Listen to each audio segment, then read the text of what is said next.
What's up, man? You wrote a book, man. I did with Rob O'Neill. The Way Forward. Yeah. Master life's toughest battles and create your lasting legacy. What drove you to this? You know, like I think that there was like a point in my life to where I kind of just, kind of put it all together, like wanting to help people. You know, like the way forward. There's always a way forward. You know, my life's been such a shit show, so many ways, and obviously Rob's has too. That was one thing we could relate on. Is like, we both came from two different places, did two different things, but like, there's always a way forward. You know, focusing on what matters. Was there a time in your life where you didn't think there was a way forward? Where you? Yeah. I mean, I wrote about that in my first book about, a time that I just didn't know if there was a way forward. But what I learned is like, when you don't see a way forward, it's because your purpose is yourself and it's not other things, right? People that are lost, or I feel like when I'm lost is when I'm too busy focusing on things for me, and my purpose is me, and it's not like the things that are around me, the things that matter. Like what do you mean? Like my kids, like my friends, my circle, right? Mm-hmm. Like doing something bigger than me, like focusing on something that's bigger than just, trying to survive. Like, okay, well, I'm going to go pay my bills. Well, that's not really a great purpose, right? Right. But finding something bigger that you could believe in, like, being a firefighter or being a good dad, or, just trying to have goals of fitness or start a company or all those things, right? So did you feel like at one point in time where you were only thinking about yourself and you didn't see there was any point to it all? Is that what you mean? Yeah. I mean, I got out of the Marine Corps, and I got out and it was all about me, right? It's like, I served this country. This country owes me now. Because look, when you're in the military, the whole time you're told you're a hero. Yeah. You know what I mean? Like, oh, everybody's just you're just greater people, or all these things. You sacrifice for this country. This country owes you. And I hate that word owes, right? Like owes. The only thing we owe is the bank. But that was where I was at, and I was walking around blaming all my problems on, I'm drinking all the time. I wasn't an alcoholic, but just drinking all the time, trying to, overcome the pain of, the stuff that I'd seen, the things that didn't make sense. And then, when you would try to question me or hold me accountable, I'd be like, well, you didn't go through what I went through, right? And so how are you going to argue it? And I was surrounded by that. I was the victim. I made myself the victim of life. And, at that point was where I got the lowest, right? Like I just couldn't, because at some point, like, people are they're going to try to help you. Like, that's the great thing about the world, is people are going to help you. People want to help, but they can only help you so far. Like, they're not going to drown with you, especially when you're not choosing to get better. And that was where I was at, like just drinking all the time, I was an asshole. Like, I mean, I'm still an asshole, but just a different way. I was an asshole and just, blaming the world for my problems when really I was the problem. I just didn't have anything bigger than me. And I would surround myself by people who wanted to coddle me, right? Like, oh, Dakota, what you've gone through, you deserve, it's okay. This is normal for what you've gone through. And it's like, no. Like, that's what America is about, is the comeback story, right? Like, everybody's going to go through their problems. Everybody's going to have their lumps, but America, they want the comeback story, What was it that made you turn around? Like, did you have a moment? Is it something you read? Is it something you learned? No, so I was living at my dad's house. I was living with my dad. My dad's just an incredible man. And one night I was out drinking somewhere, and I was driving home on this road, and I just seen like the pain I was causing people around me, right? Like, my dad was never going to kick me out of the house, but I just seen like the disappointment, right? Like the disappointment in people that I was bringing. And I was driving down the road one night, and I just said, look, this is it. Like, I'm done. I pulled over at my buddy's shop. He had a welding shop, and because I knew that I didn't want to inconvenience anybody to have to, well, where's he at? This huge search. I knew he would be in at 6 to 8 in the morning. He comes in every day. I pulled over and parked right in front of the bay door, and pulled my gun out and I stuck it to my head and squeezed the trigger. And somebody had unloaded that gun. I'd shot it that day, actually. I'd shot this Glock 40 that day. And it was the loudest click I've ever heard in my life, and probably the quickest sobering thing that I've ever seen. Holy shit. And so I sat there and I just told myself that if I'm going to continue to live life like I am and waste it, then I know how to load this gun. I need to just rack it back and get it over with. But I just made this deal with myself that if I'm going to put the car in drive and go home, that like this is not an option ever again. And God gave me a different outcome for me, and I drove home. And ever since then, I mean, look, I think we all go through moments where we don't know. There's always these moments where we don't know if we can get out of it, right? Like, that's normal. Yeah. But for that to stay that way is not normal, right? And that was, I like slowed up on drinking. I didn't stop, obviously. I didn't really slow up as where I needed to be until I had my child.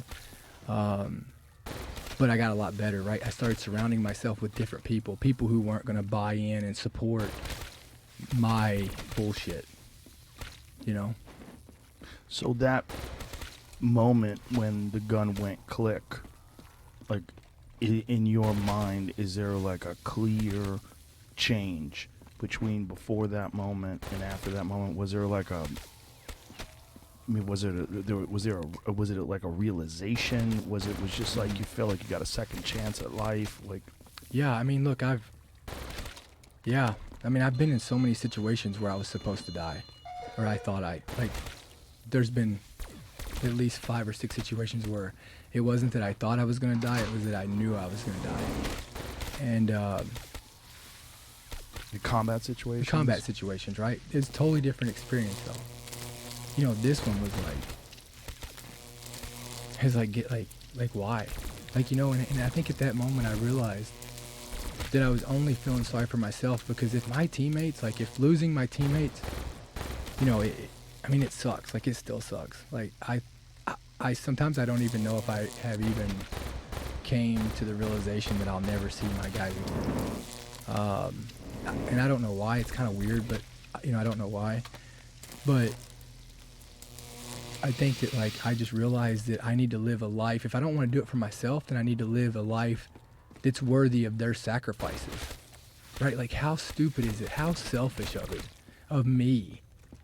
Someone who has seen what the cost of freedom is, or someone who has seen the sacrifices that people have gave, who don't get it tomorrow. They gave their today so that we can have it tomorrow. And how selfish of it is for me to walk around and be a drunk asshole, and that's the representation that I'm going to represent their sacrifices. Like, it's just not right. And that was at that moment that all that started to come together. That no, I just feel sorry for myself, not them. They don't feel anything. So I'm feeling sorry for myself, and as I'm doing that, I'm wasting days that I guarantee they wish they had. Yeah. It's such a common problem with veterans. I mean, I believe at one point in time, I don't know what the status is now, but at one point in time, more veterans had died by suicide in Afghanistan than had died from combat. Yeah, I mean, I've lost more guys since being home to suicide than I ever lost in combat. What is, let's see what that number is. See if you can find it. There, I think, just Google more veterans die from suicide than combat, because I think that was what they were trying to drill into people, is that asking people to go over there and fight and to see the horrors that they see, and to see friends die and loved ones die, and then ask them to come back and have life just be normal. Look at this.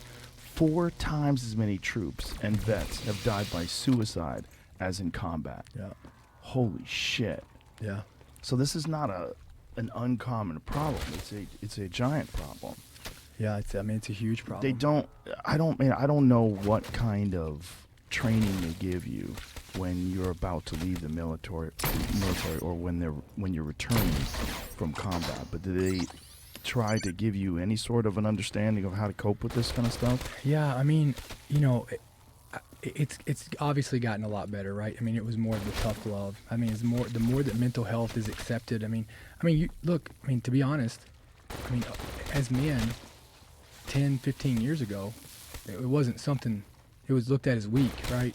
You didn't hear a lot about it. It seems like somewhere along the line. I mean, I don't know what the statistics show, but it seems like somewhere along the line, it became way more common to know people that killed themselves. Yeah.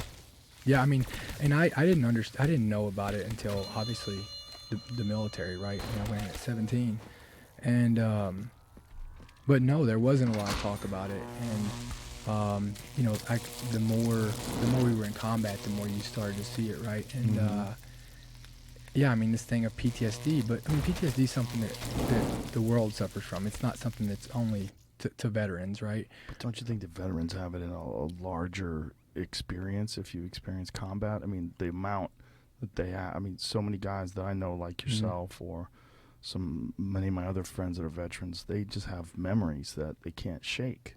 I think that you want to talk about the group of people that have it the worst is our first responders, cops, EMTs, firefighters, yep. EMTs. Yep. Like the stuff that I've seen as being a firefighter. Sometimes like combat it's no comparison. Real. Yeah, I mean, and so, you know, and over there the mind, like the mindset's different, right? Like I mean, most of the people that we were part of, like, we were there to fight, right? So it's almost like, you know, watching someone in the octagon fight versus watching someone on a street fight, you know, or get jumped, right? It's a different ball game, and you know, everybody's suffering, right? I mean, and so I think that like the mental health aspect, yeah, I mean, it's a huge thing. But I also think that the mindset, the approach that we take on it is important as well, right? Like I don't need to be coddled, right? Like, okay, I have PTSD, check. But that doesn't give me like a card to blame, well, why I'm an alcoholic, or why I'm not getting help, or why I hit my wife, or why I'm in fights, you know what I mean? Like, well, let's get help. Like let's get help and let's want to get better. You know, there's just a fine line of using it as an excuse versus as what's real on it, right? And no one can identify that, but it's like, at some point you have to look in the mirror and look, Jocko talks about it, extreme ownership, right? You have to look in the mirror, and at the point that you can take responsibility for your actions, you can then change them. So when you think about PTSD and you think about the effect that it has on you, is being a firefighter, does it compound all of the PTSD that you experience as a combat veteran? I mean, is it? Yeah, I don't know. Like, this was a conversation I was having this morning.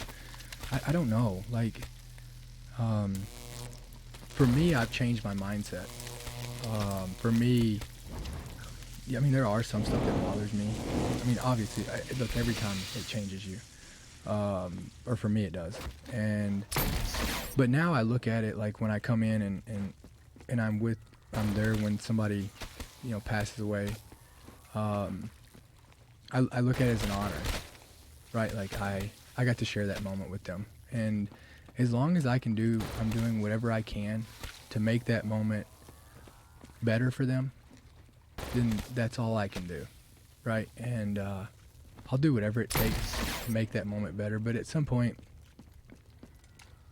we really have no control of anything in life. We have some control, right? But yeah, those kind of experiences, like the experience of seeing someone die, for a lot of people, it doesn't just change you, but it makes you, I don't know what the best way to say it is, but you're just devastated by it, and every time it happens, it becomes compounded. It's more and more and more. And is there, like, one of the things that I've thought about a lot with police officers, because I feel like, look, there's bad cops. We all know there's bad cops, just like there's bad everything else in life. But I think that most cops are the experiences that they have in situations where their life is threatened, situations where they pull people over, they have no idea if this person has a gun, if this person's a criminal. They just don't know. There's so many moments in their life where I'm sure they've seen all the YouTube videos that I've seen, Yep. you know, where cops get shot at, cops get killed, run over by cars, and all that crazy shit. Yeah. Like that has got to be always chipping at your mental well-being.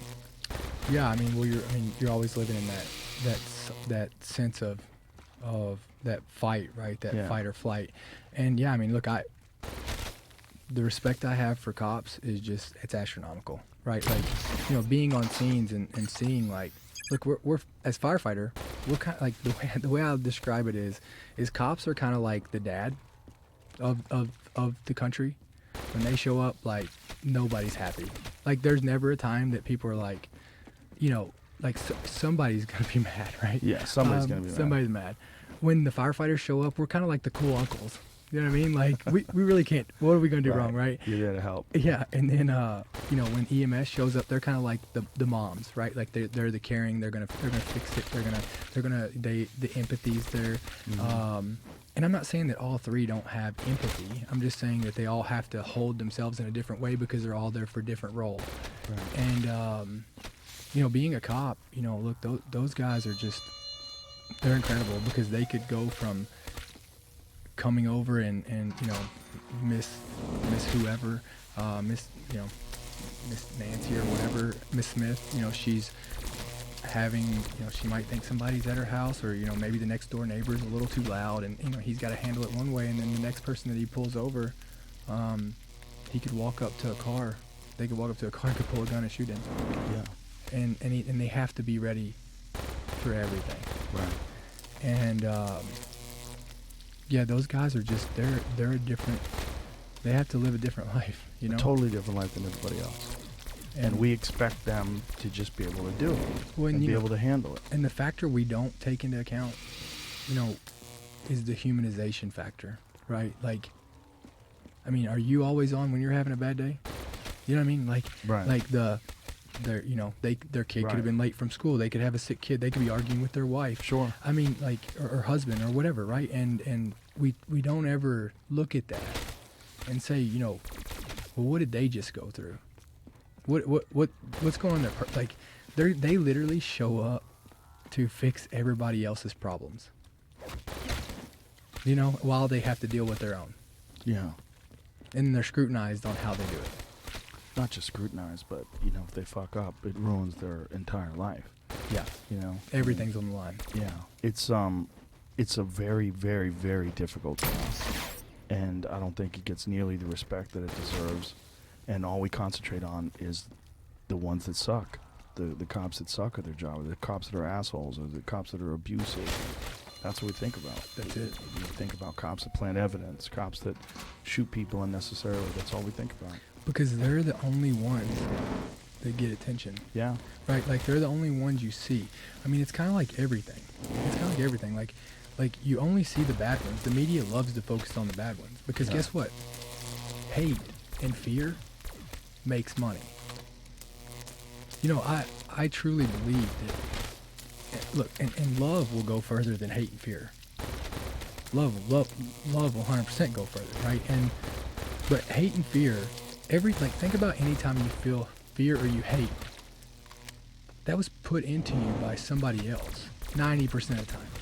Like, look at the stuff we're scared of. What, because somebody told us? Right? Because, you know what I mean? It's like what kind of stuff?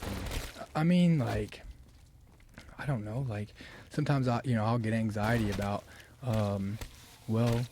just like right now, like, let's go pull our, how about this? Toilet paper. You get anxiety about toilet paper? No, I'm saying like, no. I'm saying like, whenever the pandemic hit, right? You know, it's contagious, right? Like, freaking out, fear is contagious. somebody's seen somebody go buy toilet paper, and it's like the next thing you know, toilet paper's all out, right? Like all these things are contagious, and it's like fear sells. Fear. I mean, what, like, if you thought about it, what was toilet paper going to do for you in this, right? And at the end of the day, like, we could live without toilet paper. You know what I mean? Like, it's not a survival instinct. I think what happened during the pandemic was people were tested in a way that they had never been tested before. Like, we had never experienced a moment in our life where there was a real fear that society was going to be completely disrupted and that a disease was going to ravage everybody. And even though it turned out to be a terrible disease, it wasn't nearly as bad as what we were fearful of. What we were fearful of was some kind of plague that would just wipe everybody out. And that, I think that initial mindset that people had was very difficult to shake. Even now that, you know, COVID, this new variant, this Omicron, is not nearly as dangerous. It's much more contagious, but not nearly as deadly. There's some people that still want to treat it like it's the thing that's going to kill everybody. They still want to have this sort of same mindset because that's the initial mindset they had. So I think when people were stockpiling toilet paper and stockpiling food, there was a fear mindset, a mindset of the unknown that gripped people that a lot of folks are just not willing to let go of. Yeah. I mean, that's a whole thing that I don't understand. You know what I mean? Well, you know, you've all experienced a lot of like real danger and, you know, real life-threatening situations. You've seen people, you've taken lives, you've seen people's, you know, lives leave their body. You know, the level, that's the thing that one of the things that I truly appreciate about veterans is you don't get to do what they do unless you've experienced massive amounts of adversity. Yeah. Just getting through, I mean, if you're talking about someone who's a SEAL, just getting through buds. I mean, what fucking percentage of human beings that walk around could do that? Very few. Very few. They're different humans, you know, and it's because they've overcome adversity. And for some people, any kind of thing that throws their regular routine off track will fuck them up. Hey, Jamie, can you tell Jeff to bring in the coffee and cups of water too? There's no cups for the water. Yeah, I mean, but don't you think that, like, you know, the people who haven't, I mean, the only way, you know, you don't get exposed to adversity is by fear.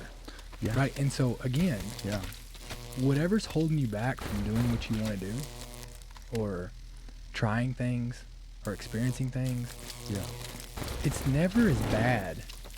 I mean, obviously there are some things that are as bad, but most of the time, you know, you've been so worried about something and it's not really as bad as you thought it was. Right. Most of the time, yeah. And so that's my thing is like, why were you fearful of it?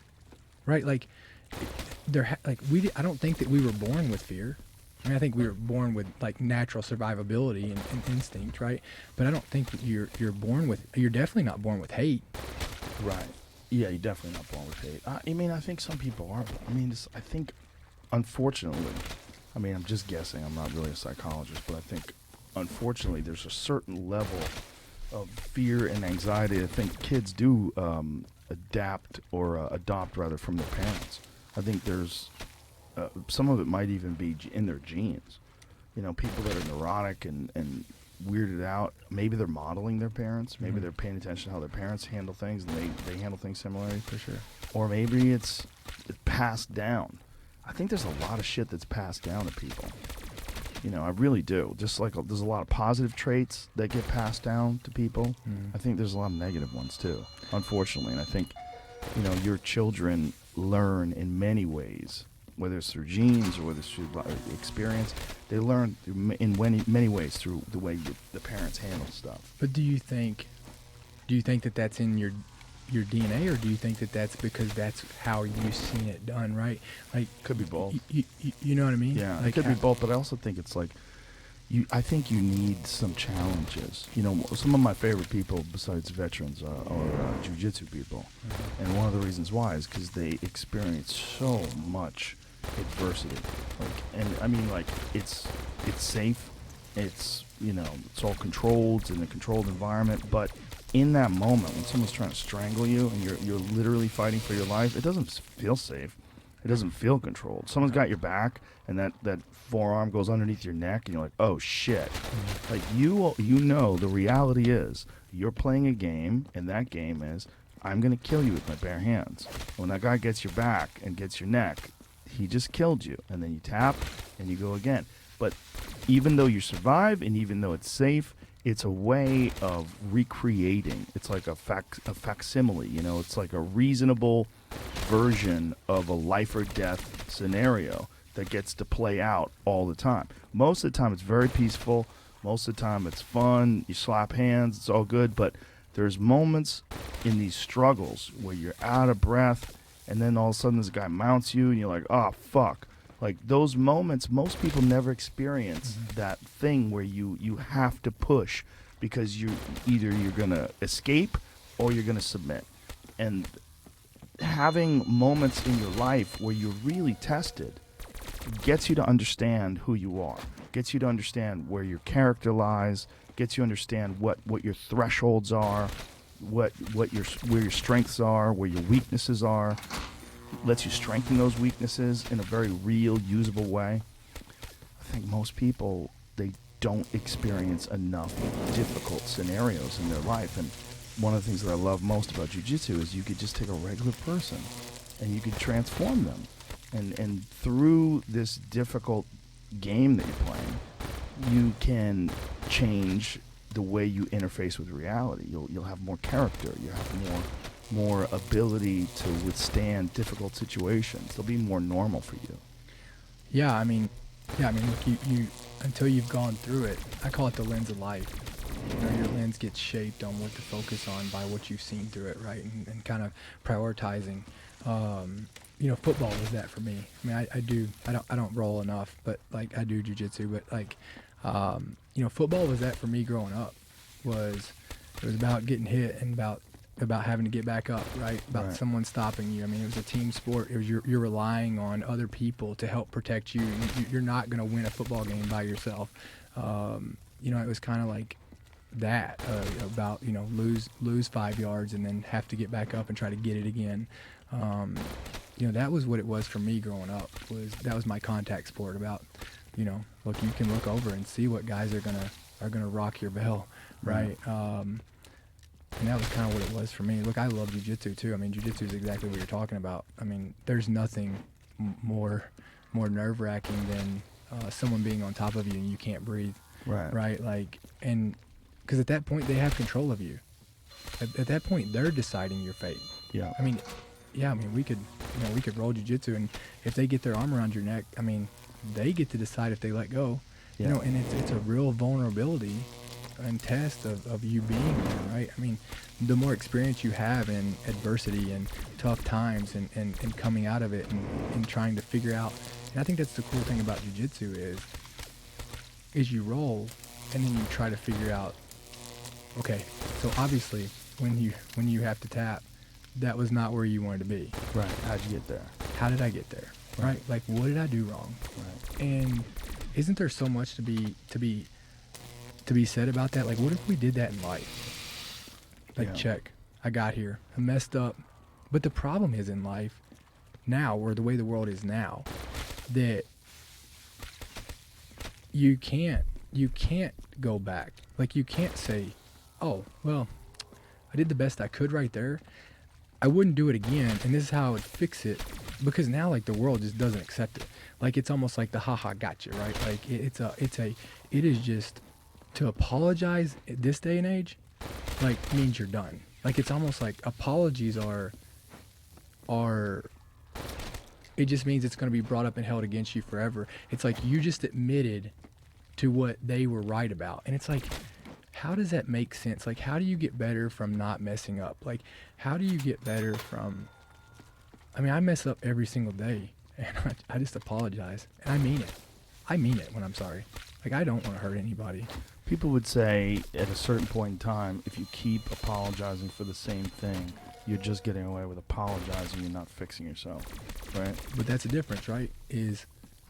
That's one thing, but it's a difference for me to just apologize when I'm sorry. Right. Like, hey, sorry, I did, you know, This is how I didn't understand how this made you feel, or I didn't mean to do that. Like, Well, you're being. It's just being honest. it's just is what being, it is. it's just Yeah. being honest. Yeah, I think that's one of the most important things for a person. What I was getting at with the jujitsu analogy is that the difficulty is it transfers into life and it can enhance you, but it seems like the difficulty of combat is way more intense and way more insane. Obviously, way more intense, way more insane, but way more difficult to overcome and to learn things from. It's like it seems like for a lot of the combat veterans that I talk to, their experiences are kind of like burned in their brain in some way, where it's not like you're. I'm sure they're stronger because of the adversity they've been through, but also some of it is too much, and it just leaves them shooken. Yeah. You know, they used to call it shell shock. Yeah. Remember? I mean, that's what they used to call it before. It was PTSD. When troops were coming back from Vietnam, they called them fucking shell shocked. And I think that was me for a long time, for Yeah. sure. I mean, that was me for a long time. Like, Did you get counseling for that? Did you how did you? I went to Mexico. What was in Mexico? I went down and I did ibogaine. Oh. Did we talk about that the first time you were on the podcast? No, I think I did it afterwards. Oh, really? Interesting. But yeah, no, I went to. How was that? It gave me my life back. I mean, it gave me my life back. Like, I went down and I just got to the end, and I talked about it in this book. You know, I was going through my divorce. I did. You talk about not knowing what was next. I mean, literally, you know, I was melting down, just melting down from the inside, and finally, like, one of my friends looked at me and he's like, hey, I just went and did this. This is the date you're going. You need to go do this. And it was at that point, like, you know, I grew up in Kentucky, and I mean, I grew up with weed is bad, right? I mean, all this, right? You know what I mean? And for me, it was just such a, to think that I was going to go do psychedelics. Right. It was just like it was like a moral thing for me, right? I mean, it was a moral dilemma. Yeah. And, but I mean, it was all I had left, and I knew that for my daughters, I needed to do something. Can you describe the experience? Yeah, I mean, I went down and Where'd you go? well, I flew into San Diego, and then we just went across the border somewhere. I don't like. Oh, it was like close to Tijuana. A little bit south of that, like started with an E. Mm-hmm. So yeah, I don't know where it was, but went down there and took the ibogaine at like 8 p.m. at night on Friday, and I kicked in like an hour later, and it was like I was walking through this like gloomy city. I was kind of like walking through a gloomy city, like overcast. Does that make sense? Yeah. And I just remember, like, I went into this one room, and it was like, I mean, I could see the street signs and everything. Like, I went in this one room, and I walked out on this stage, and there was like all these people in this room, and it was like they were going by, like, you know, like those old slideshows, like they're just spinning by. And I was seeing these people, and I was in there, and I just felt this like everybody was disappointed in me. And like I see all these people, and I just felt like all this disappointment. I was like running around, like going up to people, like, why, like, what did I do? What can I fix? Like, how can I fix this? Like, what did I do wrong? Like, I'm sorry. And it was like all these people that I just, people in my life, like I could see their faces, people in my life that I've tried so hard to be good enough for, and you ain't gonna be good enough for them, right? And so I left that room. I was in there for a few hours, and I left that room, and then I was walking through the town, and I would go up and I would look at these like these fuel gauges. I could see these fuel gauges, and they were like, it had E for empty, E for empty, and then F was meant like finished, and everything was like this far from finished. It was like I never finished anything.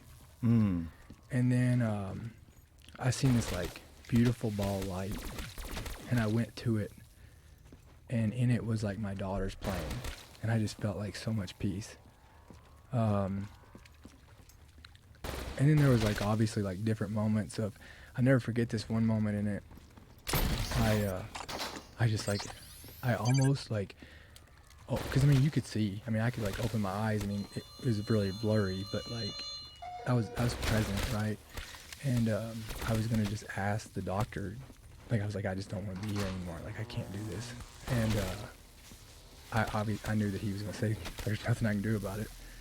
So I stayed there, and I just remember it breaking my ego. I remember focusing on my ego. I remember like fighting it, just realizing that all this was ego. That my ego just, the best way to describe it was like, it didn't make me like, you know, like when you drink, like you kind of feel numb. This was like my soul. Like it was like, it was like my soul had gone through a workout. Like a workout on it, right? Like just an ass-kicking workout. And it just broke my ego. You know, like it just showed me so much about my ego. And there was just, I just remember like at one point I was like, I don't care. I don't even care anymore. I don't care what people think. I don't care. Like I'm not gonna live by what people think. I remember just all I could just say back and forth was, I don't care. I don't care. I don't This care. is why you were tripping? While I was tripping. And so I was on it until from 8 p.m. on Friday night, and I came out of it at like 2 or 3 p.m. on Saturday. Wow.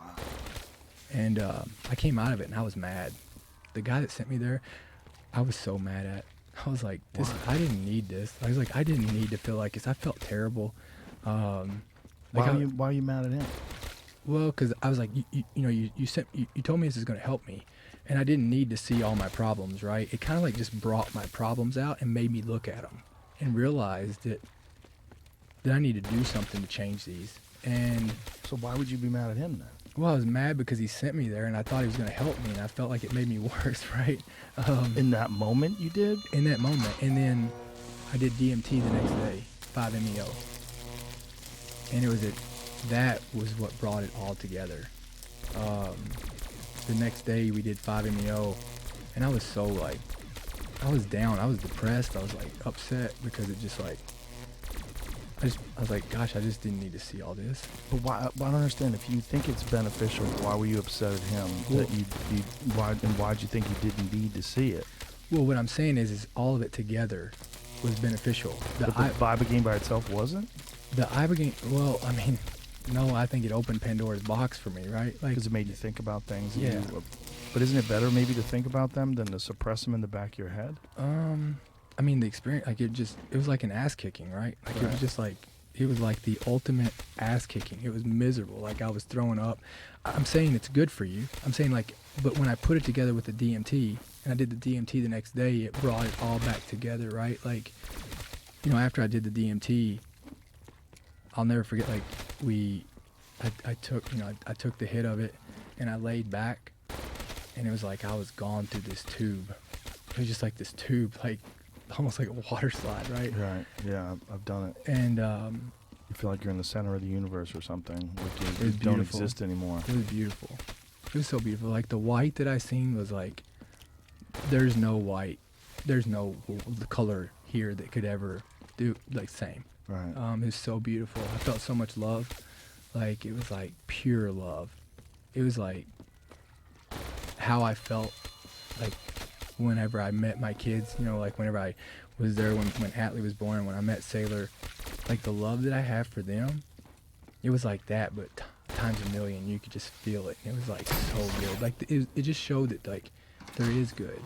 And for me, I put it together, and it's like, it's inside me. Good's inside of us. Feeling good. Like those good things are inside of us, and it's just our ego that keeps us from feeling and being happy. So, the Ibogaine gave you this understanding of all the conflicts that you caused, and whether it's interrelational with other people or even with yourself by not finishing things, not following through on things. Yeah. Do you think that it was trying to show you that some part of your problems lie in the fact that maybe you don't respect your own efforts? Like when you look at that you haven't finished things, do you think like it was showing you that you don't have a respect for yourself because you don't respect the effort that you put into things? Yeah, I think it showed me that like, yeah, I mean, I think it showed me that like because I don't, right? Like I don't. I look at everything as, well, if you do good, well, that was what you were supposed to do. Right. And if you, like, the only thing that and I still struggle with it, right? Like the only thing that I feel is like whenever I mess up, like I live in this mindset of, well, I can always be better. So I stay focused on that aspect of it, of like, what did I do wrong? Mm-hmm. And it's a hard thing. It's a hard balance, because I always want to be better. I always want to be better. I want to give you my best. And, so I think that was what it kind of showed me, was that, hey, it's okay to, you can do your best. And as long as you do your best, that's what matters. As long as your intent's good, that's what matters. Like, you're going to mess up. Like, that's normal. And I think it was like, it gave me, like, I don't know, maybe a little grace on myself. Mm-hmm. Of, because I have this problem of, I just always want to do more. I always want to do more for people. And it's like, I don't know, like it plays against me a lot. You always want to do more for people? Do you always want to do more for yourself as well? Do you always want to do more in terms of like the effort that you put towards things? Like when you say you always want to do more, is it just with doing things for people? I mean, like I don't, like the more I can help myself, the more I can help people. Like I like if I could do anything in the world, like I would take all the pain off of everybody else, right? Like I don't want anybody to hurt, and I think that everything that I do is about trying to help people. Like that's kind of what I find fulfilling, is seeing people happy. Well, that's a beautiful thing, man. I mean, that's a great way to think about life, too. If you enjoy making people happy and you know how to make people happy, there's things you can do that can enhance people's happiness. We were talking before this podcast about a guy that you pulled out of a truck that went into a pond. And it is, as a fireman, a crazy experience that you had, where you just tell the story, because it's really it's fucking nuts. Yeah, there was and obviously I can't get many details of it, but we had a call. We have I get to serve with a lot of great people, and a call, a truck had like gone underwater inside of a pond, rolled up, and we were initially told that it was stuck on the side of the pond, and had no clue that it was going to be underwater. Got there and couldn't see the truck, and so I gone over the fence, and another guy come with me, and started going to this pond, because I see two people standing on the side of it, and I thought they were already out, or the guy drove off, whatever, who knows. And so get there, and I could see this little like white square out in the middle of the pond, and this woman goes, she said, "He's still in there." And I said, "In the truck?" And she said, "Yes, he's in the truck." And it was her son. Her son, or somewhere they were related. Her son or somebody. At some point they were related. She said he's still in there. They had watched this all happen. They were the ones that called. And so I started I was in full bunker gear, like our turnout gear. And so I took my coat off, took my pants off, and other guys are showing up on scene at the same time.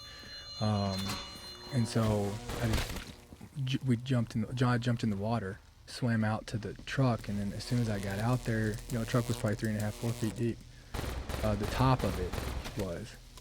And so I swam down to try to see if the windows were unlocked or were open. I thought the window might be open, and it wasn't. And so then I think to myself, well, where's my window punch at? Well, it's in my bunker gear that's on the side of the pond. And I was so mad at myself. Well, at this time, my buddy Eric and my buddy Jonathan jumped in right behind, started swimming out there, no questions asked. I mean, just because they knew it was just to get down. It was time to do it. And they got out there, and then this one of the police officers threw me her baton. So got it, and then I couldn't bust the window open with it. I couldn't get enough leverage underwater. And my buddy Eric, I mean, this dude is like, I mean, he's jacked, right? So he's just beating this window and beats it open. When he beat the back window open, I told him to beat the back window open first. It was a 4-door truck because I was afraid the guy was still conscious, and I was afraid that he was going to reach out and grab me and drown me. So I was like, if I can come in through the back window, he can't just immediately grab me. Right. So I couldn't get in through the back window because it was like the truck was full of stuff. Like the whole back seat was full of stuff. So then Eric beats the front window out, and so he did. So then I dove in the truck, and the guy was in there, and he was up, like he was floating, and you couldn't see because it was in a pond, but he was up against kind of like the roof of the truck inside, and I tried to reach in and grab him, or reach and grabbed him, and I just kind of felt where he's up at top, and I grabbed his collar of his shirt because I knew I could just get him out of the window, which is pretty tight to fit a person through a window, right? Mm-hmm. So pulled him out, and whenever I did, I kind of like sank because like I had him with me, and I just knew I couldn't let him go because if I did let him go, I'd never find him Right. in the pond. And yeah, I thought I was gonna drown. How deep is the pond? Probably 10 feet deep, 10 feet deep. But it's mud at the bottom. So I tried to push off the bottom with my feet, and my buddy, he ended up grabbing me. He got me by my belt. I guess I kind of went over a little bit. He grabbed me by my belt and pulled me up. We get to the top, and the guy's obviously, he drowned. And so we swam him back, myself, Eric, and Jonathan swam him back to the shore, got him up on shore, and then everybody kicked in and started doing CPR. He was breathing on his own by the time the helicopter landed, and we had Tiffany there, who was just an incredible, just the EMS people were just incredible. How do you get the water out of someone's lungs when they do that? Well, you start doing suction, right? So they put an eye gel in to establish an airway, but getting CPR going, they put an airway in and they start doing suction. I don't know how much fluid she brought off, but they brought a ton of fluid off of him, just doing continuous suction. So what would you do if you didn't have equipment there? I mean, compressions, right? Compressions and trying to, trying to get as much water as you can off. They might aspirate, trying to keep that aspiration out of the lungs, right? Mm-hmm. So, and me, the next day, myself, Eric, and Jonathan, we actually had to go to the doctor because we all have aspiration pneumonia right now from it. Did this just happen? Yeah, I have. Yeah, I got aspiration pneumonia. Right, that's what my cough is from. When did this happen? How long? Tuesday. Wow. Yeah, but look, the guy. We get updates every day because we all want this guy to make it. And he's off life support. He's talking. Wow. How long was he in there for? I know that we were on scene from the time that we got there until the time we pulled him out. I mean, it's probably 10, 12 minutes. But you don't know. You don't know how long was he in there before that. The air was in the truck, Right. or how long there was, something, breathing room in the truck, Right. Fuck. But it's like, look, I'm surrounded by giants. I'm a man surrounded by giants. When people talk about like, oh, the world's going to shit, or they're just bad people. You just come hang out with me for a day. You should see the people I'm surrounded by. Just like incredible people who would give their shirt off their back, who are just awesome dads, awesome moms, just awesome people, just really, really good people who do good things. And I'm surrounded by them. I'm so fortunate to be surrounded by such Is this people that you know from the fire department? Fire department, I mean, just in every day, right? I mean, look, I get to Tim Kennedy, right? I mean, just you talk about a guy that loves, you talk about a guy that just wants to help people. I mean, that dude's always trying to make something better. Yeah, he's an amazing person. But yeah, people in the fire department, people just at my gym, right? People coming to the gym and coming in there at 5 a.m. every morning and working out and just trying to be better.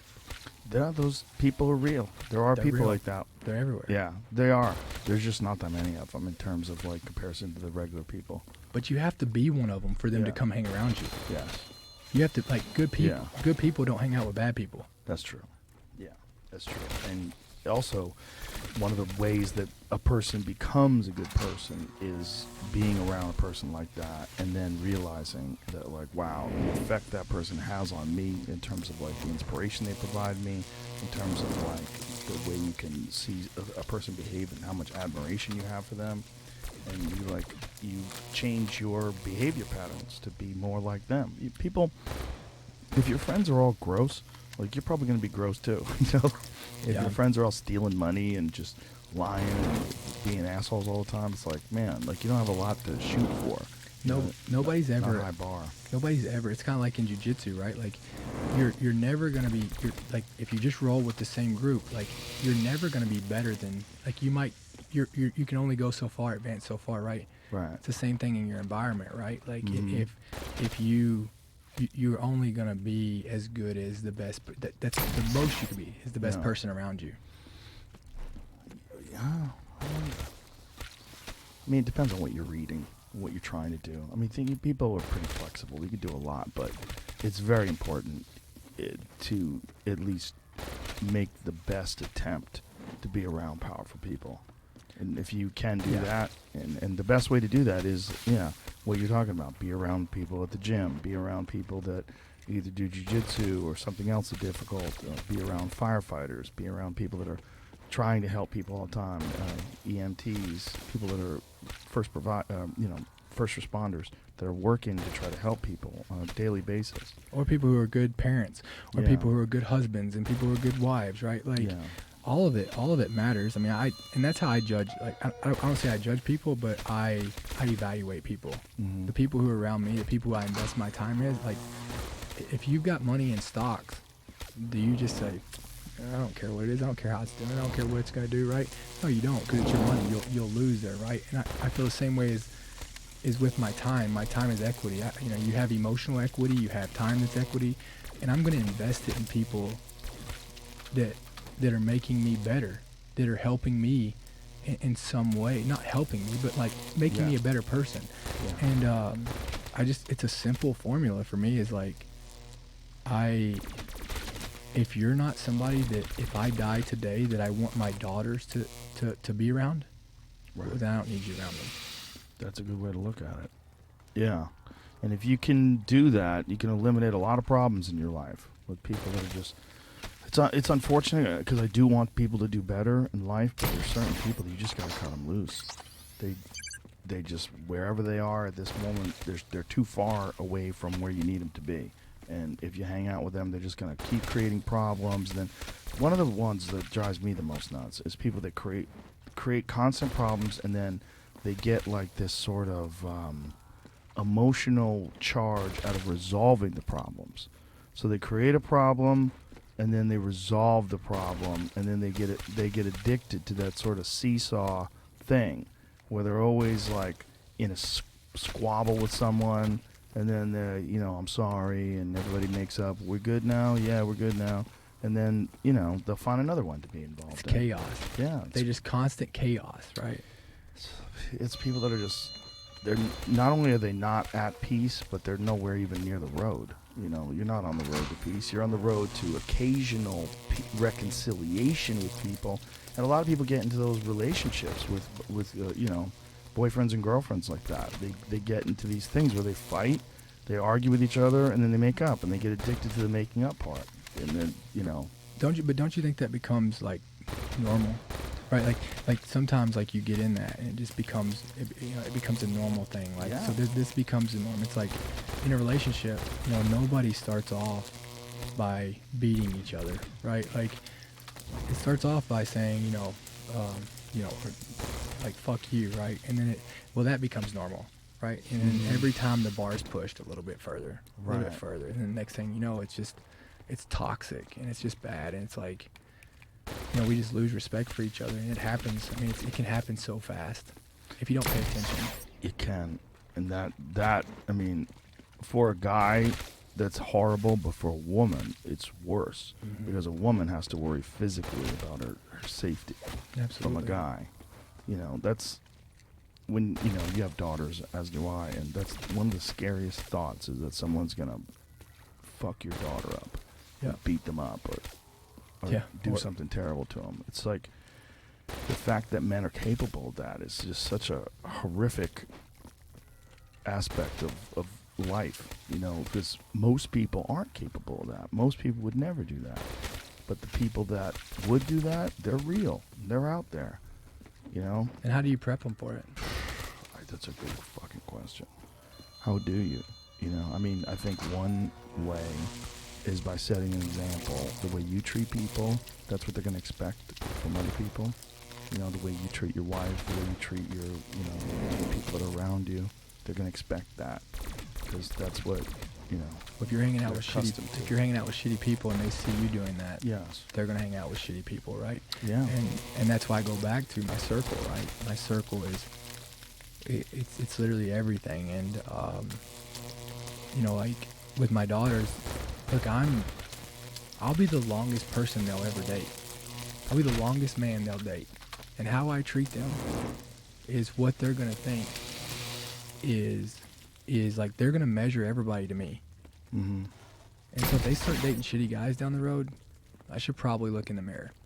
And my example that I set to them is, and not just that I'm, you know, I'm good to my daughters and that I'm respectful to women, but that I work hard and that I serve the community and that I continue to try to better myself and I accept responsibility for my actions and all these things. Like they're watching everything, and that is, it's going to program them to someday, like, you know, we automatically as parents, we automatically have whatever you want to call it, like street cred with their children, and that's how they learn to handle problems, and that's how they handle, you know, relationships and things like that. And it's just so important that, you know, my daughters are my accountability factor. Like I look at it and it's like I try to treat people the way that I would want someone to treat my daughter. Now, when you talk about that Ibogaine experience, about how it bothered you, that, you know, you had to think about all these times we disappointed people, all the people that were upset at you. What about that was, what was so frustrating about that? Was it that you had already gotten through that and put it aside, and now it's like rehashing it and just making you feel like shit, or was it just that you were confronted with reality? I mean, and you didn't like it. I think it's just like, there's just some people that, I mean, you're never gonna be good enough for. Right. You know, and it doesn't, it's not necessarily you. I mean, sometimes it is. Yeah, but sometimes it's just them. Yeah. Again, sometimes it's just them, right? And, but I didn't see the people, not the people I fucked over. I didn't see them. You know, I seen like, you know, I mean, I seen people like family members that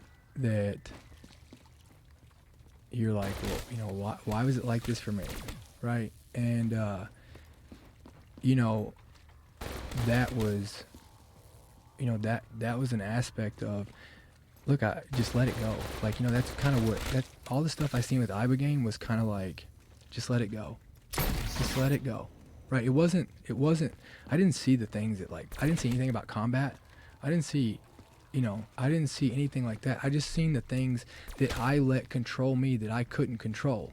So is Ibogaine just like, the way I've heard it described is that it's ruthlessly introspective.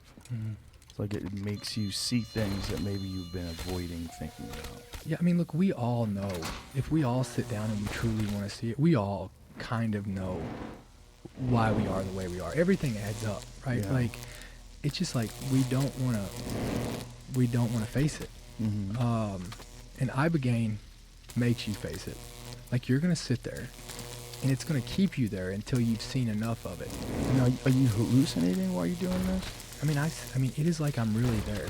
But I mean, I can open my eyes and stand up if I mean, the world's spinning, but you know, like. But when you close your eyes, oh, yeah, it's there. like you're there. Mm-hmm. So it's like you're rehashing memories, or like, is that what it is? It's real. Like, I liked it because the people that I seen, like, obviously I wasn't walking through a city, but the people that I seen were real. The moments that I was watching myself, like how I talk to people, like there was a piece of that, right? Like was real moments. It was like I was sitting in a stadium watching myself from a different point of view. Does that make sense? Yeah. And it was real. It was real. Like, it wasn't like I was seeing like crazy, alternate reality. It was real. It was real people. It was real situations. It was real things. Now, was it a replica of what you'd experienced, or was it not? So, was it situations that never really occurred? Well, I mean, obviously, the walking onto the stage was not. Obviously, all these people weren't in one room, but Right. But their faces were real. They were real people in my life. They were there. They were real people. So I think obviously there was like a balance to it, but it was like all of it made sense, if that makes sense. Mm-hmm. Like every bit of it, like I knew what it was telling me. So it's like you walked onto a stage, and then the audience was all filled with people that you've had conflicts with? Or just like people that I don't feel like, people I feel like that You let down? Or? that make me feel like I let them down when I don't think and when I look at it logically, I didn't. You know what I mean? Like, and there was just, there was a lot of that. And so you get out of that, you do DMT, Yeah, the next day. you put it all together because of those two experiences. Yeah. And then what is life like right after that? Before I went down there, I mean, I was having an anxiety attack a week. And what does that mean? Like, what happens during your anxiety attacks? Like I'll wake up throwing up. Like I'd be in the floor, like throwing up, crying, just like can't control it. And but when you say anxiety, like, what are you thinking? I just that how much of a failure I am. Really? That's what it was? Yeah. A failure. Mm-hmm. Yeah. Yeah, I mean, that's probably... And look, I'm not going to say those thoughts go away. Like while I was on that truck the other day, all I was telling myself was just like, I can remember it vividly of, you're a piece of shit. Look how this is you. Like you didn't bring the window punch with you. How could you mess up so bad? Now this guy's gonna die because of you. And then I'm watching my friends swim out there, and I'm just thinking to myself like, oh, look at you. You're an idiot, and now you brought them in here, and now they're gonna drown, and you're gonna get your friends killed. And then I mean, like it was just like the whole time I'm literally like my brain is just talking shit to me, of like, oh yeah, you know what? Like you're not gonna be able to get this guy out now because you didn't train hard enough, right? Like it's just like all these things, like just beating it, right? And I don't know why it works that way, right? But it works for me. When When you were growing up, did you have parents that were very critical of you?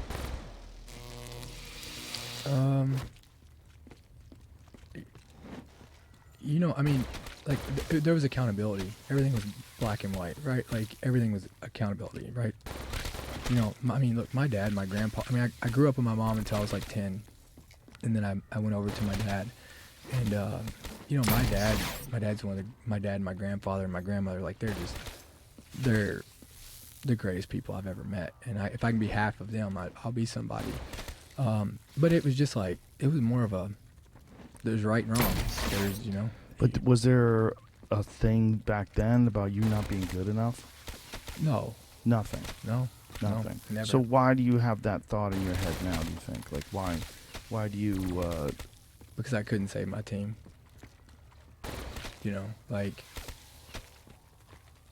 So is that when it started? Yeah. I mean, and then the metal just made it worse. And for people who don't know what you're talking about, we had a long conversation about this on the first podcast that we did together, and it's a harrowing story. I mean, it's wild shit that we went through.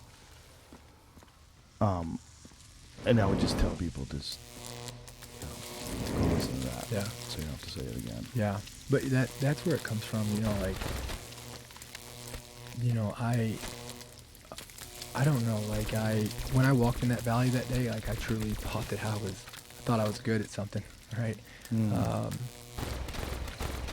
mean, I put the work in, and like I thought I was good, and I really thought that I don't know. I mean, obviously it shows my naiveness, but I never thought that there would be a situation that I couldn't get my teammates out of, right? And I thought that if anybody was ever going to get killed, it was going to be me. And yeah, just just like wanting to help them and bring them home alive so bad, and then just getting in there and they're all dead. And so it was just like I just felt like I let them down, right? Like I just felt like I let them down, you know. And so, and then you come back home and then you get this Medal of Honor. So like it's such a mental, you know, mental jujitsu with myself of I got a medal for failing, you know, and people are like, oh, you know, but you did so much good. And it's like, that's not what I set out to do when I went there. I set out to go get my teammates out. And so like, you know, people, I feel like a lot of times people want to change the narrative because they don't like the way it feels. Right. And I'll never do that because the lesson that I learned from that and the emotions that I get from facing the true results of that day push me to the next level to be able to go out and help people today. So that time of your life, that was responsible for all of the whether you would call it self-doubt or self-judgment, like the nasty voice in your head that says you're a loser. Yeah, I mean, I would say that's it, right? But even after the Ibogaine and even after the DMT, you still have that voice because this was just last week. But it doesn't. But the difference is it doesn't control me. Like I recognize it. Like you know what it is when it's happening. I know what it is when it's happening, and a lot of times I use it to my advantage. You know, like I use it to my advantage to give me the edge to push on. Yeah. And I think it helps me. I just think that now I can control it. You know what I mean? Like, so you know what it is, but because you're experiencing it, but you know what it is, so you can stop it before it takes over, instead of allowing it to just overwhelm you. Yeah, I mean, like at the end of the day, like I know. I mean, I know I'm not a piece of shit, right? Like I know that I know that I'm a good person. Like my mind doesn't control. It doesn't make, like when it's doing this, it doesn't make me believe it, right? Right. And I think that, you know, Ibogaine gave me that by, you know, I guess offloading this, like kind of the stuff that doesn't matter. You know, like when you get emotional, like you start focusing on all these things, and it's like now I can control that to get back to the logical. Like, okay, let's look at logic, right? Yeah. Like, you know what I mean? And just trying to keep that as a balance. But I don't ever want to lose that. Right. I don't ever want to lose that voice, because that voice is what drives me to push hard, right? Like what I, you know, I don't ever want to lose that. Right. So that voice, the critical voice, is the thing you think you need to push yourself? For me, it's what helps me. Yeah. I mean, obviously it doesn't sound very healthy, does it? But it doesn't. I'm wondering if there's other, I mean, I kind of have a similar thing going on in my head, but I don't ever let it get to the point where, you know, I'm saying you're a loser, you fucked up, you fucking idiot. I don't have that kind of internal dialogue, but yeah. I do recognize that I have to manage my mind. I can't allow those kind of thought patterns to spiral in my head, so I don't let them go anywhere. Yeah, But I think we all get those, you know, those feelings. For sure. Right. I mean, I think we do. And I think that, like, you know, would I need those if I wasn't going to continue to put myself in these critical moments? Probably not. Right. Like, you know, I it's kind of like whenever I was a Marine, you know, to do what people like Tim Kennedy, to do what people like Jocko, you can't be evil people unless you can be evil. You know what I mean? Like, if you can't, like, if you're not willing to, and I'm not saying either one of those are evil, so let me say that back. But for me, in my mindset, like, for me to be able to, for me to be able to, when you fight, whether it's in a ring, whether it's with a gun, it really comes down to who's willing to give it all, and who's. I mean, obviously training comes into it, but you. I mean, if you don't get in the ring, you ain't gonna fight. If you're not willing to go get evil with somebody and take their life, you ain't gonna. You know what I mean? You're not coming home. You're not coming home, and so it's like, what level are you willing to get at? And well, the crazy thing to me has always been that then you ask those people to just rejoin society, and I don't know how much. Like again, I don't know how much counseling they give you, or how much counseling would you? How much did they give you? I was in the military. Yeah, when you're leaving. I mean, so I was fortunate because I got sent home from Afghanistan. I went to to this rehab center for like 8 weeks. It didn't make any sense to me at the time because I think it was too close to the event. What is the rehab center like? It was cognitive CBT, cognitive behavioral therapy, I think. So basically, like where you try to reprogram the way you think about things, or like, okay, so I feel like I was a failure, and then you write it out. I mean, it was like this therapy that it was tough, right? And so I went to that, but that was like, I had this amazing, and I talk about her in the book, Captain Katie Kopp. She was on the combat stress team, and so when I was in Afghanistan, when there was a critical incident like this, they would fly in these psychologists, and they would try to get on top of it pretty quick, right? To be there to help and all this. She did so amazing. Obviously, I didn't want to talk to her while I was there, so she ended up sending me home from Afghanistan in December. In November, I got home December 5th. But she like worked out this arrangement to where I could, instead of just going back to base, I came straight home because the deployment was still going on, and I went to this CBT thing. But I mean, you're not really taught about counseling. You're not really like, you're just not. And the last thing you want to do is like feel like you're weak. Right. Like feel like you can't handle it because it's your job. It's like this thing, and like, nobody. I mean, I wouldn't say anybody judges you, because look, we're all suffering and we want people to get help. But it's like one of these deals, like, you don't want to be like, oh yeah, that bothers me. Yeah. The problem with strong people, right? They don't want to ask for help. And I just don't want to be an inconvenience. Right. That's another thing with strong people. So, this shift that happened after you do the Ibogaine and then you do the DMT, like, what's before and what's after? Like, what is the difference? Afterwards, I mean, I didn't have anxiety. Like, so no more anxiety attacks. No. That's still the same way? Yeah. How long ago was this? 2 years ago. 2 years ago. So 2 years ago, it knocks it completely out of your system. Yeah. Wow. Yeah, I mean, like, I feel great. Like I'm more present. Yeah, I mean, like I can be who I want to be. You know what I mean? Like it's kind of awesome. Like I get to. It's so good. It's like so good. Like I wake up every day, and I mean, I'm not gonna say every day is the best day of my life, but every day, like, there's a moment in it that I just look around and I'm just like, how awesome is this, right? Like I can literally look at my friends and just, I mean, I'll start tearing up just thinking about like how awesome it is that I get to be surrounded by such great people. I mean, I'm sitting here with you right now. You know what I mean? Like, how awesome is that? It's like I don't deserve any of this, but I get to do this. But who does deserve it then if you don't? What does that, I mean, when people think like that, I'm always like, of course you deserve it. Well, I mean, I don't think anybody deserves anything. I think we're worthy of things. Yes. But it's also like that thought, like you don't deserve it means it shouldn't be happening to you.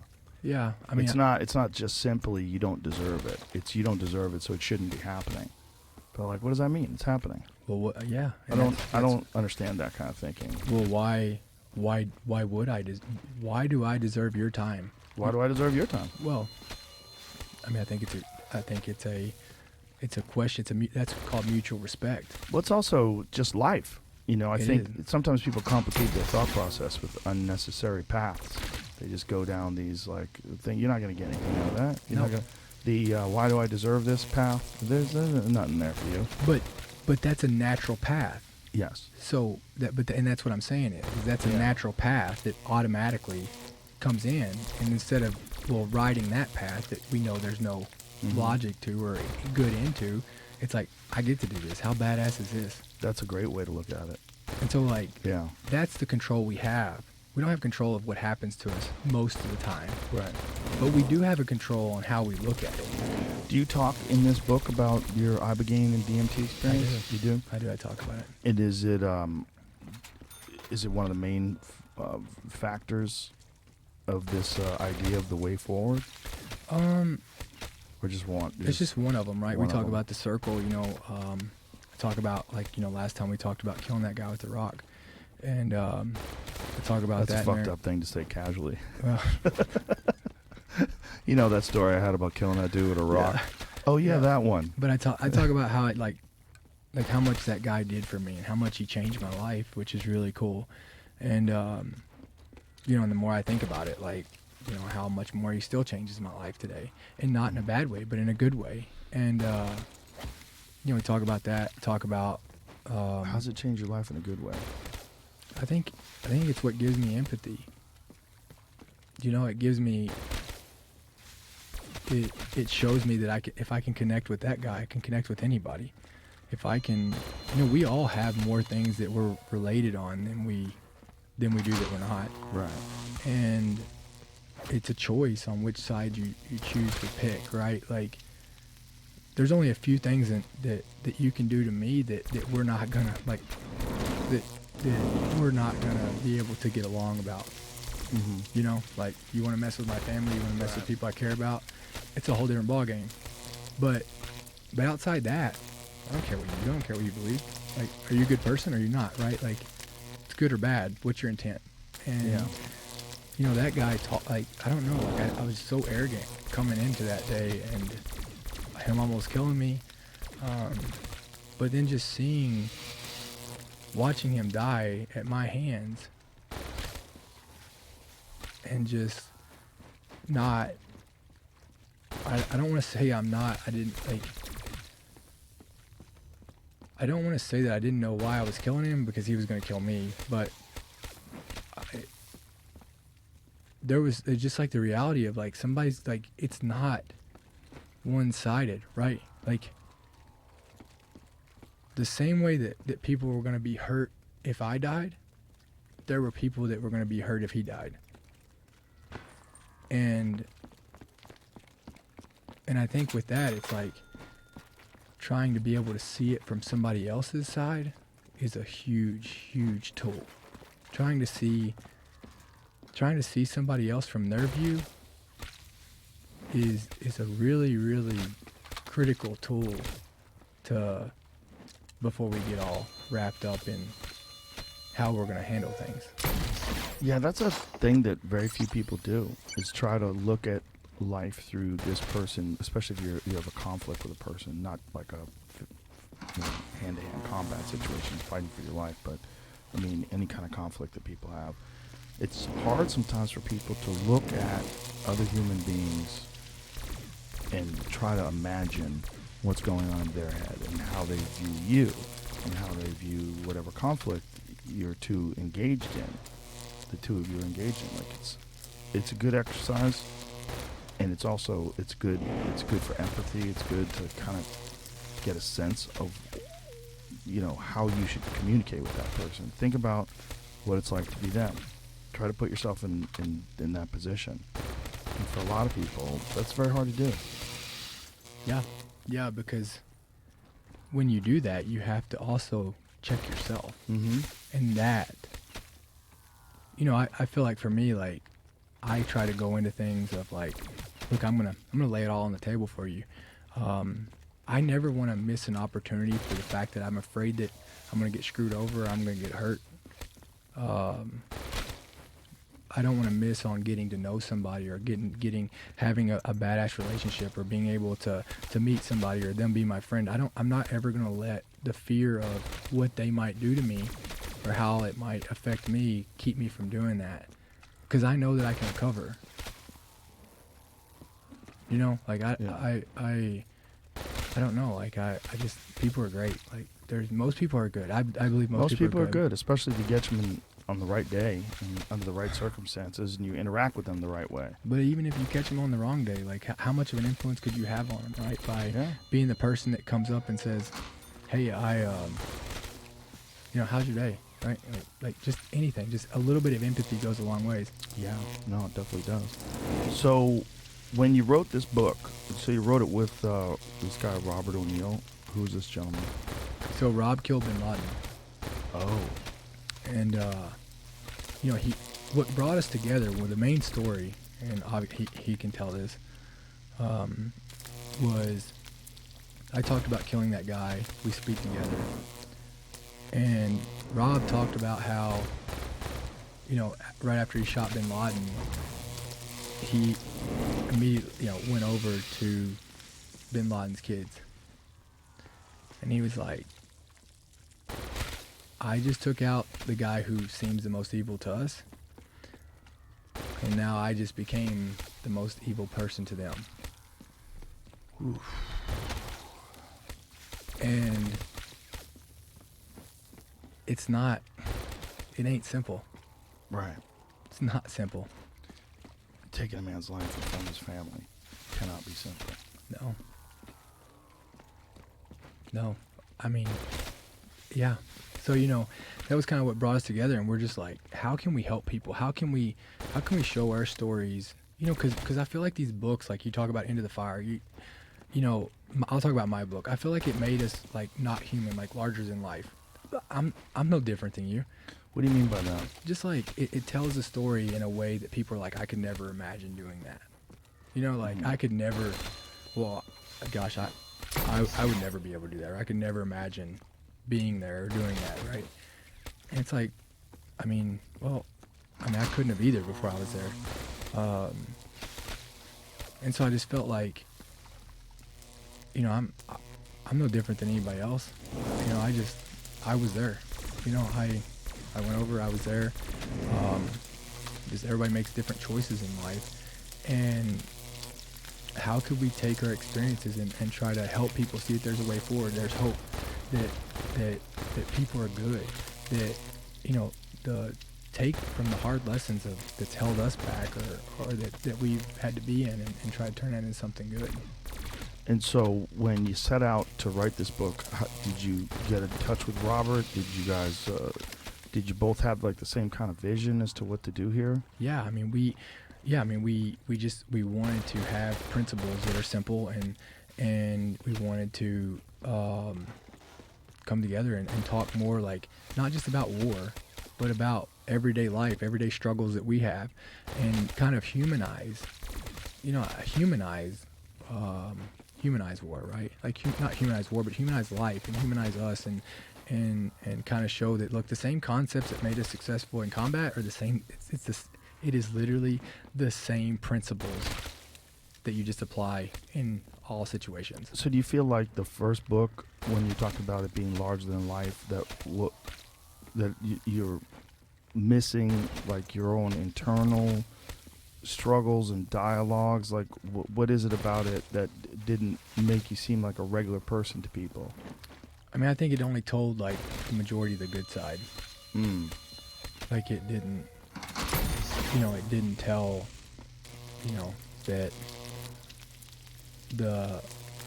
the aspect of, look, I grew up in a small town, like I'm adopted, like, like there's all these factors of growing up of like the people who kind of shaped me to do that.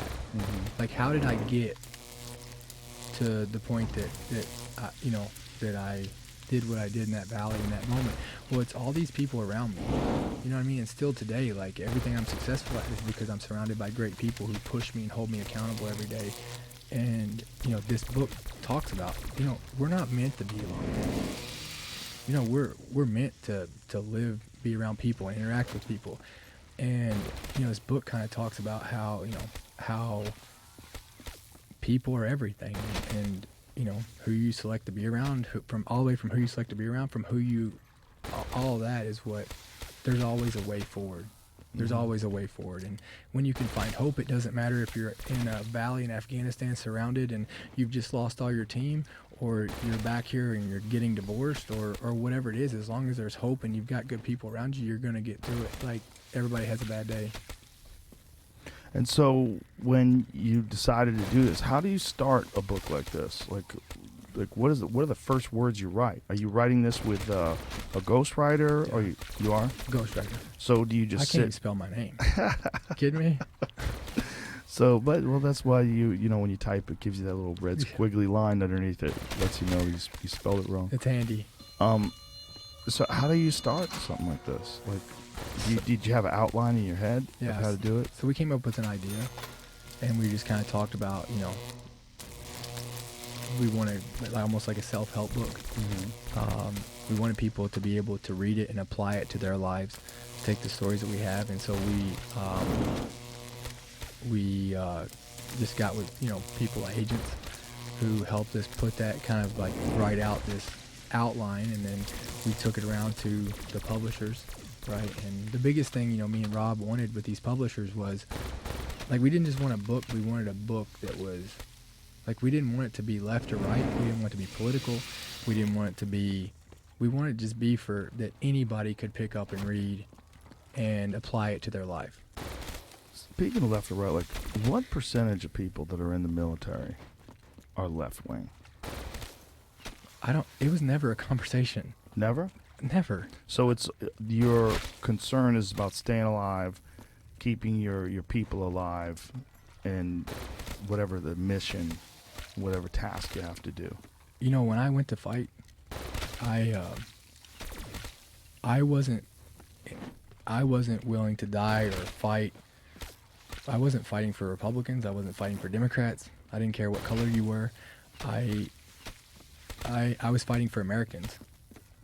And all of that, no matter what God you pray to, no matter what your sexual preference is, none of that matters to me. Like, I feel like the America I was fighting for was good. Was good. That flag to me represents good. People who love their country. People who want it good. And no, I wasn't fighting for Republicans or Democrats or any of that. Of course not. But what I'm saying is, how many people did you guys? You never had conversations about politics or anything? I can't ever remember one. I can't remember one conversation of even thinking about that. It never came up. That's interesting. Now, Afghanistan was a big part of your life experiences. Yeah. And then when the troops pulled out, that whole chaotic disaster, like, what did that feel like to you? I mean, it sucked, right? Like, but it's not like there's nobody who set foot over there that ever thought it was going to go any other way. Really? I didn't. You thought, like, when we pull out, the Taliban is just going to take over and it's going to be chaos again. I mean, what was our goal there? Right. Well, I mean, how did we expect to leave it? Can anybody tell me that? Right. You know what I mean? Like, we knew. I mean, I don't know. Let me say this. I'll speak for me, not everybody else. I knew that I never thought the Afghan military would be able to sustain itself and defend it, right? When you heard them say that, though, what was that like, just hearing it? Because a lot of people felt the same way that you're expressing yourself right now. A lot of people felt that way, that there's no way they were going to be able to maintain it. No chance. So, I mean, how did I feel when it quit, or when we left? Well, how did you feel like when they were trying to pretend like they would be able to do it?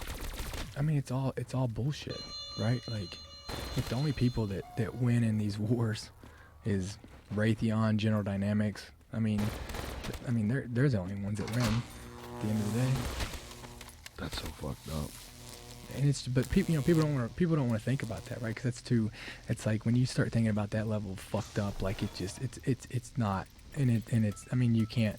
They don't like to think that way, and they definitely don't want to think that that's a motive, and Yeah. that those people benefiting and these corporations benefiting is a motive for doing certain things that, Well, that cost lives. I think we've seen that plenty. When you see what's going on right now, because we are in the middle, as people who may listen to this in the future, we're in the middle of the Ukraine-Russia conflict. It just started a few days ago, and everyone is kind of shocked and terrified by this prospect of a hot war going on, inside the former Soviet Union with Russia invading Ukraine, and we're watching it play out on television, and it's a very terrifying time for a lot of people. Yeah, I mean, it is terrifying. This giant superpower that's trying to control more of its territory.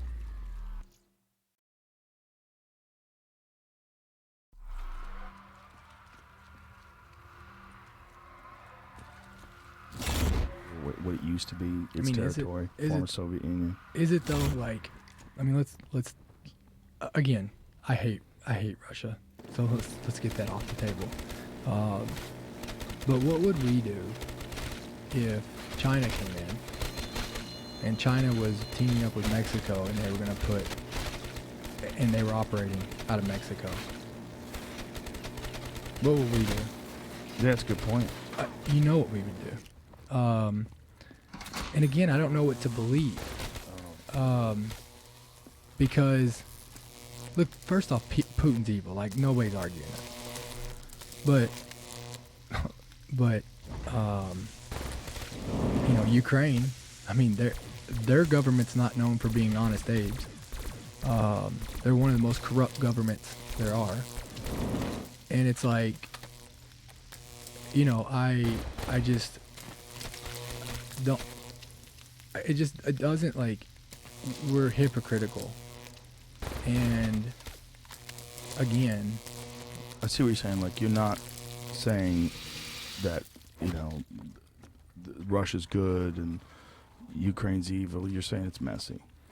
I'm just saying that if we were Putin, obviously the way he's handling it, but again, like, we don't even know that. How many civilians are being killed, right? Like, I think the death count right now is in the 300s. And so more than 300 people have died, right? And so, I mean, why do they still have Wi-Fi, internet? Why are their lights still on? Well, that's a good question, but I think one of the things that's going on with Wi-Fi is I think Elon Musk is for sure chipped into but again, satellites. I mean, I don't know what's going on. I don't know what to believe. You hear these stories that inspire you to think that, these people on that island, next thing, like, that, they gave their life, and there's this. And it's like, well, now they're alive, supposedly. Who knows what's really happening? You see that tank that, just veered off and ran over that car. Yeah. And it's like, then you hear that was a Ukrainian tank. You know what I mean? It's like, you I think that's not true, though. I think that was a Russian tank, right? I haven't heard any of that. But I see what you're saying. There's so much misinformation there's so online. much misinformation online. Yeah, the island was a big one that they told Russia to go fuck himself, and that they killed everybody on the island. But it turns out, no, they actually been captured. Yeah. Yeah. And so it's like, I think they're both fucked up, right? And so it's like, I don't know. I don't know what to do with it. My part is like, at the end of the day, Russia is killing innocent civilians who have nothing to do with this are losing their lives. Yeah. Jimmy, I'm gonna send you something just so that you could have this too. There's a very good video that's online that explains the conflict, and it's not a judgmental video. It's not casting the blame one way or another, but it's a YouTube video that explains. I think we talked about it a little bit yesterday, but it explains how this conflict got started.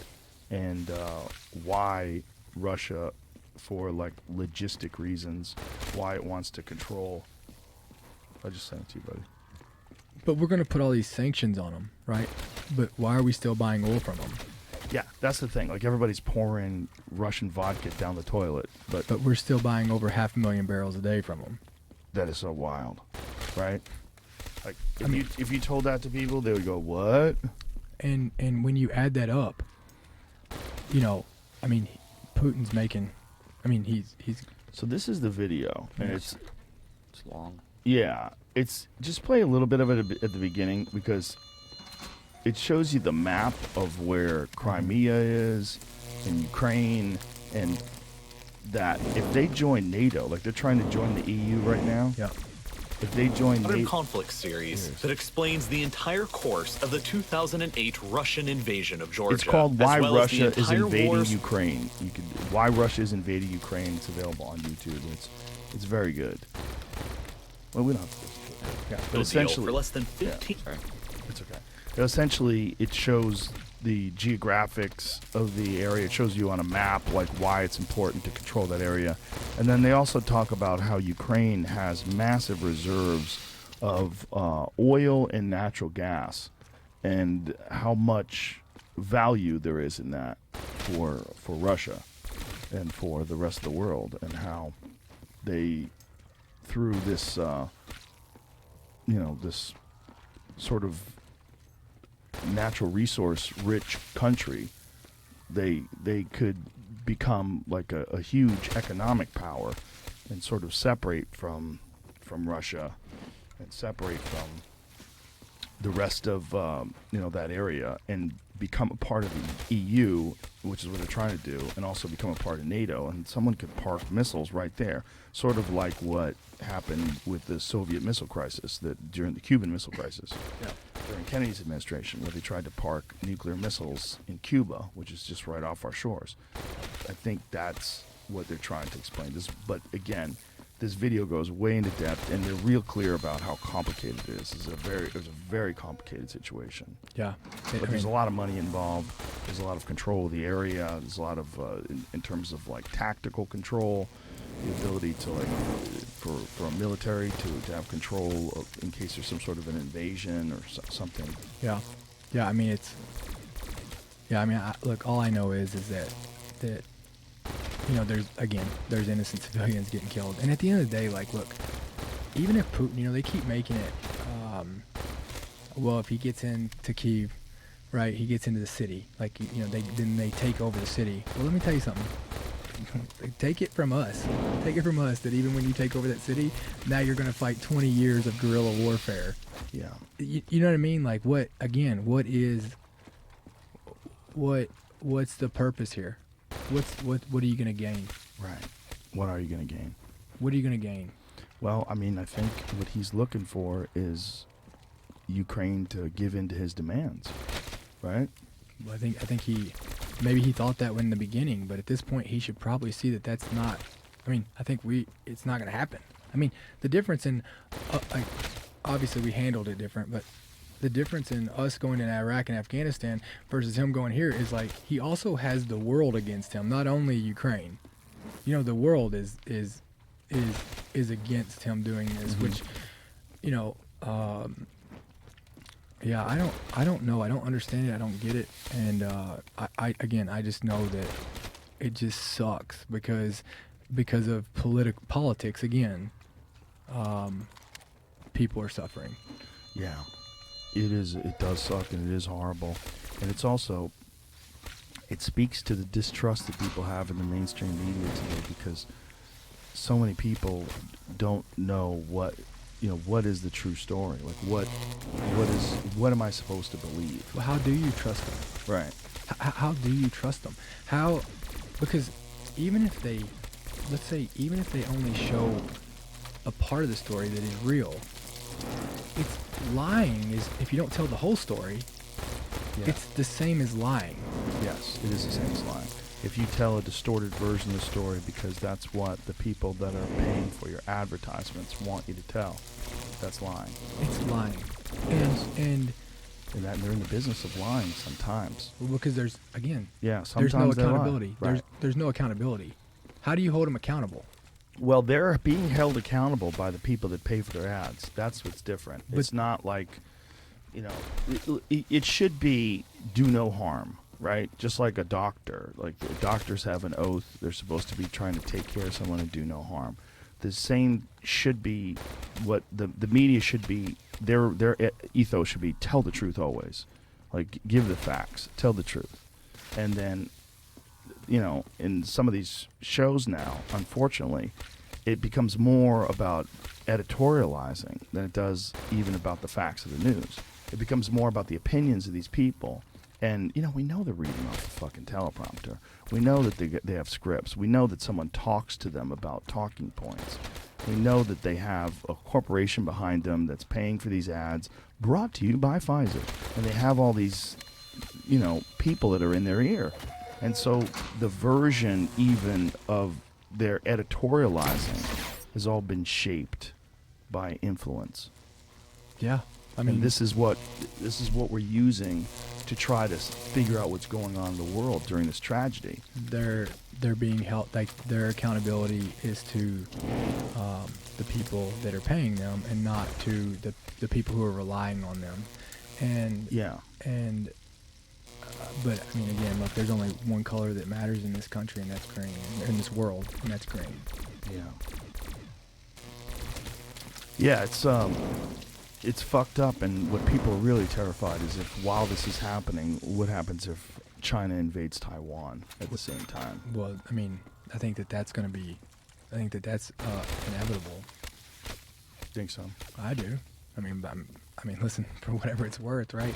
But I mean, of course, like, why, if you were America's enemies right now, now's as good a time as ever.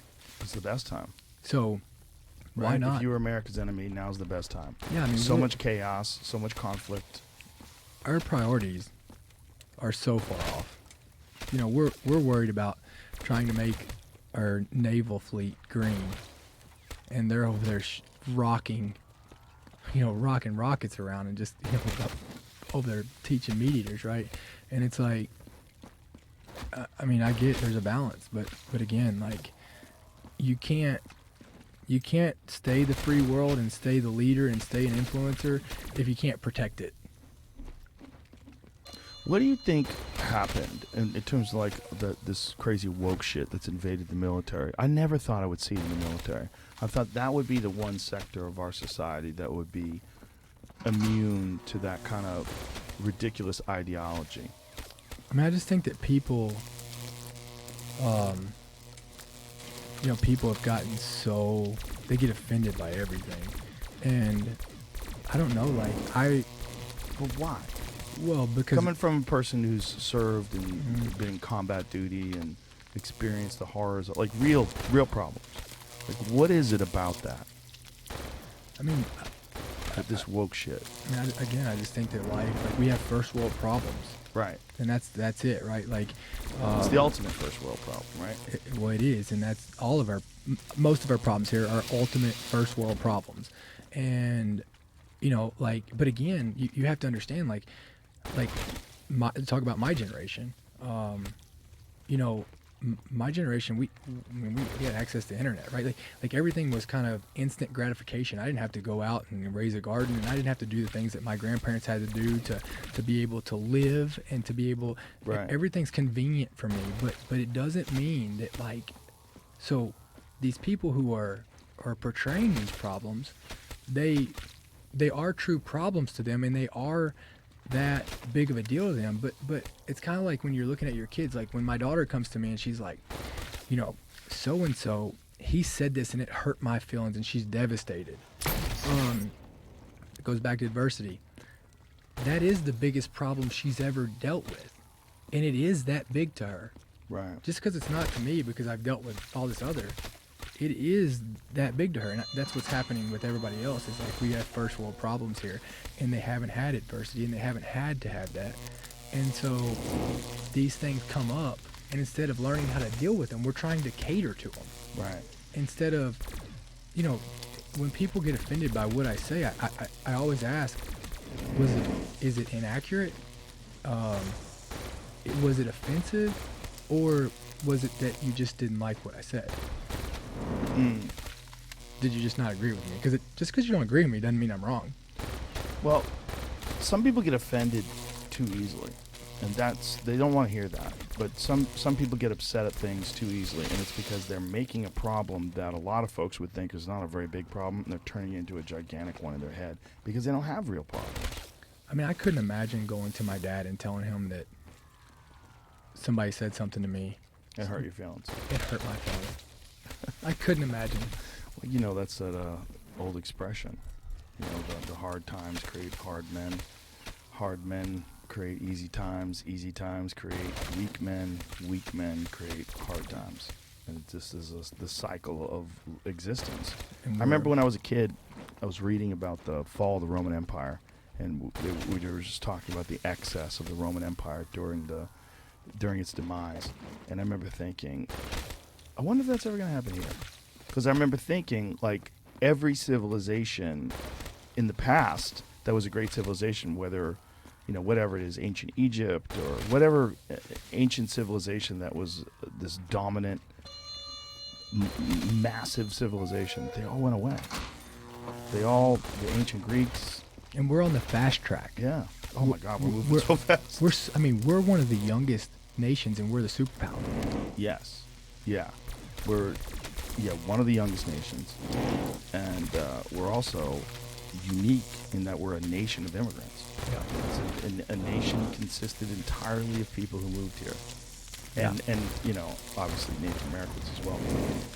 The people that moved here are the bulk of the humans that are here, and it's so recent. I talked about it in my comedy special. I said the United States was founded in 1776. People lived to be 100. I go, that's 3 people ago. It's 3 people ago. 3 people ago. 3 people ago, they decided to try to figure out how to create this new And look what we've experiment in gone through. self-government. Yeah, pretty wild. Pretty wild, right? You know, and I just think, you know, look, I think we have to keep that in mind, and again, but people are just so entitled, right? Like, you know, I don't know, like I don't want this to sound terrible, we're the trust fund babies of the world. We are the trust fund babies of the world. Yeah. You know what I mean? No, that's not. I don't think that sounds terrible at all. I think. Well, I don't want to offend trust fund babies. You know what I mean? I think that they need a little offending, but we're spoiled. Yeah. You know, we really are. I mean, I used to say that about California, that California was like, we were the trust fund people when it comes to the weather, because there's no weather in California. Mm-hmm. So no one has like a real sense of like what nature can do to you. And growing up in Massachusetts, Except those wildfires. yeah, those wildfires are a motherfucker. Those are a wake-up call. Those make people nicer. You know, in Massachusetts, when it would snow, everybody would kind of get together. You know, you'd help people. You see somebody pulled over the side of the road, people would pull over and try to help them.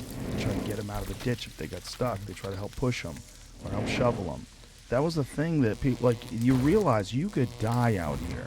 Like, when it's, you know, 10 below zero and it's in the middle of fucking January and you see someone whose hazard lights are on and there's no one else on the road, like, you feel obligated to help that person. And there's a thing about nature where it makes you confront your own vulnerability, your own mortality. And California doesn't get that very often.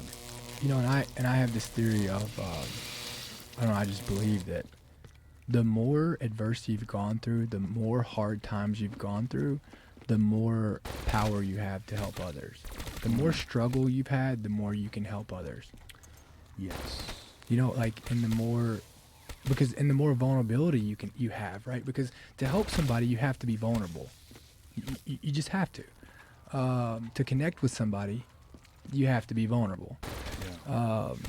And people who have gone through stuff and came out of it, they have the power to be vulnerable because they know that they're going to get through it. Yeah. Yeah, it's in order to get people to connect with you, they have to understand that you've experienced some bad situations yourself. It's not simply just that you know the right way to go about things. And one of the things that Jocko does so well is talk about Everything. your own, you know, human shortcomings, your own doubts, your own fears, all those things, and then how to get through it. Yeah, I mean, Jocko has this way of, and it's awesome, of, like, he defuses you before you even know it. Mm-hmm. Right? Like, you could come in and he has this way of, like, you could have this whole built up you know, like if I'm about to go nuclear, I call Jocko. Right? Do you? Yeah. Oh, he'll tell you. He'll tell you. We talked about it on the last podcast, and I'll call Jocko, and he listens. He listens to you, so you kind of like running around in a circle, and telling him that I've got, you know, this whole plan built up. And this is how I see it. And then he just like he lets you wear yourself out, and then he comes in and he talks logic. Yeah. You know, he you know, I'll never forget, I called him this one time about this I was so pissed off at some stuff that had happened, and I was like, dude, I'm gonna go over here. I'd already had this plan that I'm gonna like, it's on. I'm ready to lose everything. And Settle down, yeah, Dakota. there it was. He listened, and he goes Okay. he goes check. And he said, well, is it, he said, the only time you should fight, or the only time you should go at or entertain this stuff with people is one way, is if it's are you willing to lose everything? Are you willing to go all in? Because, you know, you do this, and then they buck up to you. Well, you're going to lose and look even worse if you don't do something and keep going, right? Like, how far do you Right. want to take it? Right. And he's like, the only time it makes sense to engage in something like this is if you're willing to just say, hey, look, it's worth me losing everything that I got, my freedom, whatever it is. And he said, outside that, it ain't worth it. And when it gets to that point, that's your deciding factor. That's when it's time to engage. Yeah. And it was like, gosh, man, like he defuses you, right? Like, cause he kind of lets you wear yourself out and figure it out. And then he just kind of helps you, guides you, right? Like, Hits you with some logic. some logic. Yeah. Well, he's a leader. You know, Jocko's one of those rare people that's an actual, real, bona fide leader. You know, and Yeah. you could talk to him about pretty much anything, and he'll be able to look at it rationally. Yeah, he's such a unique guy. Such an Very incredible unique. guy. He's that dude's done so much for me, just, you know, as a friend, and like, that guy is just, that I owe Jocko so much. I think a lot of us do, you know, as a friend and just as an example, of, you know, the way he likes to describe it, extreme ownership, ownership of everything, failures, successes, you know. And he's the real deal. You know, like, Yeah. I hear people talk sometimes, like, I just want to be like Jocko, and I'm like, you'll never be like Jocko, but you can strive to be like Jocko. Jocko he is a superhuman, you know. Yeah, good luck. I mean, you'd have to live his life, and you might not survive. That's the reality of a Jocko. Is like Jocko didn't have to make it, you know, and all the things that he's gone through. Same with you. All the things you've gone through, you didn't have to make it. You know, you did, and you're very fortunate that you did. But you don't make a person like you. You don't make a person like Jocko easily. It's not easy. Yeah, I mean, it's kind of like that iron sharpens iron, right? Mm-hmm. Yeah, absolutely. Now, now this book is out. Like, Came out today. oh, today? Really? Yeah. No shit. Yeah. Oh, that's probably why we scheduled this, huh? Yeah. This today. So when it comes out, what do you do now? Do you have to do like a book tour? Do you have to go I went talk on. to a bunch of people? Yeah, I mean, I went on Andy Frisella's podcast yesterday. Okay, cool. He was badass. Me and Rob went out there. I was in St. Louis, and then here today. Is that where he does his? Yeah. Up there? Yeah. Yeah.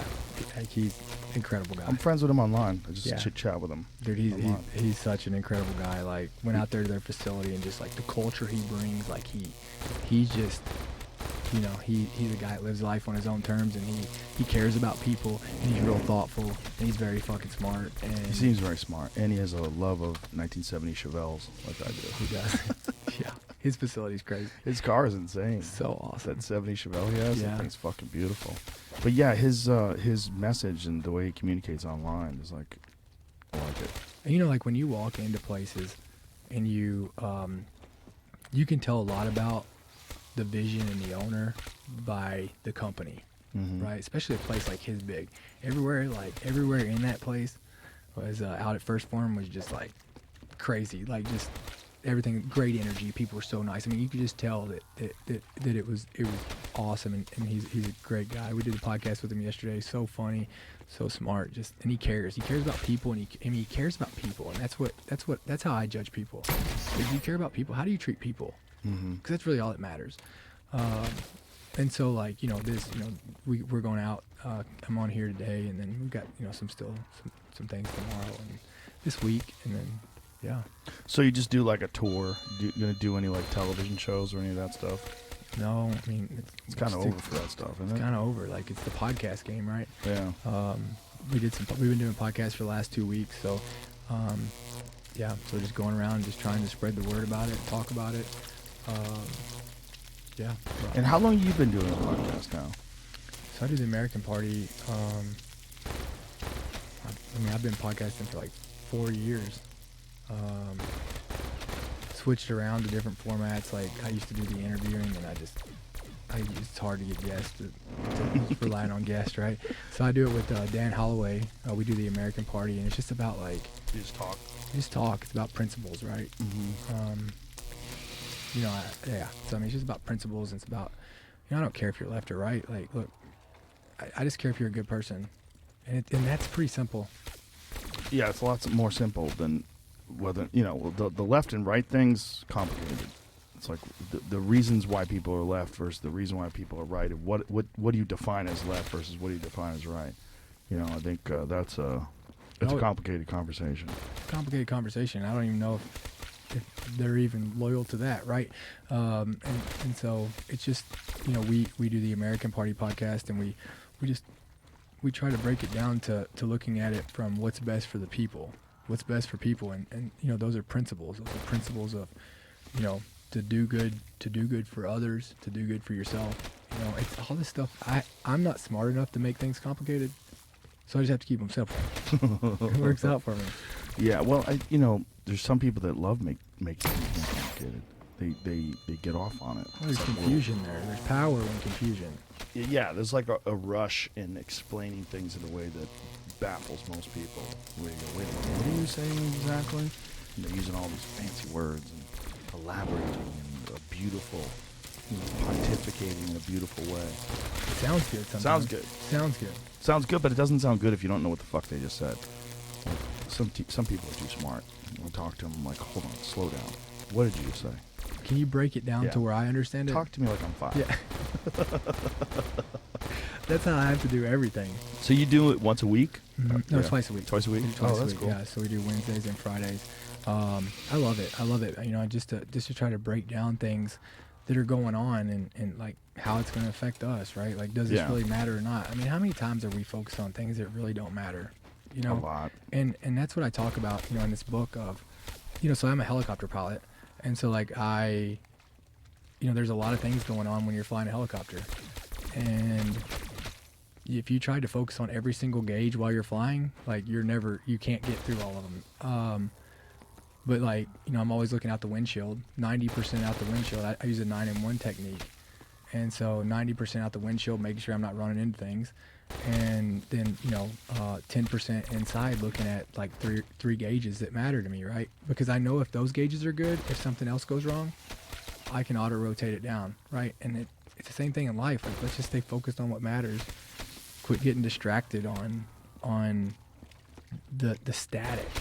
Stop giving things more legs than, are you having a bad day? Do you have a bad life, or are you having a bad day? Or are you having a bad moment? Right. God, stop giving obviously we all have negative things and we all have obstacles in our lives, but like, don't give it more power than it really is. Right. Than it deserves. Than it deserves. Yeah.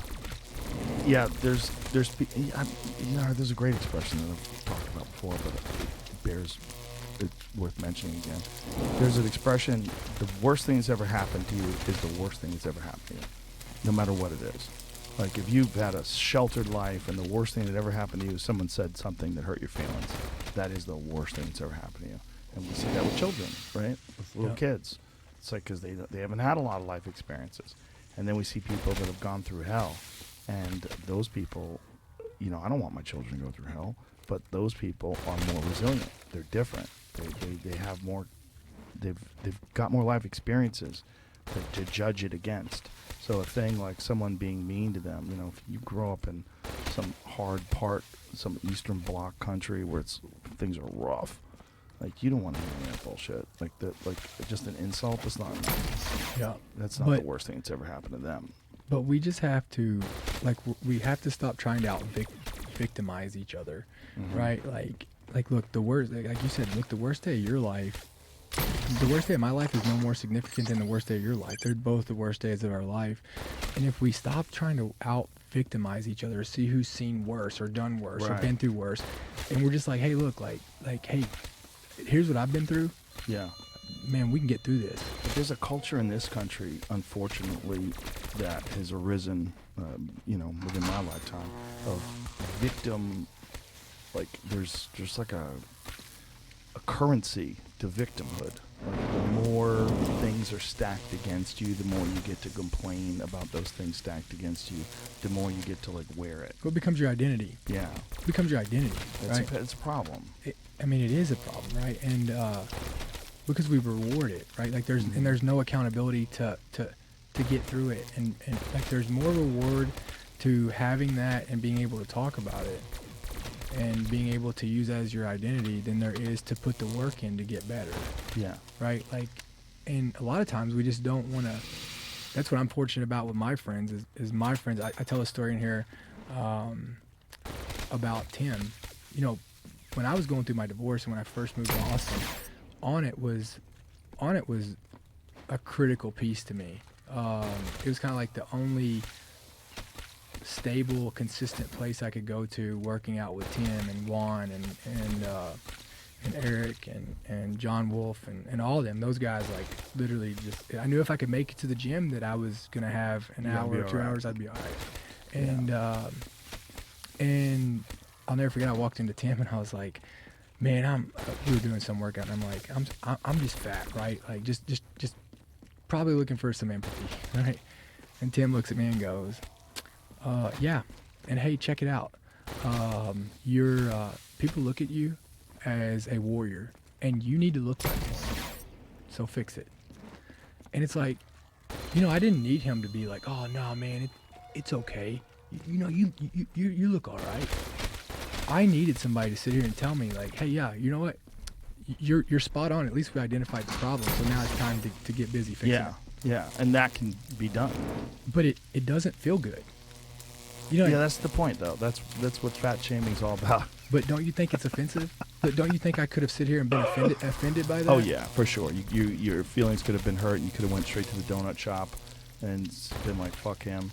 I mean, this is one of the things we see today with a lot of people online, where they're this whole body positivity thing. It's like, it's such nonsense. Like, yes, it's awful if someone's mean to you purposely and hurts your feelings and mocks you for the way you look because you're obese. Yes, that's not nice at all.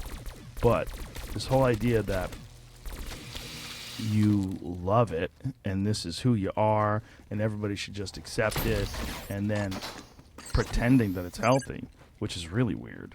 Like, people will distort the reality of medical science and pretend that there's not like some real significant effect that obesity has on all parts of your body. All sorts of things go wrong if you're obese. But Yeah. we send this message to people that body positivity is the way to go, that it's okay, but it's not okay. It's not. You mean, it sucks if someone can point something out and like, hey, you have let this lapse, you have treated your body in a poor way, and because of that, you have a significant problem, and you got to do something about it. Like Tim said, do you fix it? That's a reality of so many fucking people out there, and they don't ever get that speech, and they don't ever fix it. And instead, they try to come up with reasons why it's okay to be obese. And it's not okay to be obese. It's terrible. It's terrible for you. It's terrible for the people around you. It's because you're going to, It's selfish. you're going to get sick. You're going to get, it's going to be a real problem. People don't want to hear it. They want to think that somehow or another it's okay. And especially during the pandemic, like, my God, it's like one of the main factors for whether or not you're going to be healthy, and whether or not you're going to survive this fucking thing. It's one of the main factors was obesity. Yeah, I mean, yeah, and I just, like, the frustrating part to me was just, I got it. Look, do whatever makes you feel safe. I mean, whatever. I don't care what that is. Right, whatever it is. Whatever you've done, just do it. Do it. I don't care. Leave me alone. And look, if you, I'll just never forget. I was in the grocery store and I didn't have a mask on. was being the selfish me, and I walked in. I wasn't around anybody, but like this woman was in. I mean, she was very obese, and her cart was. I mean, I remember looking in there, and it was like just junk food. And she's like screaming at me, telling me how much of a piece of shit I am for not having my mask on, and I'm endangering everyone. Was there a mask mandate? I mean, they didn't tell me. I mean, I could go in the store without it, so like nobody mentioned it to me that worked there, right? It was only people who were. But either way, it was like, check, I got it. Okay, I'll put my mask on. You need me to put my mask on, I wasn't on an airplane. Yeah. I'll put my mask on, right? If that makes you feel better, I got you. But I just don't understand, like, why do we only look at parts of it? Like, okay, I'll put the mask on to protect you, but if you want to protect yourself, you should maybe start eating healthier. You should maybe make healthier decisions all the way around. But that's hard to do. It's very easy to yell at you. Well, again, and that's what I felt like, is so many people were blaming me for their problems. Mm-hmm. Yeah. You know what I mean? Yeah. And look, obviously, I got it. It was real. I got it. Check. I'm not arguing that. I'm just saying that, like, now that let's say I don't know if I don't even know where we're at in the pandemic anymore. Like, I don't know. But can I walk around and when I see somebody who looks very, very unhealthy and I know that the science supports that, can I walk up to them and be like, hey, you don't need to be eating that? No, because that only affects them. Yeah. The thing about you with the mask is that, I don't think masks, especially most of the masks that people use, unless you're wearing an N95 mask, which most people aren't, like a really snug fit N95 mask, I don't think it's really doing much. Those cloth masks, and especially those surgical masks, I mean, I don't think it's doing much. Those cloth masks that you wear over, like, that they, like, it's almost like these, like, what are they called? Like bandanas over their face? Nonsense. Well, yeah. It's nonsense. And there's studies that are showing that it's nonsense. That's statistically, it doesn't really have that much of an effect. Again, like, I had Michael Osterholm on recently, and he was explaining why an N95 mask works, and that it has, like, what did he say? It was like electrical static. What did he say about why the things actually cling to the mask? Like, it prevents transmission because... Electrostatic charge. Yeah, so it's something about, like, if you are sick and you have one of those on, it actually does significantly reduce the amount of viral load comes out of your mouth. But most people aren't wearing those. They're wearing these bullshit masks. And here's the thing, man. It's like, if you want to go to a place and you want to, I mean, if there's a mask law and you're not wearing a mask, that's one thing. But if you want to go to a place and it's optional and you've got your mask on and other people don't, and you're screaming and yelling at them, like, you especially if you're obese and you've got a cart full of shit, you're concentrating on the wrong thing. So but again, where's the self-responsibility? There's none. But it's so easy to point a finger at mean old Dakota running around with no mask on. Mm-hmm. You piece of shit. What's wrong with you? Yeah, I mean, what number in the country? What as far as the world? How unhealthy? Like, we're one of the richest countries in the world. What level? Where are we at on the health scale? That's a good question. Like, let's guess. Let's say 17th. Or no, let's go this. The most. As far as unhealthy, like the unhealthiest, I bet we're number 7 or 6 or 7. In terms of the unhealthiest country? Yeah. Yeah, I'd say we're probably top 10 unhealthiest. And as far as healthiest, I think we're probably top 20. No? I don't think so. Really? I don't know. Yeah, you're probably right. It's probably top. Yeah, there's a bunch. How many countries are there? No, that's way above 100 my pay grade. How many countries are there? A lot. 200? I want to say they're close to 200. Close to 200, something like that. I think it's in the 190s. So I would say we're top 100 for healthiness. No way. I want to think about people like me, so I get cocky. I go, we're fucking healthy. Take a lot of vitamins. We work out every day. No, we don't. Like, a small percentage of us do. Yeah. All right. I'll say as far as obesity, we're top 10. We're top 10 the most obese country. And as far as bad health, I would say we're top 10 as far as bad health. As far as good health, probably top 30 or something. What do you got, Jamie? I'm trying to just looking this up is a tough problem real fast because what A lot of makes articles. what's unhealthy. So like I Right. typed in unhealthy and it's like pollution. Okay, or- let's say this. Oh, right. Environmental factors. Yeah. Let's say this. What percentage of people, like in the world? I found that I'll just go. I found why is the USA only the 35th healthiest country in the world? So it's All like right. So we're the top other way. 35. out of 169. Okay. What about the opposite? Like, when instead of the top 35 in terms of healthy, what about in terms of sick? Like, for bad health outcomes. Here I'm. Like, where do we? Did you find something? Here's the top 10 unhealthiest countries in the world. And Yeah, this is as far as healthiest. What about unhealthiest? Yeah, Is so- America one of the? That's the first question, Jamie. 20. Is America one of the first unhealthiest countries? Okay, obesity and diabetes. For decades, the United States has had the highest obesity rate among high-income countries. Wow. High prevalence rate for obesity are seen in U.S. children and in every age group they're at. So, the highest obesity rate amongst high-income countries. We're number one. Click on top. We'll go top 20. I already did it. We 20 weren't in there. We weren't. No. So on this one though, but yeah, I mean, That's what I was going through. Oh, what is the most unhealthy country? That's again. I was going Ethiopia. through that already. And once you So get is to that number a- 5, it started making. You can't get to it. Is it an environmental issue? It's a. So it's like pollution in terms of unhealthiness? Yeah. There's a it's- lot of that question. isn't that crazy though? Yeah. Yeah, well, we're the most obese. But that's a weird thing because we have all this access to food, and a lot of it is really unhealthy, and it's easy to get. Like, the easiest food to get is like you can just pull into a burger place, get a milkshake, fucking sugary soda. But we Get also have fries. access to the most healthy Yeah, food in the world. but it's not as easy, and it's So it's that's not as laziness. cheap. So it's like It's also like, you know, people don't have a lot of time, unfortunately. Like, the other thing about us is the time requirements that our job takes. Like, your job takes a lot of fucking time. is that the narrative that we've like? Is that what we just? I mean, I think you're a busy person. Yeah, I'm a busy person, but not compared to a person that has a job that they hate.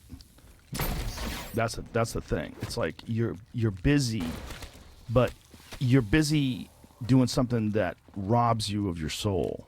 And that's a lot of people. A lot of people are out there busy, but they're busy doing something that drains them. Yeah. When I leave here, I'm like, that was a good conversation. Dakota's cool. That was fun. That's how I'm going to feel. Yeah. I'm not going to feel drained. Yeah. I'm going to feel like that was a good conversation. You know, when I do stand up tonight, same But thing. but have you always? I mean, have you always had that? No, when and- I was and- younger, I didn't have that. And when you were younger, did you still work out? Yeah. So my point is that if you whether you want to do something or whether you don't, you'll find an excuse. That's true, but also, the reality is, like, my struggle years were not that long. Like while I was struggling and while I was working out, I was young. I had tons of energy. I was driven, and I had a plan where I wanted to get somewhere. I wanted to have success, and fortunately, it came true. And I did have success, and I did do all that stuff. But the people that haven't and they're obese now, they have a bunch of shit going on. First of all, they have low energy levels. It's very difficult to get something done when you have low energy levels. It's so hard because whatever motivation I need, I mean, I'm kind of on autopilot now. Like, when I get up in the morning, like, I know I'm going to work out. It's not like whether or not I can. Well, maybe I'll blow it off today. I fucking never say that. I get in there. I always work out. So it's not like whether or not it's going to get done. It's going to get done. Yep. It's just, it's a part of, it's brushing my teeth. It's taking a shit. It's normal. But everything's I go out there. everything's habitual. It is. But but my point is, like, I have momentum and I have health, right? So I'm fit. I eat right. I take a lot of vitamins. I'm doing all the right things in that regard. So I have the energy to go out there and work out. For obese people, it's so fucking hard because your body's drained. But you're telling me, do you think that majority these people we're talking about, Mm-hmm. how much time do you think they spend on their phones? They spend a lot of time on the phones, but that's easy to do. Well, The thing, but what I'm saying is like, it's not as easy for me. This is just my own personal realization, my understanding of like the human body. When you're really fat, it's very hard to get going. It's very hard. Their bodies are fucked up. Like they don't have the energy to do it. And that's just a reality of what it means to be an obese person. So what they have to do is force themselves. You know, they don't have like this feeling like, I can't wait to get to the gym. That feeling is not there. Their feeling is, okay, I know that this is a process. It's a long, brutal process, but I must begin it. And it must be a part of every day. And that's the only way I'm going to get out of this. Hold it up, guys. I mean, I don't wake up and have that, and I work out 6 days a week. And I built a gym on my property, like 100 yards from my house. And I still have to fight myself to get up to go work out at it, right? I can it's a choice. It's a choice. Goggins talks about it. It's what his priority is. Who the fuck has more discipline than Goggins? He goes, sometimes I see my shoes, I stare at those motherfuckers for a half an hour. I could see him in his house angry, looking at his sneakers. And then I put him on and I say, stay hard. Yeah, stay hard, motherfucker. Stay hard, motherfucker. Dude, he sends me some of the most hilarious text messages. My favorite video of him is, obviously he's running, right? Yeah. I mean, dude, I don't know if he ever sleeps, but he's running and he's like, I'm out here and somebody just pulled up next to me. It's 100% humidity and it's whatever degrees. And he's like, and he looked at me, he said, why are you here? Or why are you running or something? Yeah. And I looked at him and I said, 'cause you're fucking not. Well, he needs haters. He likes haters. He does. He enjoys them. He said, 'cause you're fucking not. He likes lazy people and he likes haters because they motivate him. Yeah. He's in a constant war, like in his mind against weakness, against his own weakness, against other people's weakness. Isn't that what I was talking? I mean, it's kind of the same thing, right? Like like where I just talk to myself different. Yeah, I guess. Yeah. I mean, I'm not. That's what I respond to. I respect the fuck out of that dude, and I love him to death. But I don't think his mindset's healthy. I mean, he's never at peace. Maybe he's never at peace. Maybe. I mean, it's probably not healthy if he was going to be like a youth pastor. But I mean, for him to achieve the goals he wants. I mean, he's doing not it. just achieve the goals he wants, but here's what's maybe as important with him. Is that Goggins inspires so many people to action. There's so many people that watch his videos and they go, that is an exceptional human being. So exceptional. But it's because he's not like this. He's not trying to be well-groomed. Right. He's not trying to like worry about offending people. Like David Goggins is so clear that he doesn't give a fuck what you think about him. Yeah. And whether you're watching his video or not, he's going to still be getting after it. Yeah, it's real too. That his attitude about those things is 100% real. I've never met him. Oh, really? No, I'd love to meet Goggins, but he's like, I watch his videos and I just like, I wish I could be that. I would love to introduce you to him. You'd love him. He's a all- great guy. He's a lot of fun too. You would think that he's like, stay hard all the time, like constantly, but no, he laughs a lot. He's a fun guy. He's always working out, right? So he's always like drained of all the bullshit that a lot of people carry around with them. A lot of people carry around some unnecessary bullshit that they could get rid of with a hard workout. Yeah, a hard workout. Like, the things that, if you ever notice, like the things that bother you, like that are on your mind before you start working out versus when you're done, Totally different. you got a totally different perspective. Totally different life. It's like life is okay. Like a fucking brutal workout, after it's over, you're like, whew, Yeah. I'm gonna be all right. Yeah, it's therapy.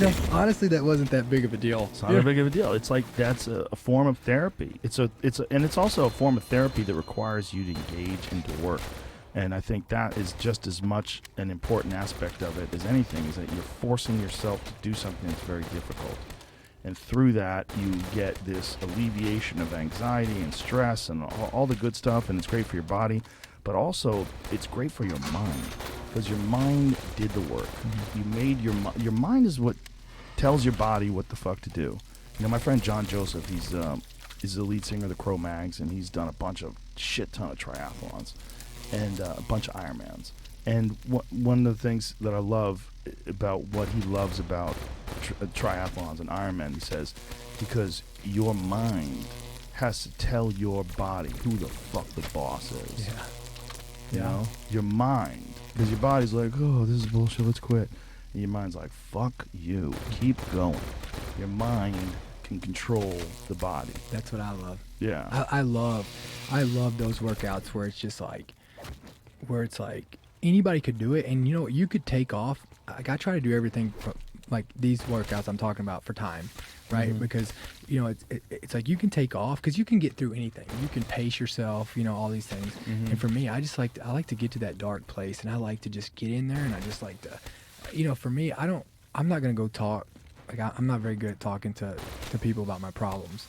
I feel like I'm inconveniencing them, and then when I verbalize them, they're not that big. So, you know, so for me, like, this is kind of like my time my counseling session with myself, where I don't have to say anything, and at the end of it, I come out and I feel better. You know, but I'm physically beat. I'm mentally I love just getting to that dark place where it's just like, oh yeah, this is where I like it, and I come out of it and I'm like, I'm ready to get after it again. Like, I'm relieved, you know. But sometimes I have to get in there. I just have to push myself harder and just be like, no, like, I'm gonna quit on my terms. Yeah.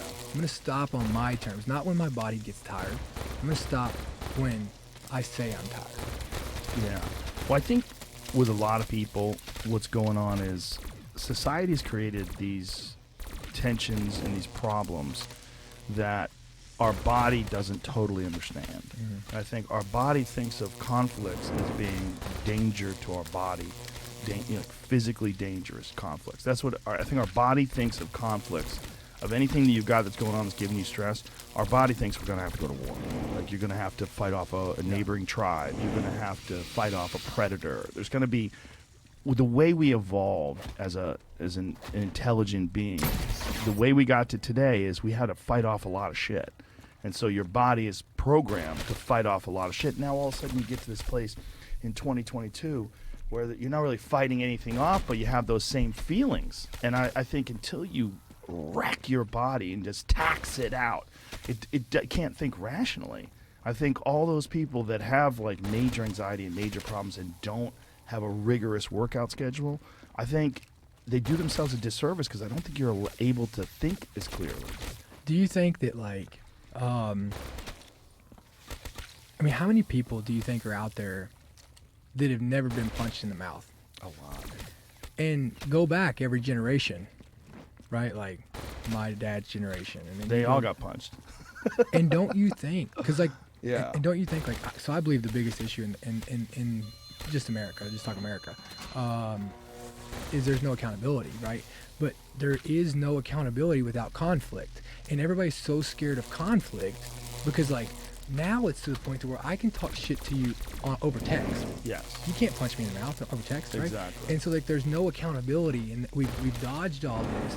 I mean, I remember, like, when I was in high school, I mean, we would fight, and then we were friends the next day, and I mean, you know, that's how it was. And now it's like, it's just crazy shit, right? But it's like, there's no accountability. And it's also, we're the same thing. We're the same animal that we were your dad's generation, your grandpa's generation. We're the same creature. Mm-hmm.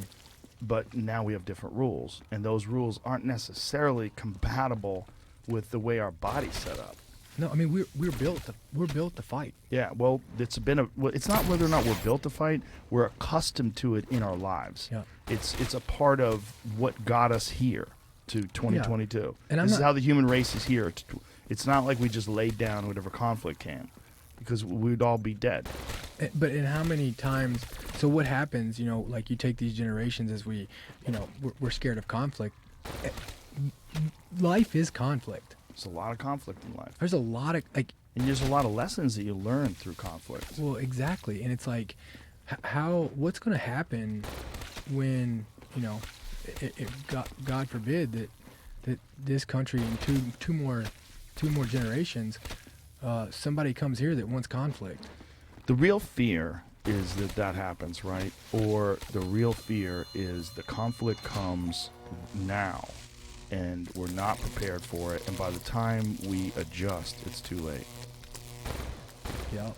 I mean, that's the issue. Is what would it take to snap America back into a position where we value physical resiliency, we value discipline, we value, and it's a common thing. It's common that people exercise and are fit.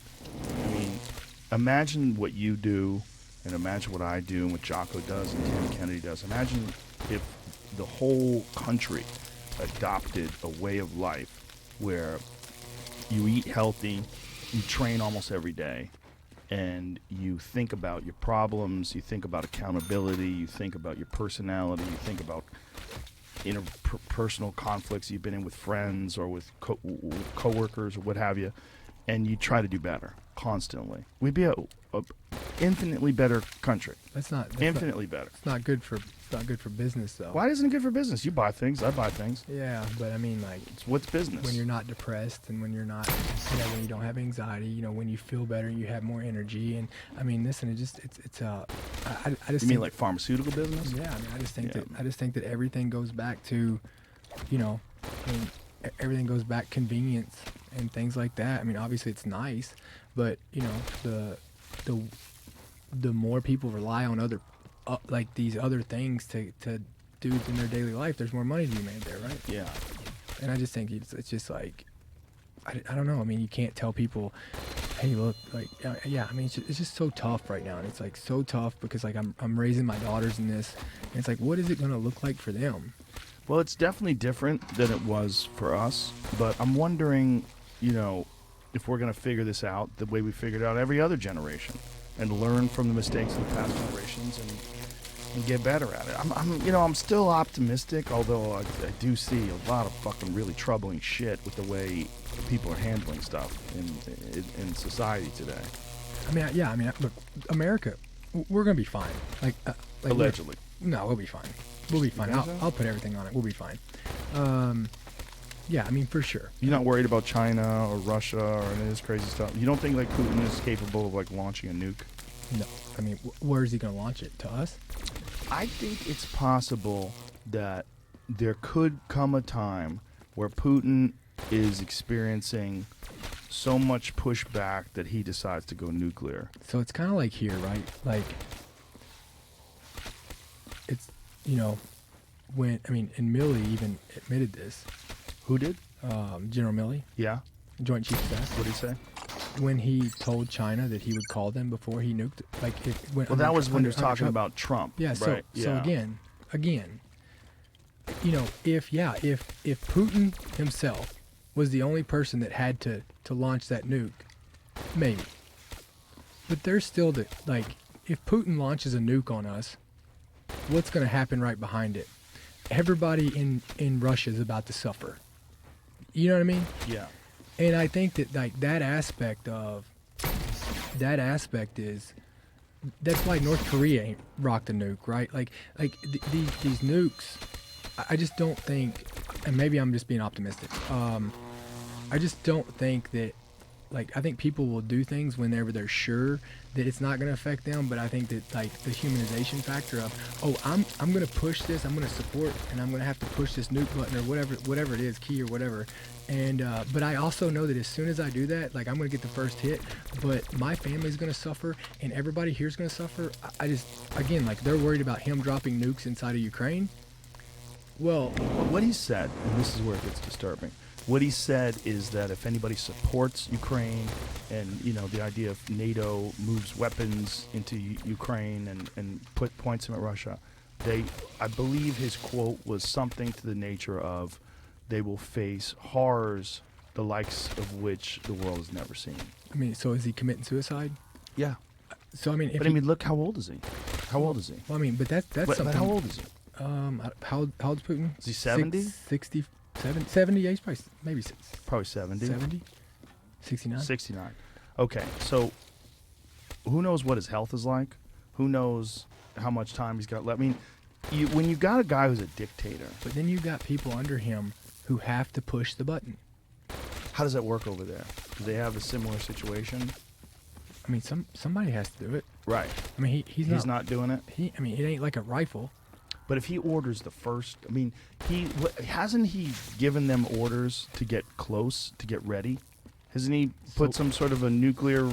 What was his order that he gave out? Up the level of readiness or whatever. I don't know. Right. What does that mean? I mean, I don't. Maybe they point them. I don't know. Maybe they get them aimed in the right direction. But listen, the human race has nuked countries. We have. Well, not us, obviously. We're the only. time. We're the only ones. That's enough. It's like, listen, it's not that long ago. I mean, it seems like a long time ago, 1947. But if you look at in terms of like the overall time that humans have been on this planet, that's pretty recent. But in like if you look at Roman history or Greek history, like a 50-year, 60-year, 70-year gap in between something is not much. But you also had, like, we also had the support. Like nobody, like this had affected everybody. Right. And like nobody, like we didn't worry about somebody rocking a nuke back at us. We didn't know if they had it, right? So now we know everybody who's got the nukes. Yeah. And so, and everybody knows like who's got them, who's got what. I mean, it's all obvious. But you know that during the 60s, there was some generals that were legitimately thinking about launching nukes against Russia, against China, against Cuba. There was real talk about this. Like, that's what the whole Dr. Strangelove movie is about. We actually talked about it yesterday. It really was based on real people that had these ideas and thought they were actually going to wind up doing that. I mean, look, anybody can do anything. Like, people can do anything. I just don't think that, maybe. I just don't see, like, when they're talking about nukes inside of Ukraine right now, but you talk about Putin literally losing it. Like he's done. Like if he drops a nuke, 100%, he's done.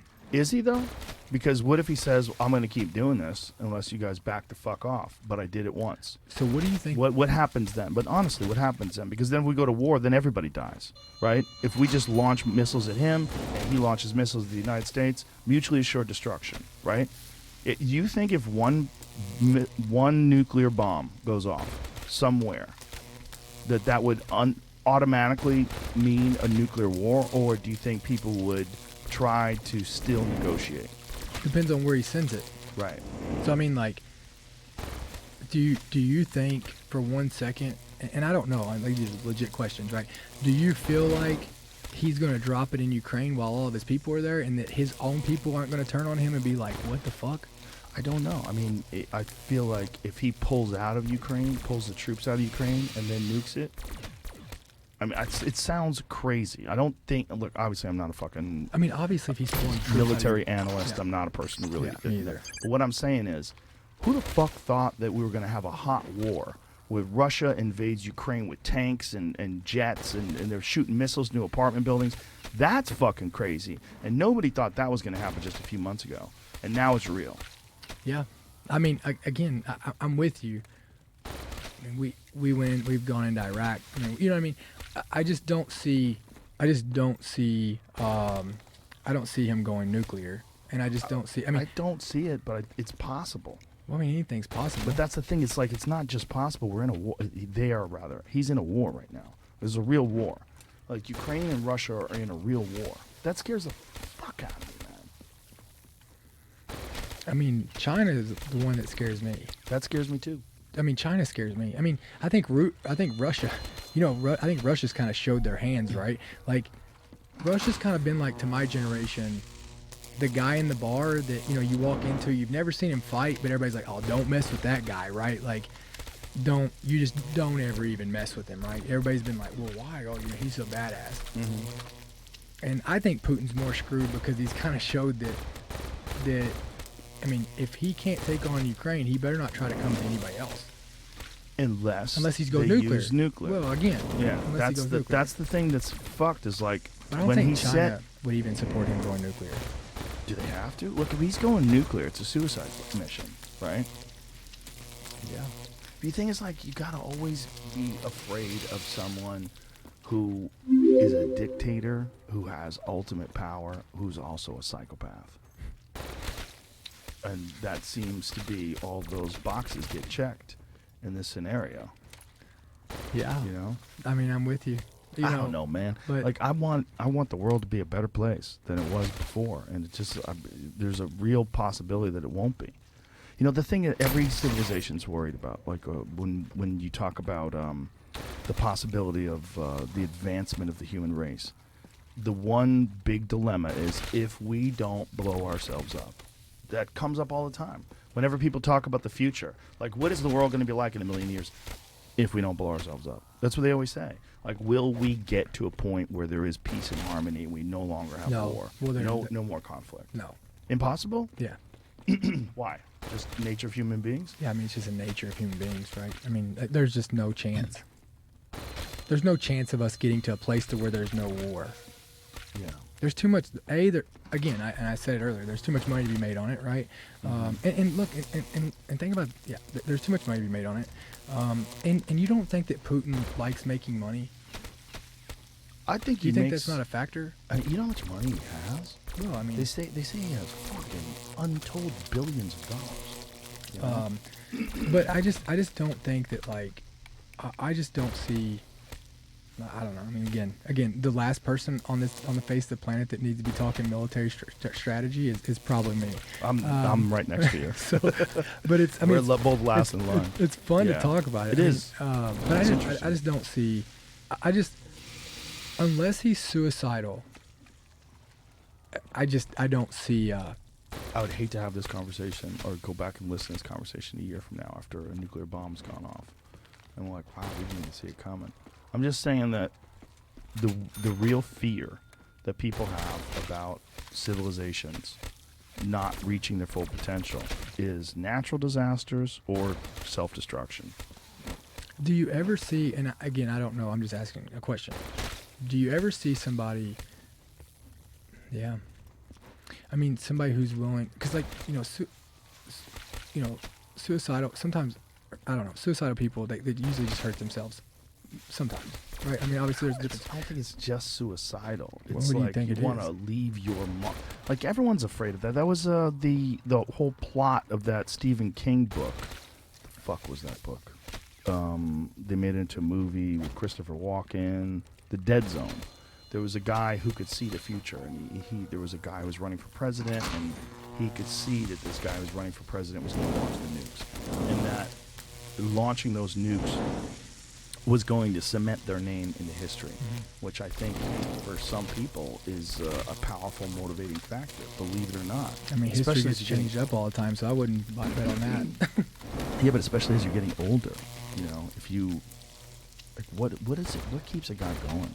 When you're 69, you've been running Russia for decades, and you have untold billions of dollars. Like, what keeps a guy going?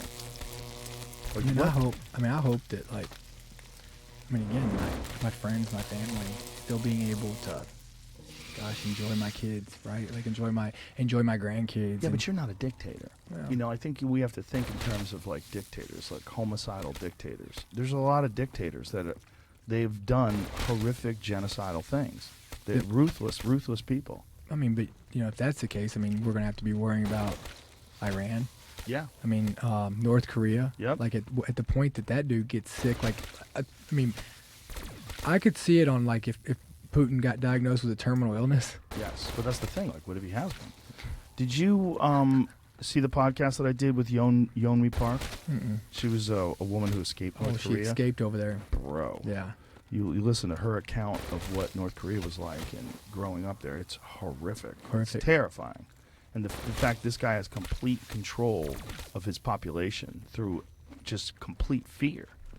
They're so tiny over there. She was talking to me about how little everybody is, and she's so frail.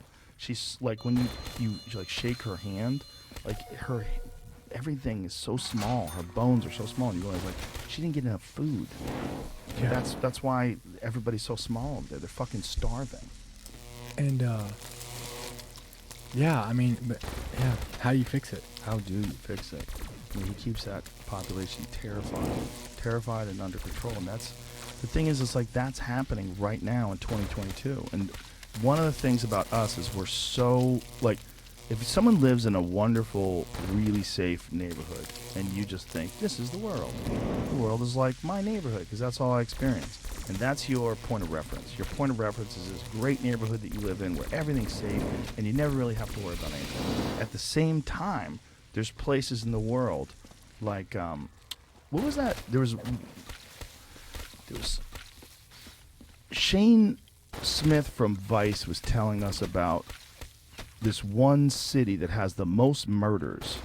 I think it was in Pakistan. It's one city where there's more like murders and more hits.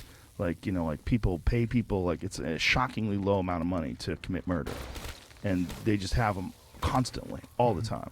And it's just the reality of living there. I think Karachi, was that where it was? But we have all these things in America. What's the murder capital of the world, Jamie? Yeah, we do, but it's small places, right? Like south side of Chicago. When I typed in city in the world with the most murders, top 3 were all in Mexico. Whoa, that's now, right? Yeah, I mean, so. Yeah. But you know, we like, yeah, I mean, it's, I don't know.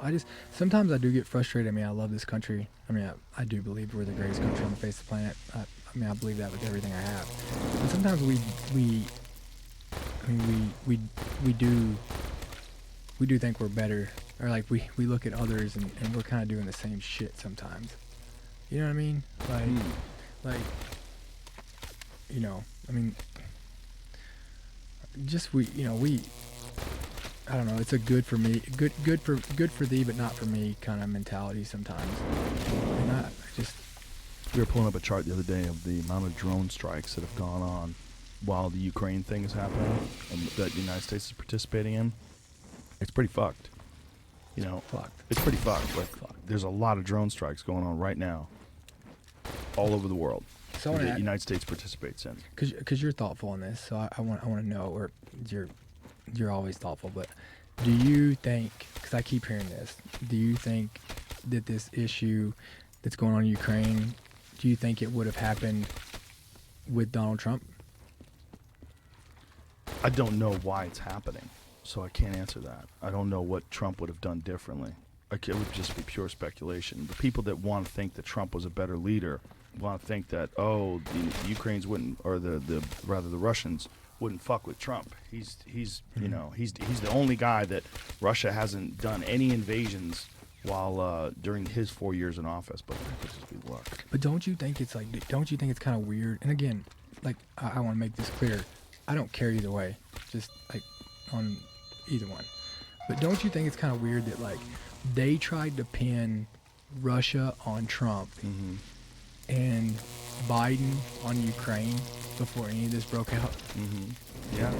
I mean, you know what I mean? Yeah. Well, the Russia-Trump thing was crazy because they got into his servers. They hired people to hack into their campaign while he was president. They hacked into the computers. They planted evidence that tried to implicate him in the shady dealings with Russia. Like, it wasn't just that. Who's them? They wanted the Clinton campaign. It wasn't just that they were spying on him. It was that they were, like, let's Google that. And so don't Google what has been proven about who was it that it came up with the information. And it just came out, and like 2 weeks later, you got this going on. Yeah, very quickly. And don't you think it's kind of crazy? Like, I mean, because people weren't upset about it.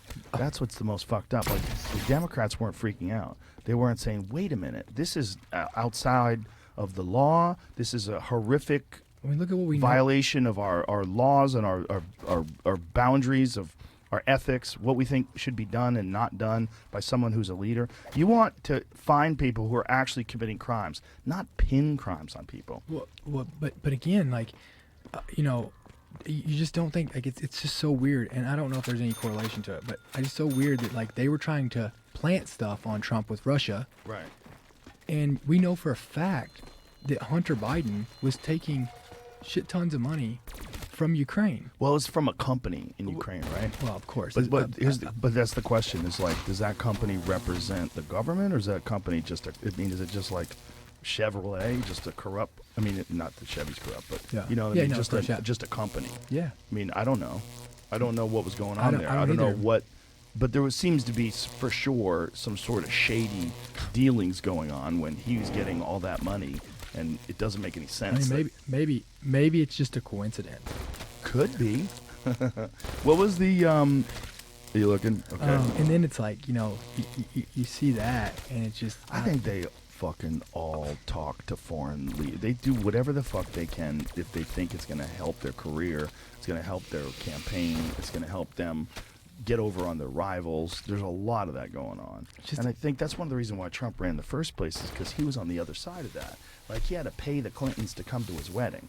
It's that kind of shit. Yeah. Was it his wedding or is it someone else's wedding? Is what, his daughter's wedding? No, Is this the thing? What you need to know about the John Durham filing that Trump world is fuming over. And what is this? Business? Dude. I'm trying to ask if this is even what you were talking about, Yes. so we can dig into the right Yeah, story. it's a Durham filing. So even Yes. looking into this now, depending on what link I click, it's What link you click? it's filled with bias. So like, Okay. Yeah. Well, this it is is. definitely a biased website. yeah, it's just But they're crazy. biased towards things being inflamed. Like. so where should I go then? That's a good question. Because I've What's typed a in good what has been proven. Durham. Yeah. What is what's a good way to look at this? None of them. Some of them have to be accurate. Do they? What we know about the Durham probe, I- Hillary Clinton's responsibility for the Durham probe. Who's going to have written that unbiased article? Yeah. To find. I don't know. What do you got? Anything that's going both ways? I was starting to read through that, so I can, if you give me a minute or two. Yeah. I'll see what I find. I mean, it's just, I don't know. It's just so, like, when you start looking at It's it. dirty. Like that is Watergate, right? Wasn't that Watergate? Wasn't they were spying? That was the whole reason why Dick Nixon got out of office, because he was fucking spying. Yeah. Yeah, you're not supposed to do that. But now it's like, I don't know, but it's just like we talked about in those relationships. Like, you do something and then that, oh my gosh, I can't believe this happened. Like, it's like the worst thing ever, and then it just happens over and over, and you kind of just get numb to it, right? Yes. And it's like with politics now, Yes. it's like I don't know what you could do to get for it to be like, oh my gosh, right? Right. Like I mean, can you imagine if Bill Clinton, if he got a blowjob today in the White House, It'd be nothing. he's not getting impeached. No chance. Like, they would probably raise him up as a hero. Yeah, they would come up with some reason why, he, was just a hypersexual individual who was tempted by his genetics, and Oh, it's not his fault, I got one thing that might already be a mistake that's in this. There was a filing that happened last week that's gotten this back in the news. Right. When the initial spying happened on Trump, wasn't it because of the Obamas? Like, Obama was in office and they were spying on the candidates. I think that was the original. That was the original part. So Yeah. according to this, the New York Times says that they changed that like, I don't know who like the Trump team, I guess. They were initially saying it was the Obamas, and now they're saying it was the Clintons team that was doing the spying. Right, but maybe they thought it was the Obama. They knew it was the Democrats, perhaps, and then I mean, either we thought way- it was the people that were in power, and it turns out it's not the people in power. It was Clinton because she was running against Trump. That doesn't necessarily. That doesn't make sense though, because that means that she's in control of the FBI or whoever's doing that. Well, She's she just a was a candidate. secretary. She wasn't just a candidate. She was. She wasn't. I mean, I don't she was think- a secretary of state. You have to give that up though to become the candidate. Yeah, but the connections that she had with those people if she is the favorite to win the presidency, and she was. The connections that she had with those people. The only question you got to ask is, in this whole thing, is do you think Obama knew? Yeah. I think he knows everything. Well, of Right? course. Like, But he they're also all- fucking hated the idea of Trump being president. He thought Trump was, a scoundrel. I mean, you remember that fucking White House press conference dinner? It was kind of hilarious. Yeah. Where he says to Trump, "I'm one thing you'll never be, Yeah. President of the United States." Like, oh my God, you got it in that guy's craw. That's probably why he became the president. Oh, for sure. Probably stuck in his fucking head. He's like, "I'll show you, motherfucker." Yeah. And, the thing that scares me is that whether you like Trump or hate him, he polarizes the country. Mm-hmm. Like, he's not a Republican like Ron DeSantis. I think there's a lot of people who don't like Ron DeSantis, but he's not polarizing the way Trump is. I mean, he's still polarizing, but he's not. People don't fucking hate him in the same way that they hate Trump. Trump- I don't think. Yeah. I mean, Trump was exhausting. Yeah. You know? And it's constantly in arguments and fights with people and going after them, and Rosie O'Donnell and girls he banged and all the crazy things to concentrate on.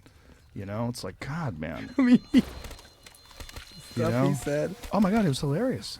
I mean- Look, if he wasn't the president and he wasn't a real threat, that's the thing that really fucked him. Because before that, the guy was loved. Yeah. He was crazy, and a lot of people hated him, but for the most part, he was loved. Yeah, I mean, I'll say this: like under Trump, I felt like the country was safe. Like, you know, I wish I knew that was true. I mean, I don't know if it's true or not, but like I felt like that. You know what? I'll say this: I think just the unknown factor about him made America safer because enemies did not want to even mess with him. Well, he's definitely wild. The Like when he wild card said factor. to Kim Jong-un, we called him Little Rocket Man. He said, we have a nuclear button Here's- too, and our nuclear buttons are way better. Here's the other side, I guess. What does it say? Pavlich, this is The Hill. Katie Pavlich says it was always spying. So what does this mean here? It kind of just goes into the story about what like starts at the beginning. I think like April 10th, 2019. This is what was said. It goes into. Okay, Where we're at now. here's the quote here. It says, "For the same reason we're worried about foreign influence in elections, we want to make sure that during the elections, I think spying on a political campaign is a big deal. It's a big deal," Barr testified. Spying did occur. Yes, I think spying did occur. The question is whether it was adequately predicated. I'm not suggesting it wasn't adequately predicated, but I need to explore that. I think it's my obligation. Congress is usually very concerned about intelligence agencies and law enforcement agencies staying in their proper lane, and I want to make sure that happened. We have a lot of rules about that. Well, we know that there was a lot of the intelligence agencies did not fucking like Trump, and he went to war with those people, which is insane. It's just fucked. We're fucked. It's a lot of mess. We're fucked. It's a lot of mess. It's a lot of mess, you know. And then where are we going to be in 2024? 2024, because he's running again. So here we are, 2022. That You really means think he's gonna run again? 100%. Yeah, I think so. Don't you think so? He just announced it at CPAC. I guess. Just, I mean, Nothing surprised. Does any? What would surprise you? Like tomorrow, you wake up. What could surprise you at this point? that's a good question. Yeah, that's a good question. Everything's so aliens. Would that really surprise you? I mean, like, Yes, no, that would be a surprise. you don't think? I'd be like, wow. But I mean, I wouldn't even know whether I'd believe it. Because, like, if you really wanted to fuck with people, look, I think that a lot of what we're looking at when we're looking at UFOs, and I've been thinking about this a lot lately, I think a lot of it is these classified government projects. I think they probably have classified propulsion systems that maybe don't even use people. They're probably just drones. But I think they have capabilities that we don't understand yet in terms of like the general public. And they've been working on these sort of different types of propulsion, magnetic propulsion systems. These have been theoretical for a long time. And then this thing that Bob Lazar supposedly worked on way back in the late 80s at Area S4, the way he described it is exactly the way these things are moving. The way, you know, that you see these crafts move, like the one that was observed by Commander David Fravor, the one that was observed by a lot of these other guys that are these Air Force folks that are catching these objects moving at these insane rates of speed. Underwater. Yeah, they're going from ground to water, from sky to water, rather. Yeah, they don't know what the fuck is going on. But if they're working on these things, it kind of makes sense. Because they're always happening. Like this one, here's one. The fucking one that was in San Diego. Well, why would it be in San Diego? Well, why wouldn't it be? That's where all the fucking military bases are. There's so much military in San Diego. If you were going to work on some top secret classified shit, you'd have to be near bases, right? Wouldn't you? You'd want to do it there. That's where they would do it. Yeah, I mean, I just, yeah, I don't know. I mean, I don't know what either. what if we're all like, what if we're all getting played? Like, what if the aliens are doing all this to us? Like, what? I don't think that's happening. I think we're too stupid. What? I think it's pretty clear that we're doing it to ourselves through corruption. I mean, and what we've done in the United States is we have allowed money to get into politics. We've allowed money To get in to our get military. into yes, a lot of it. I mean, that was what Eisenhower warned about when he was leaving office. I mean, that speech when he warns about the dangers of the military-industrial complex, that is a terrifying speech, because that was a guy who knew. You know, he knew exactly what was going on behind the scenes, and he chose to take the time when he's leaving office to warn about a machine that wants to go to war, that wants to find reasons to go to war to profit, and that we know that that's real. And that's why I mean, that's why we stayed in Afghanistan and Iraq so long. I'm sure that had a factor, right? Yeah. And then there's people that think we should have stayed there indefinitely. You don't think for a second, like, yeah, for why? Like, why? Like, if the Taliban had thought that we were going to come occupy them for 20 years, they would have gave over Osama bin Laden on September 12th. You think so? Yeah, they didn't want us there. You know what I mean? Like, they could have Right. kept going on about business as usual. And you know, I just, no, I mean, we were there. And, you know, even though this administration completely fucked this whole pullout up, every other administration had the same opportunity to pull us out, but they didn't. Right. And Well, I think they were warned that this is how it was going to go down, right? yeah, and so it's like, I'm glad we're out. I mean, It would have been nice if we didn't give them all those weapons, though, right? well, why do you think we left them there? Because then we got to build more. Oh. Come on. Are you Ooh. kidding me? I honestly didn't even think of that. Like, of course. Of course. Guess what? All these weapon systems, all this military gear. Well, now we'll have to build the next gen because they've got it now, right? Oof. Oh, That's like a modern version of that Schmedley Butler. You know that piece that guy wrote, "War's a Racket." You ever read that? but Smedley Butler, I think he was a Medal of Honor recipient. Yeah, and it was in the 1930s, I believe. This was after World War I. I think it was 33 he wrote this. It was called War is a Racket. And this was a guy that had served overseas and thought what he was doing, like you could pull it up, Jamie, because it's kind of interesting. He was saying that what he thought he was doing was just protecting the world for bankers and different people. War is a Racket. 1935. Smedley Butler. He got two Medal of Honors. Yeah. Yeah, dude, he's a badass. Let's give the speech about. Let's see if you can find it's not a long thing to read, but it's essentially. I'm sure it would be in that Wikipedia at the top. Yeah, it should be. If you'll just go down to It should be available to read. right. Oh yeah. Well, essentially, what he said though was that he realized that. Here it goes. Perfect.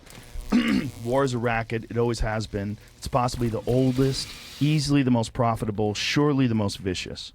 It is the only one international in scope. It is the only one in which profits are reckoned in dollars and losses in lives. A racket is best described, I believe, as something that is not what it seems to the majority of the people. Only a small inside group knows what it's about. It's conducted for the benefit of the very few at the expense of the very many. Out of war, a few people make huge fortunes. He said, I helped make Mexico, especially Tampico, safe for American oil interests in 1914. I helped make Haiti and Cuba a decent place for the National City Bank boys to collect revenues in. I helped in the raping of half a dozen Central American republics for the benefit of Wall Street. The record of racketeering is long. I helped purify Nicaragua for the International Banking House of Brown Brothers in 1909 to 1912. Where have I heard that name before? I bought light to the Dominican Republic for American sugar business interest in 1916. In China, I helped see to it that Standard Oil went its way unmolested. I mean, he was writing about this in the 1930s, almost 100 years ago. We've seen a lot of rackets lately. Yeah. Yeah, that's why that I remember reading that. I think the first time I read it was in the 90s. I was like, wow, like this is crazy. This guy wrote about this in the 1930s. Like you would And this won't be fixed until our leaders can't be, like the leaders of this country, the servants they don't go up there and become richer when they come home. And all of them do. All of them do. Like, you should not be able to have either blind trust is the lenient part of it when you have stocks and you're in those positions, but I don't think you should be able to have stocks. You shouldn't be, like, you should have to go up there and purely you're here to serve. Well, you get a lot less people wanting that fucking job. Well, I mean, but you also might be able to get more relevant people to what Yeah. the everyday citizen lives. I think the real problem is once it's already established the way it is now, where there is a lot of financial influence, where they do contribute to the campaigns, where they do have special interest groups, where they do have these people that help them get into office, and they're beholden to them once they get in there. And then you have people like Nancy Pelosi that are worth hundreds of millions of dollars, and they make $200,000 a year. And you're like, what? But she makes that money based off the information she fucking knows. Which is crazy. Which is crazy. But it's like, it's just like Obamacare was a perfect example. Everybody else was forced to get it except them. Like, it's crazy. It's crazy that, you know, that they can have information. So the shit that they can do, they're not held accountable if they know inside. Like, go look at I did a podcast on the American Party, or me and Dan did a podcast on the American Party podcast about trading within you know, the House and all that. Oh, you see the list of all the people that trade? You're like, wow. And then what you look at is you look at, like, oh, they invested in Raytheon or whatever, and then they knew that 3 days later they were going to vote on a contract that was going to go to them. And it jumps their profits up. It raises their stock price up. It's crazy. It's crazy that it's legal. It's crazy it's legal, because if you were a person on Wall Street and you did something like that, You go to jail. you're going to jail. I know. It's nuts. It's How? it's a crazy loophole. But it's like you were talking about before, that we're just accustomed to it. We get numb to it. Like, oh, what are you gonna do? And that's what they rely on. You That's know? what they rely on. It's crazy that it's okay. And until, but at what point do you hold them accountable, right? Like, that's the hard part. What is it gonna take for it to change? And how is it gonna change? And what's gonna be the method? Well, you start by first off being a good individual and doing the right thing, and then you do that in your home, and you start raising good, decent, moral children, and then you expand that expands the community, and then it just expands. That's the only way to fix it. You don't fix it. You can't fix it by going up there and a coop or whatever. You have to fix everybody. You have to start with yourself. That's the And reality. And the way forward. On that, the way forward. The book, it's out today, right now. Robert O'Neill, Dakota Meyer. Dakota, you're a bad motherfucker. Thanks, man. Appreciate you, Always brother. good seeing you. Good seeing you too. All right, bye everybody.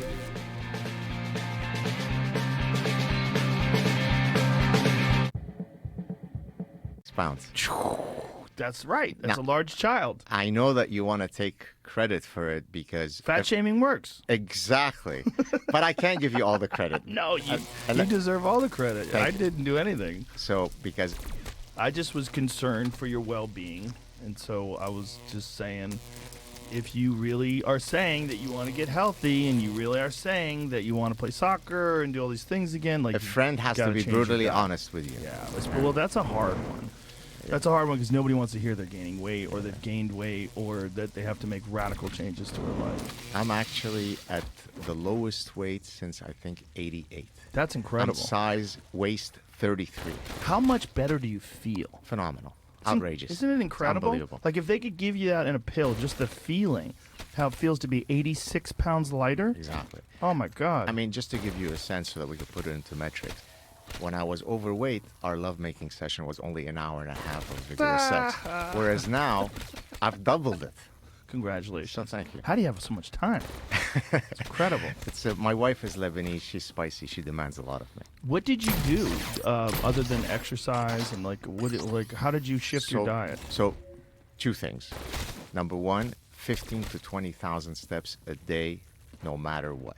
No matter what. So it's been almost now 2.5 years that I haven't done a single day of less than 10,000 steps. Now the steps could be treadmill, it could be walking outside, it could be running vigorously on the, out, whatever. It could be biking, but I always have with me this. Actually, Is it one of those pedometers? It's one of those pedometer things, and I'm obsessive about maintaining. So just by having this clear objective that I have to reach, makes it that no matter what, I've got to get off the proverbial couch and walk around. It's -20 in Montreal.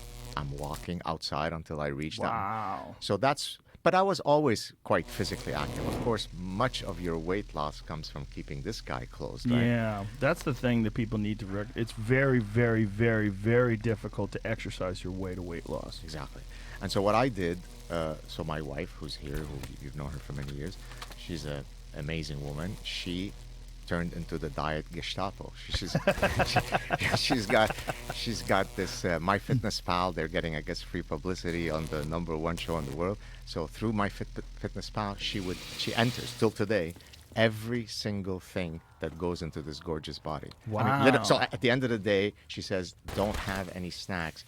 You're at 1727 and you were supposed to get under 1700. So by having that feedback loop that's always keeping you in check. Plus, the third thing is I weigh myself once a week, so that the autocorrective mechanism comes in not when I'm now 227 in terms of weight, but if I've come to Texas and then I go on the scale and I've gained 3 pounds, well, now I know that I need to correct the following week. So these little changes, I mean, there's nothing magical. Just doing that. I guess if I can add a fourth thing, I removed the all or nothing mindset. In the past, I mean, the highest weight I reached, Joe, you won't offend me, can you, from knowing you for many years, do you know how heavy I got? I guess you can calculate. Well, if I look at you now, you look like you weigh about 165 pounds, yeah, exactly. Am I right? I'm 170. Ah, see, I'm pretty 170, close. very good. I'm good at weight classes. A lot of I years of guess calling fights. Exactly. And I would imagine the heaviest you got was probably close to 300 pounds. 256. Yeah. Okay, so that's the 86 pounds. Yeah. So 256 for a That's guy. the heaviest. That's the heaviest that maybe I could have been more, that I'm aware of, that I've actually seen it on the scale was 256. I had gone for my yearly physical, and I got on the scale and I was 256, which is the average weight for a 6'4" middle linebacker. Yeah. Who's, Yeah. 8 inches taller, Right, 7. that's scary. And so I removed the all or nothing mindset that I need to lose all the weight by next Tuesday. My mindset was, as long as every day I'm a bit better, eventually, the old baby steps thing. And so I get on, I'm now 10 pounds less, 20 pounds. Hey, let me try to get under 200. I am. And then bit by bit, magically, here I am. For a message, if you have a message to anybody out there that's trying to do it, what would it be? What's the most important thing? It's that there are 1,000 different temptations in a day for you to violate your goal, and you can almost never fail. You don't have to be so punishing, but 997 out of the 1,000 bifurcations in the road, you have to take the right road. And so do that enough days, enough times, get 997 out of 1,000, and suddenly you'll be 30, 40, 50 pounds lighter. Just trust the process. Trust the process. And that's what's hard for people to do, because they really do want immediate results. And the way I always describe it, there's a gambling term that you have to get better the same way you get sick. It's like if you're gambling, say if you and I were playing pool and I was ahead 100 games and you said double or nothing, I would say no. You got to get better the same way you got sick. Right. Because I'm up 100 games. Why would I risk losing it all in one shot? No. Yeah. And that's how it is with weight loss. You got to get better the same way you got sick, slowly over time. And it's been now, the usual thing is that you put it back on. I've now had it off for quite a while, so I'd like to think that I'm in my steady state now. But that's you've become aware now of the value of being thin and healthy, and you've become aware of how good you feel. Yeah. I don't think you're a smart man. You're not going to go back. Exactly. Did you ever have any trouble with your weight? I mean, I've been like 5 pounds overweight before, 10 pounds overweight before. That's it. Yeah, and then I always oh, you fat fuck, and then I lose the weight. Now, is that because of your Gluttony. background? Gluttony. No, not putting on. Why didn't you ever put on more weight? It's not an option. I'm not getting fat. Is it literally a vanity issue? No, it's a health issue. I work out. I do martial arts. Yeah. If I'm fat, I can't work out. Like if I can, I feel it. It's like I put sludge in my engine. Yeah. You know, like the fattest I ever got. I think I got to like 207 one time, and it's for me it goes right here. It goes on my sides and in my belly. And it was also eating a lot of pasta, which is just not for me. Whenever I do that, I always feel like shit, and I just overeat. But I work out a lot, so Right. it keeps it in check for the most part. But it can get away from me if I'm stupid, because I still eat like a teenager. I eat as much as I want. Like I eat large amounts of food. But you do mainly the protein stuff, right? Yes, Yeah. mainly I eat meat, but I eat mostly meat and fish and fruit. That's mostly what I eat. So I guess the fifth element of when you ask me how to lose weight, I also removed all the carbs, almost all of it. Once in a while, I have a bit of something, but So what is a daily meal for you like? so breakfast I may have 1 or 2 boiled eggs. Lunch might be my wife and I go to the Peruvian rotisserie place that we probably go to 4 times in a week, which I'll get a quarter of a chicken with a bit of coleslaw, vinegary coleslaw, not creamy coleslaw. I might have 1 or 2 snacks around mid-afternoon, which might be things like 100 grams of frozen raspberries, a little yogurt of 70 calories, and then dinner will be a fantastic salad that if you looked at the volume, you'd think, my God, how are you losing so much weight? But it only has, 5-6 ounces of protein, but it's voluminous so that I feel full. I may have another, a little snack at 8 o'clock, 70, 80 calories, and I've reached my 15, 16, 1700 calories, and I'm Mr. Slim Man. Are you trying to lose more, or are you going to maintain this? Yeah. 'Cause you look great. Thank you. That's very kind. I just want to see a 1 and a 6. I haven't reached it. I've gotten to 170.4. Last time I checked, I was 171. I just need to see a steady state of 165, 167. And now the actuarial tables, by the way, for a guy my height, they put me at 155, which strikes me as a bit. That's pretty thin. That's pretty thin. I don't. Those tables, the BMI tables, they don't account for mass and Exactly. weightlifting, and also you did soccer for many years, so you have strong legs. Exactly. Yeah. Yeah, I think that one thing that can help you. I don't know if you've done intermittent fasting. Have you tried that? So, what kind of window? 16, 8? I like 16. Yeah, I like 16. So I've done that for 3 days, just because I'm trying to recover from having gone on a trip. But I'm guessing you're suggesting that I do it for a longer period, correct? Well, that's what I do. Always. That's Yeah, I your- do 16. I mean, I occasionally violate it if I feel like it, but it's only because I know I can get away with violating it because I'm so consistent. Right. But that's my move. Are you as disciplined in other aspects of your life as you are in your weight management? I mean, certainly in your work ethic you are, but other things, or do your punctilious nature only manifests itself in a few domains and you're completely carefree in others? No, I can't. This is me. This is me with everything. You're exacting. Yeah. I mean, I take days off. I relax. I know how to relax. Yeah. I'm good at that, but I think discipline is a very important thing for a person. I think it's a very important thing to take care of the thing. It's like not taking care of the things causes you so much more pain and anxiety than taking care of the things. Right. So take care of the things, no matter what it is, whether it's your body or your work or whatever you got to do. Fucking off is not good for you. It's like if you're a professional, just do your work, and you should be a professional with your body. Be a there's a great book called I think it's called Going Pro. It's Stephen Pressfield, the same guy who wrote The War of Art. I'm in the middle of his second book, which I don't like as much as The War of Art, but Turning Pro. And the whole idea is about approaching your work. Like, you decide that you're a professional. You show up when you're supposed to show up.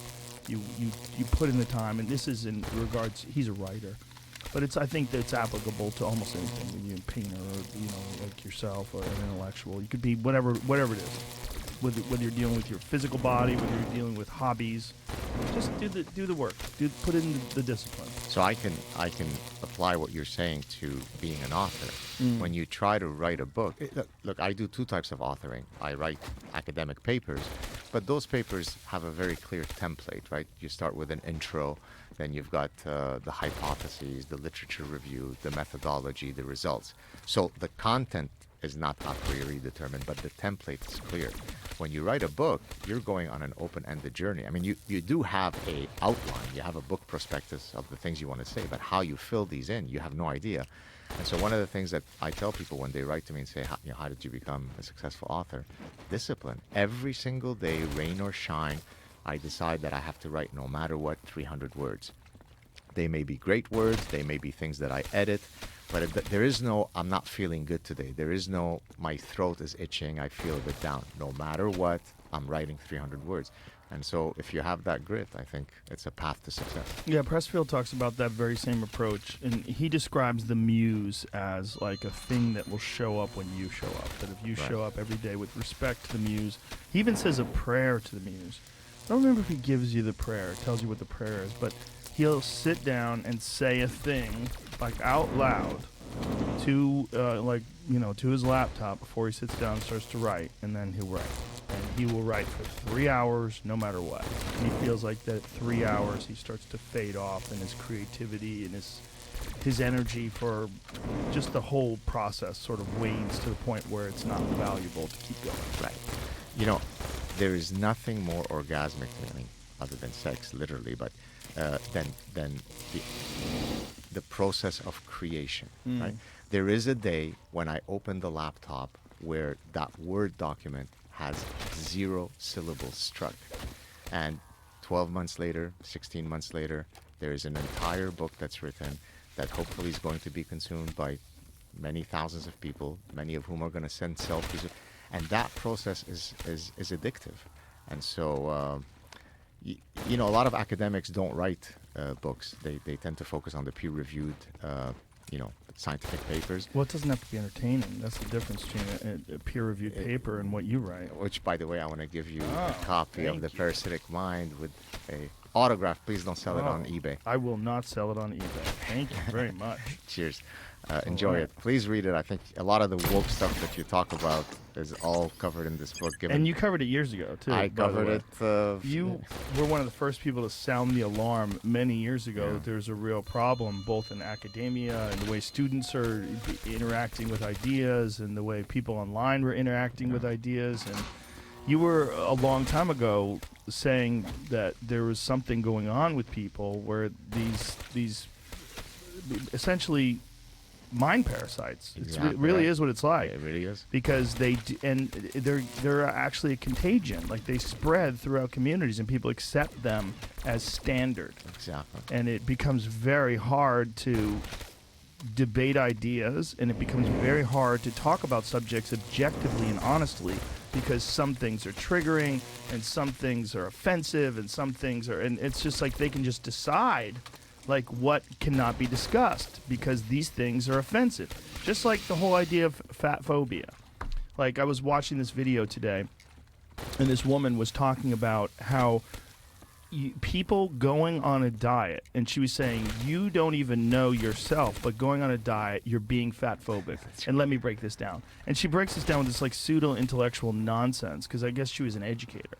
And so here you got this sloppy, overweight, lazy educator telling people that it's good to be lazy, because if you're not lazy and if you try to become healthy, then you're a bigot. You're a fat phobe. Body positivity, right? It's nonsense. Yeah. Body positivity is stupid. We are the only time, this is the only time in this world we're living in 2022, this era from like whatever it was, maybe 1970, 1980 on, where poor people are fat.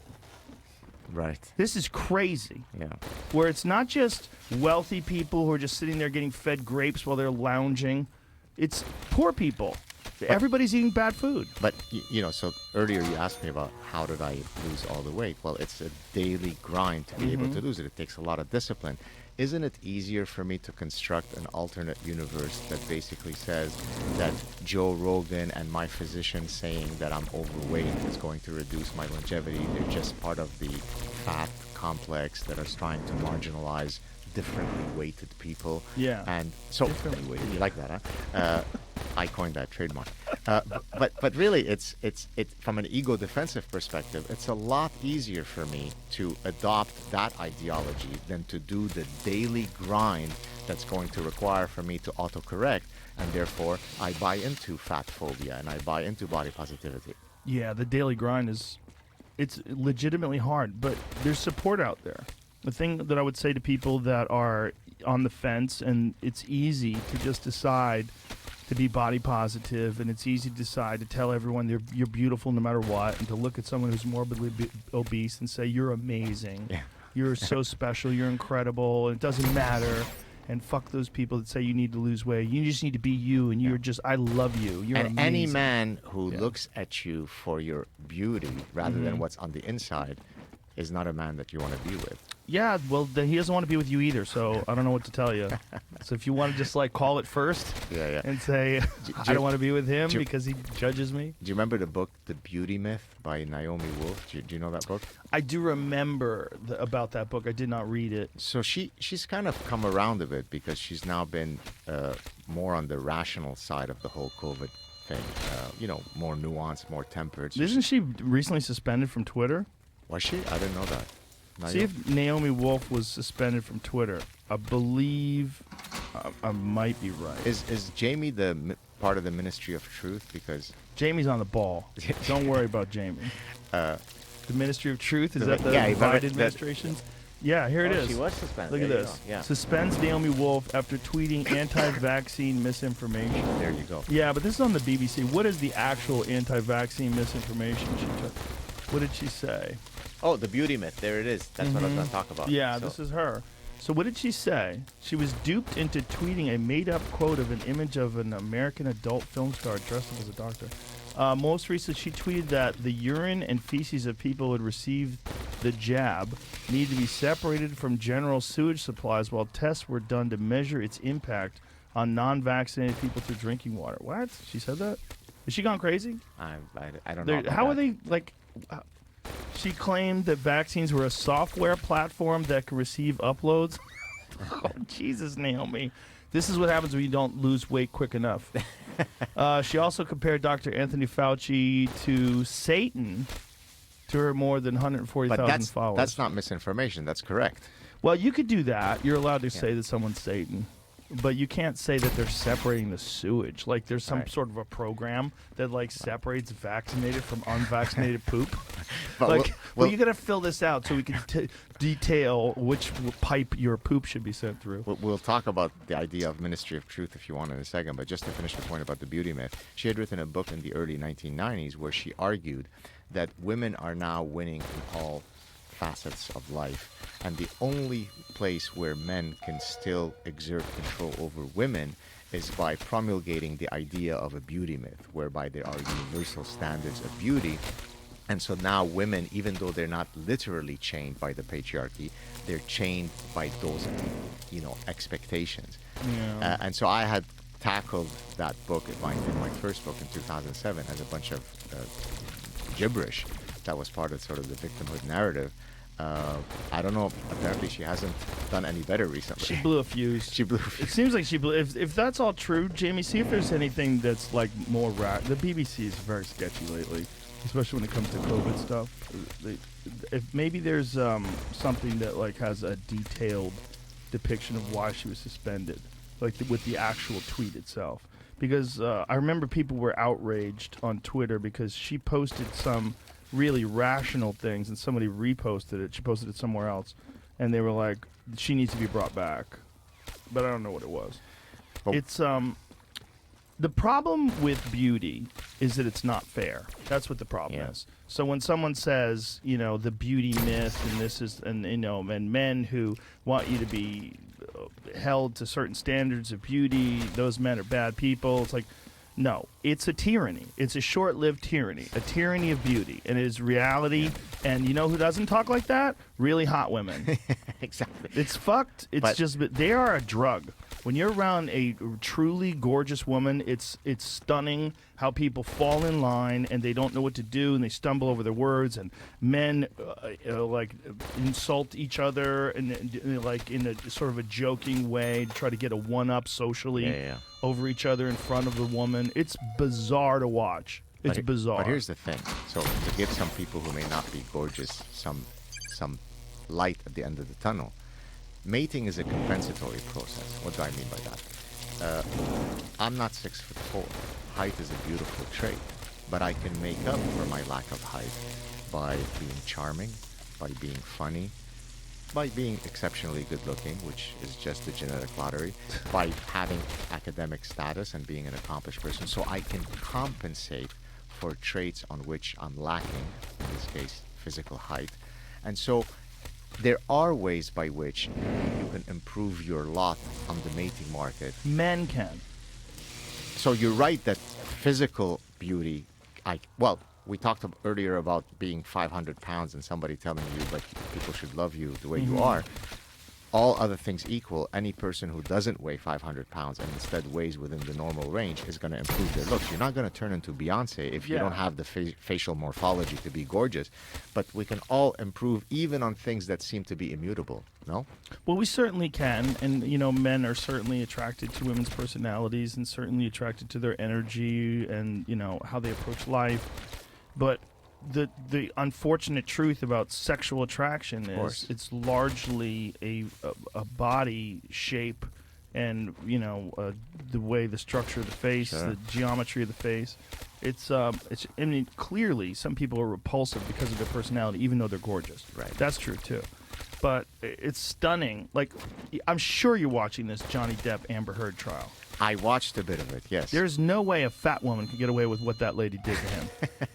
Right? There's no way an unattractive woman who's overweight could ever talk to Johnny Depp the way she did. Yeah. She's genetically gifted, and she's got an amazing face structure. I think at one point in time she was voted the most beautiful woman alive. Right. She has a perfect face. Kind of fading a little now because of craziness and drugs. And she's toning down her beauty to appear as a victim. Right? She's not showing up. Well, yeah, she's not dolled up, but she's not. I mean, she's vain. She's not gonna not wear makeup. She's wearing makeup. She's also been doing coke for decades. Yeah. It's like that shit wears on you. I think the mélange, the combination of their two personalities was the perfect combustible, fire, right? Yeah. I didn't follow it closely, but from what I gather, he was pathologically jealous because he's much older. She's a super hot girl who's not very homely in her interactions with other men. She probably can trigger jealousy in even the most secure guy. So you take a rather narcissistic girl with a guy who is maybe fading in terms of his qualities as a man. He's much older than her, and so they feed off each other. One of the things, for example, I love I've been married to my wife for 23 years. We've been together. I hope you'd agree she's a beautiful woman. She's beautiful. Thank you. I know it's weird that you would pick this guy. That's maybe my biggest You're beautiful accomplishment. too. Thank you. But anyways, she's never once that I can remember triggered a jealousy response from me. Not that I don't have the capacity to be jealous. I think even the most secure of people can be, but it's because she has those wonderful qualities whereby we both know the code. We never try to test each other's love by triggering each other's jealousy. Yeah, that's dark shit. When you see that in a relationship, I've been in relationships where that happens and it's not fun. But when you see that happen, you just go, this is not going to end well. Like they're not going to learn. That type of personality that does that, one of the things in the trial, she called him an old fat ass. There you go. And they insulted each other, and it's just like, they're actors. Look, they're crazy people. That's just what it is, man. That business, first of all, you got to think that the reason why someone wants to do that in the first place, the reason why someone wants that exorbitant amount of attention was they didn't get enough when they were young, almost always. And then they obviously can possibly realize the perks, and maybe that's why they do it. But for the most part, it's someone that's making up for something that was missing in their childhood. Then you get them in this bizarre system where you have to audition for everything. So you have to be chosen. So you have to bend your personality to And it's whatever not on you objective think. metrics, right? It's not there. There isn't a clear A, B, C that would result in me being picked. It's the vagaries of the casting Yeah. director.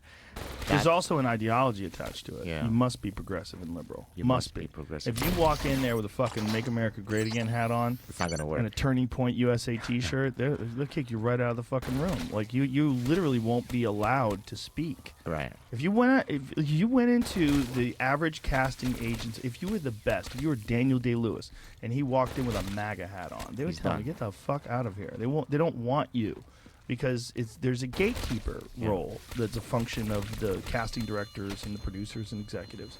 It's part of the weirdness of Hollywood. So that accentuates the crazy in these people. Yeah. So you have crazy people, and then they're massively insecure already, and then you have them be chosen. So then they bend their personality around. It's like, water finds its way. You got to figure out, what do I have to do to get in? And then, look, I've been exposed to that. I've been around that for decades because I've lived in Hollywood for a long time. But now that I'm out here, I realize how much better it is to not be around that kind of a community, because it shapes everything around it. Because you don't realize it, whether you realize it or not. A lot of the people that are executives in these entertainment companies wanted to be actors, but they just didn't have the talent. Right.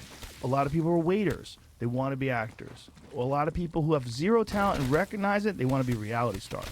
So they try to be influencers online. So they try to do, like, you find out, like, one of your kids' moms is a TikTok lady. Right. And you're like, oh, Jesus Christ. And she's doing TikToks and asking to take selfies with you. And you're like, Have any celebrities from that world entered your innermost friendship circle in your life? yeah, there's good ones. There's people in that world that are very good people. Yeah.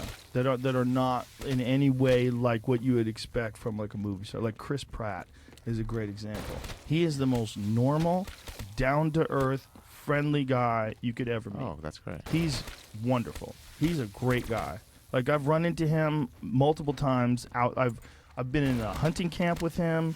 I ran into him in Lanai on the beach. Just randomly ran into him. I didn't know he was going to be there. He didn't know I was going to be there. And he was there with his, at that time, I think, newlywed. I think they had just gotten married.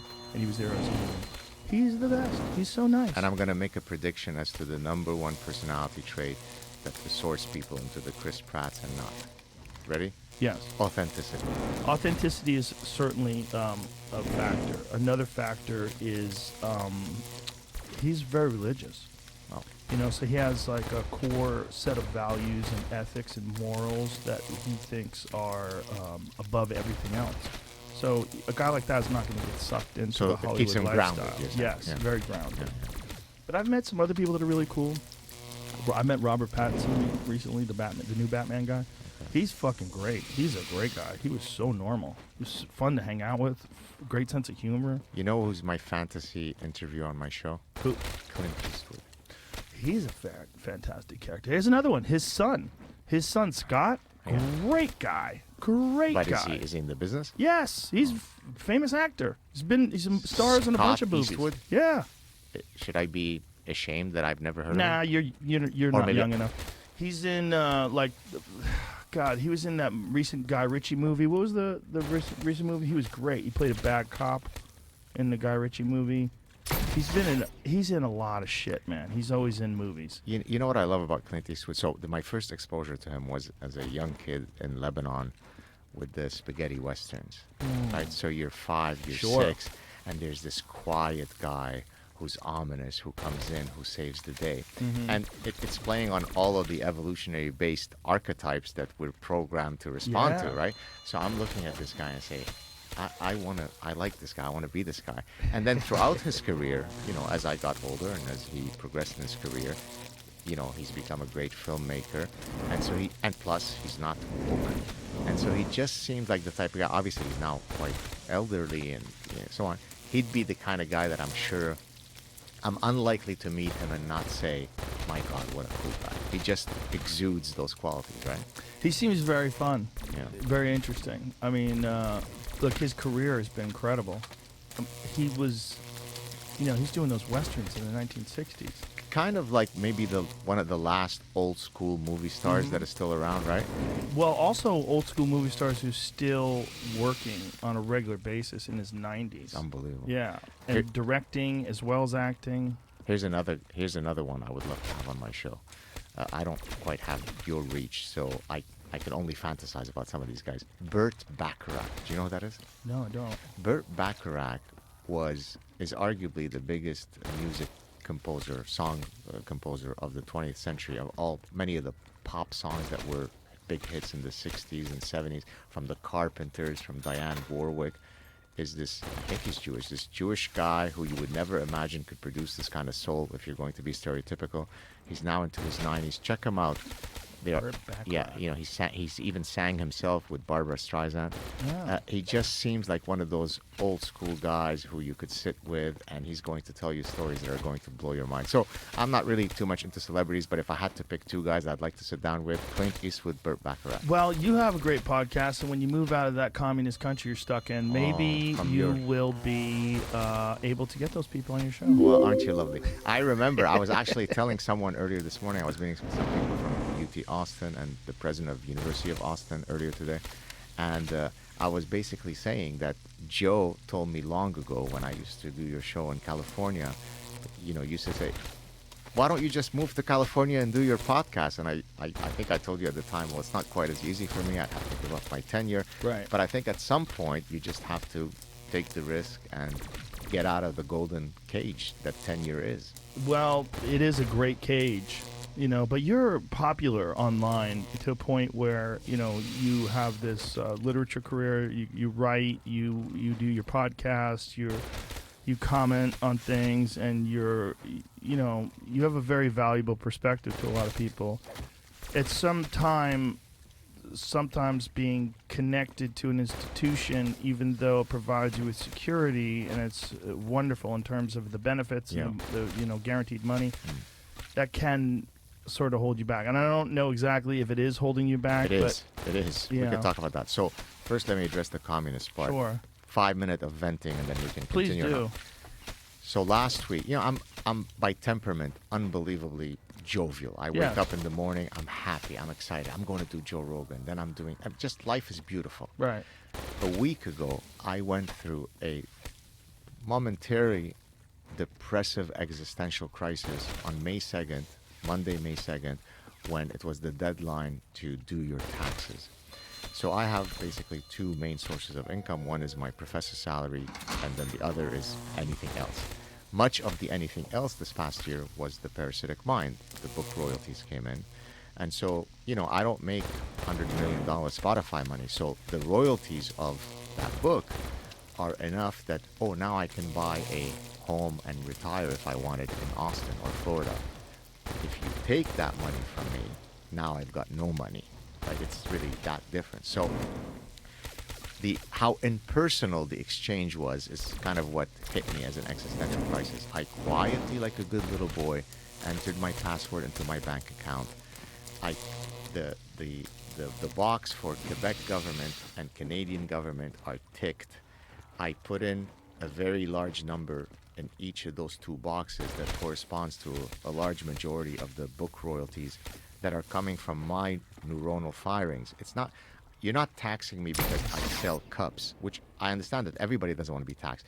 But this is the most personal form of taxation. It's a taxation of my personhood. I'm telling you my story growing up in Lebanon, what happened to us. I'm sharing with you my experiences as 30 years of a professor. Mm-hmm. And the Quebec and Canadian government say, hey, great job, Dr. Saad. 55% of the proceeds of your book are mine. 55? Yeah, it ends up being about 55.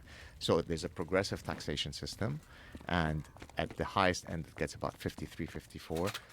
The highest rate for the federal government is 33. The highest rate at the provincial is 25. So I end up with about 58% just on the income that I made. We didn't get into the sales tax, which is both at the provincial and federal level, and then all the property tax. So I'm left with roughly about a third. Now, it's not as though I discovered taxes yesterday. I knew about taxes, and I've always accepted it. It's part of the institutionalized scam.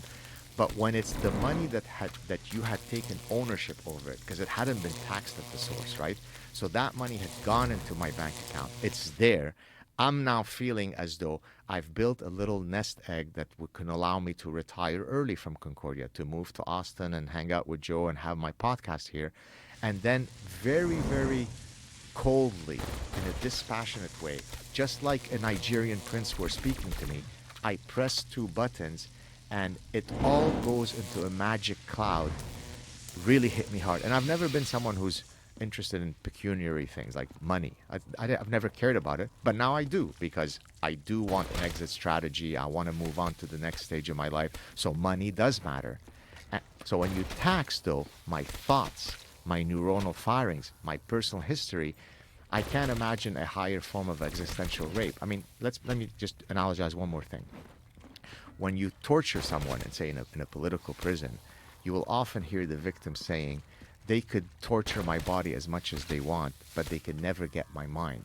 Well, the Quebec and Canadian government got my mind. They said that the proceeds of my writing belongs to them, certainly more than it does to me. And That's so, insane.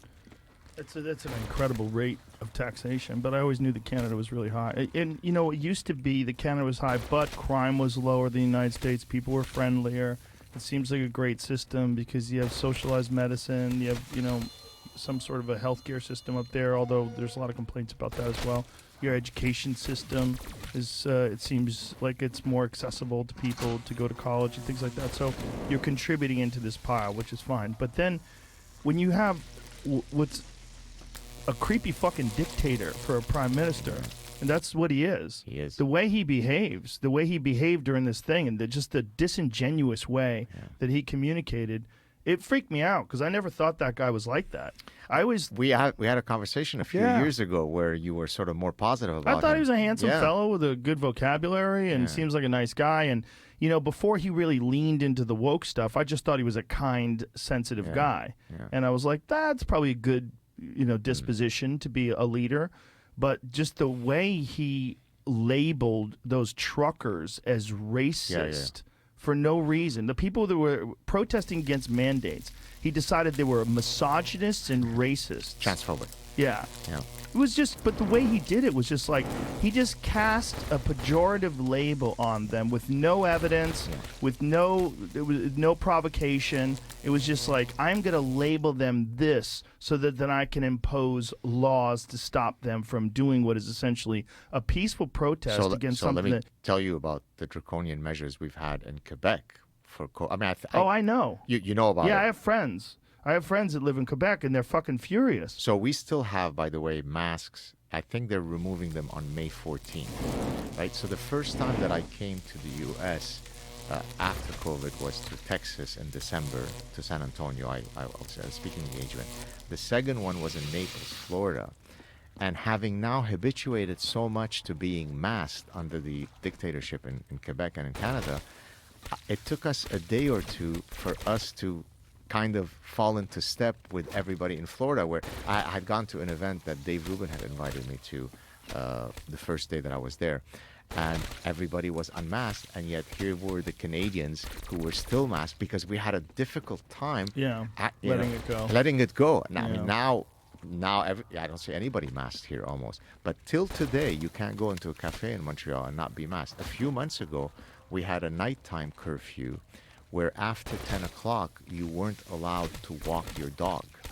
Yeah, there was a politician in Canada that just said the science is settled and he's going to mandate, if he wins, COVID vaccines for young children. And it's going to be a part of their normal vaccination process, like measles, mumps, rubella, required vaccines. Well, that's not science is not settled. Exactly. It's not only is it not settled, there's clear evidence that it's more dangerous. Right. And like you looking at children getting COVID, it's not dangerous. Like if you really want the settled science, you're going to encourage people to lose weight. Right. Because that's the settled science. Yeah. The settled science is obesity is a massive factor, a risk factor in COVID outcomes.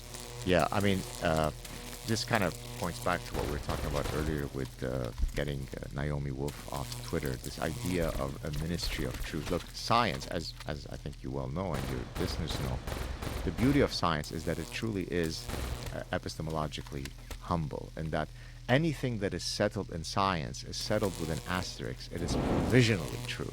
If in 100 years someone comes up with compelling evidence that suggests that the theory of evolution is false, then with complete humility, we will go back to the drawing board, right? But so to speak of settled science is literally an epistemological attack on the scientific method. Nothing is ever settled, even though we now have overwhelming evidence. I mean, short of gravity, there's no theory that is as, supported as the theory of evolution. But I always keep in mind open that if tomorrow somebody were to bring down the whole edifice of Darwin, then that's what it is. So this idea that there is someone, let alone this woman from Joe Biden who was doing the singing. Do you know who I'm talking about? The minister. Yes, the minister of truth. Who's going to adjudicate what is true or not. In a free society, there is always room for racists, imbeciles, idiots, false spreaders to exist. That's what it means to be true. And I've said this a million times, and I'll say it again on your show. I'm Jewish, as you know. There is no greater, more offensive lie that you can say than to deny the Holocaust. There's nothing more offensive, right? The most documented historical event that has led to the systematic eradication of a people in the most industry level way. So there's nothing more offensive than to deny it, yet I support the right of Holocaust deniers to exist. I may not invite them on my show because I think that it is fruitless, pointless for us to debate what is right. But they have a right to exist. So what does it mean that someone is going to adjudicate misinformation, disinformation? No, let the autocorrective process of debate and the scientific method decide that. Yeah, and people should know also that your life experience was far more extreme than the average person's. When you're saying this, you're coming from Lebanon, where you literally fled for your life. Your family fled for their lives because you're Jewish. Exactly. Like it's not as simple as I'm Jewish and denying the Holocaust is offensive to me because I'm Jewish. No, you fled for your life because you were Jewish. Bingo. And yet I support the right of those. So what greater commitment to absolute freedom of speech can you exhibit? So I hate all this stuff. I hate this idea that there should be hate speech laws. You can get on the pedestal and say, Jews suck. And you know what? You're an idiot, but that's cool. What you can do is say, let's go to the corner of 7th Street and 8th Street, whatever, 8th Avenue, and kill every Jew that's at that synagogue. So short of incitement to violence, short of defamation, everything goes. Yes. No, I couldn't agree with you more. And I do also agree with you more about Holocaust deniers. And there's a lot of people that say really ridiculous shit online. And what we need is people that correct them and do it with a sounder argument and a more convincing argument. And then you allow people to debate. What people are concerned with, and I think people have this naive perception about about disinformation, that there are people out there that are dumber than them, and they'll get talked into things that aren't true. That's what it is. It's protecting people that are dumber than them because they're not getting sucked into it. Like say if you have a bunch of people that believe the earth is flat. Who are we protecting by not allowing people to make videos about the earth being flat? We're protecting morons. That's it. Because it's not going to trick you, and it's not going to trick me, and it's not going to trick most people.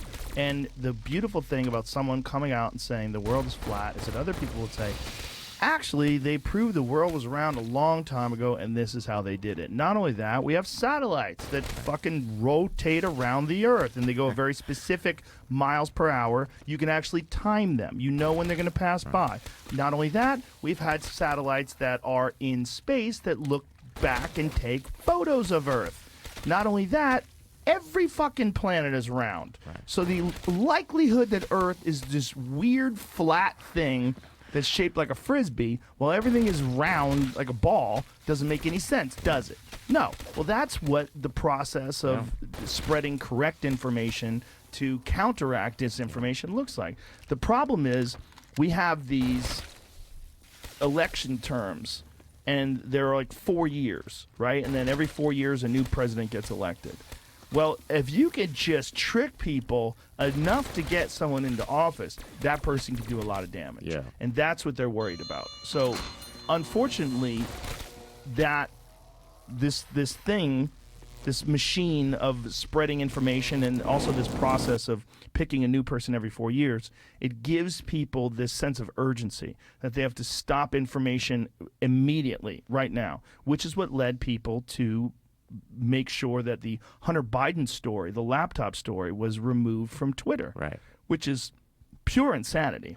Insane. Pure insanity, because it's a 100% legitimate story. It's now been substantiated. It's now being openly discussed in the New York Times and the Washington Post and all these other liberal newspapers. They wouldn't touch it with a 10-foot pole before the election for fear that Donald Trump was going to get elected again. So through their own fear of this process of truth, that their truth wasn't going to be convincing enough, they decided to censor fact and news and real information, and they did it for the good of the people that were too dumb because they're not going to look. Those people are not going to vote for Donald Trump. Right. Just if you look at the hardcore left people in this country, they're not going to vote for Donald Trump just because Hunter Biden is corrupt, and just because it appears that Joe Biden is corrupt as well, and that they were getting bribes from Ukraine, and he did have a job that he was completely unqualified for, and it was paying an exorbitant amount of money, and he was smoking crack, Right. and And was a sex addict. But maybe just likes to party. Right. I don't know, but the point is, this is all real information that was pertinent to our understanding of who Joe Biden is and who his son is and what kind of business dealings were they involved in, and shouldn't this demand an examination? But they wanted Trump out so bad they decided to censor. Well, this is a fucking slippery slope, a terrible slippery slope. So let me give you the academic analysis of what you just said. So in ethical systems, there are two systems of ethics. There's what's called consequentialism, right? So is it okay for me to lie? Well, it depends if the consequences of that lie protect someone's feelings. So, for example, if my spouse says, do I look fat in those jeans? Then I better put on my consequentialist hat really quickly and say, my God, you've never looked better, sweetie, right? Therefore, in this case, the consequences of the lie are noble, and therefore it's okay to do it. Deontological ethics operates in the absolute realm. It is never okay to lie, right? Now, the reality is, for most things in life, we typically are consequentialists, and that's fine. But when it comes to the truth or foundational principles, then you should be completely deontological. So let me give you an example. We both know someone who's been on this show, who maybe remains a friend of yours, less so of mine for reasons that are unrelated to me, who violated deontological ethics when he went on Twitter and celebrated the fact that Jack Dorsey had, taken out Donald Trump's Twitter account. I mean, not that it's literally Jack Dorsey, but he had kind of tagged him. Thank you, Jack, for doing this, right? Yes. So what did he do there? He was a consequentialist. He violated a deontological principle which says that you never violate a freedom of speech thing, right? But in his case, Orange Himmler is so dangerous that if I have to violate this deontological principle only for this one time, then it is worth doing it. Right. It's not unlike Brett Kavanaugh, right? What people said, well, sure, he may technically not be a gang rapist when he was 16 going up and down the East Board, raping every single woman in sight, but the presumption of innocence here doesn't apply because this isn't a court case. It's only a job interview. So let's not grant him that courtesy of presumption of innocence because it's too dangerous to have a guy. So that's where all of those cases come from. When it comes to truth, when it comes to foundational principles, be deontological. For all other things, be a consequentialist. Yes, and it's so important for the dissemination of information. It's so important for our collective understanding of what's true and what's not true. Right. And when you violate that, and as soon as you make these decisions based on ideological principles rather than based on the true desire to understand objectively the facts. Right. And that's where we find ourselves today, which is grossly highlighted and exaggerated by social media, because these echo chambers that people get in, and then they seek approval and they seek validity from all these other people that share the same ideology, and then they all support each other and they virtual signal to each other, and then you develop these bizarre like groups of humans. Like, I love following certain people just because I know they're going to tweet ridiculous shit, and then I can go into their little hive mind and look at all these people in their echo chamber agreeing with them, and I'm like, this is crazy. It's so fat, and some of it is of things like fat phobia, Yeah. and some of it is things like men can get pregnant, like that kind of stuff. Yeah. It's like, it's crazy. Like, if you had told me that there was going to be a pregnant man emoji on my iPhone just 5 years ago, I would have told you to get the fuck out of here. Do you remember? I don't know if I've ever said this story on this show, but I think even if I have, it's worth repeating. It's something that I discussed in the Parasitic Mind. Did I ever tell you the story with my interaction with a woman with whom I had a battle about pregnant men getting pregnant? I don't believe so, no. Let me tell you this. So this, of all idea pathogens that I discuss in the book, the granddaddy of all. So social constructivism is an idea pathogen. Biophobia, the fear of using biology to explain human affairs, is a pathogen. Cultural relativism is a pathogen. Identity politics, right? So postmodernism is the granddaddy of all idea pathogens because it removes the most fundamental epistemological premise of reality, which is that there are universal truths that we can regularly count on. That's the whole premise of science. There are natural laws that we're trying to discover. Postmodernism says there is no absolute truth. Everything is shackled by subjectivity, by personal biases, by relativism. So in 2002, one of my doctoral students had just defended his PhD. So he calls me and says, or maybe I've called him, whatever, let's go out to dinner to celebrate. So it was myself, my wife, we didn't have kids then, 2002, 20 years ago. This is going to speak about your emoji with the pregnant man. So it's myself, my wife, him, and he's bringing along a date, a female date. He calls me up to say, I just want to give you a heads up that my date for the evening is a graduate student in postmodernism, women's studies, and cultural anthropology, to which I answered, the holy trinity of bullshit. And then I said, okay, I get what you're saying. You want me to be on my best behavior. This is about you. We're celebrating you. So mum's the word. You can count on me. I'm going to be good. Of course, it was a complete lie. About halfway through the evening, I turned to the lady in question and I said, you're a postmodernist graduate student, yes? Yes. Do you mind? I mean, I'm an evolutionist psychologist, so I do think there are, for example, human universals that we can rely on. Do you mind if I propose a universal and then you can tell me how I'm an imbecile? She said, go for it. I said, is it not true that within Homo sapiens only women bear children? Is that not a universal? So she looked at me kind of baffled by my stupidity and said, absolutely not. I said, no, how is that? So she said, well, there is some Japanese tribe off some Japanese island whereby within their folkloric mythological realm, it is the men who bear children.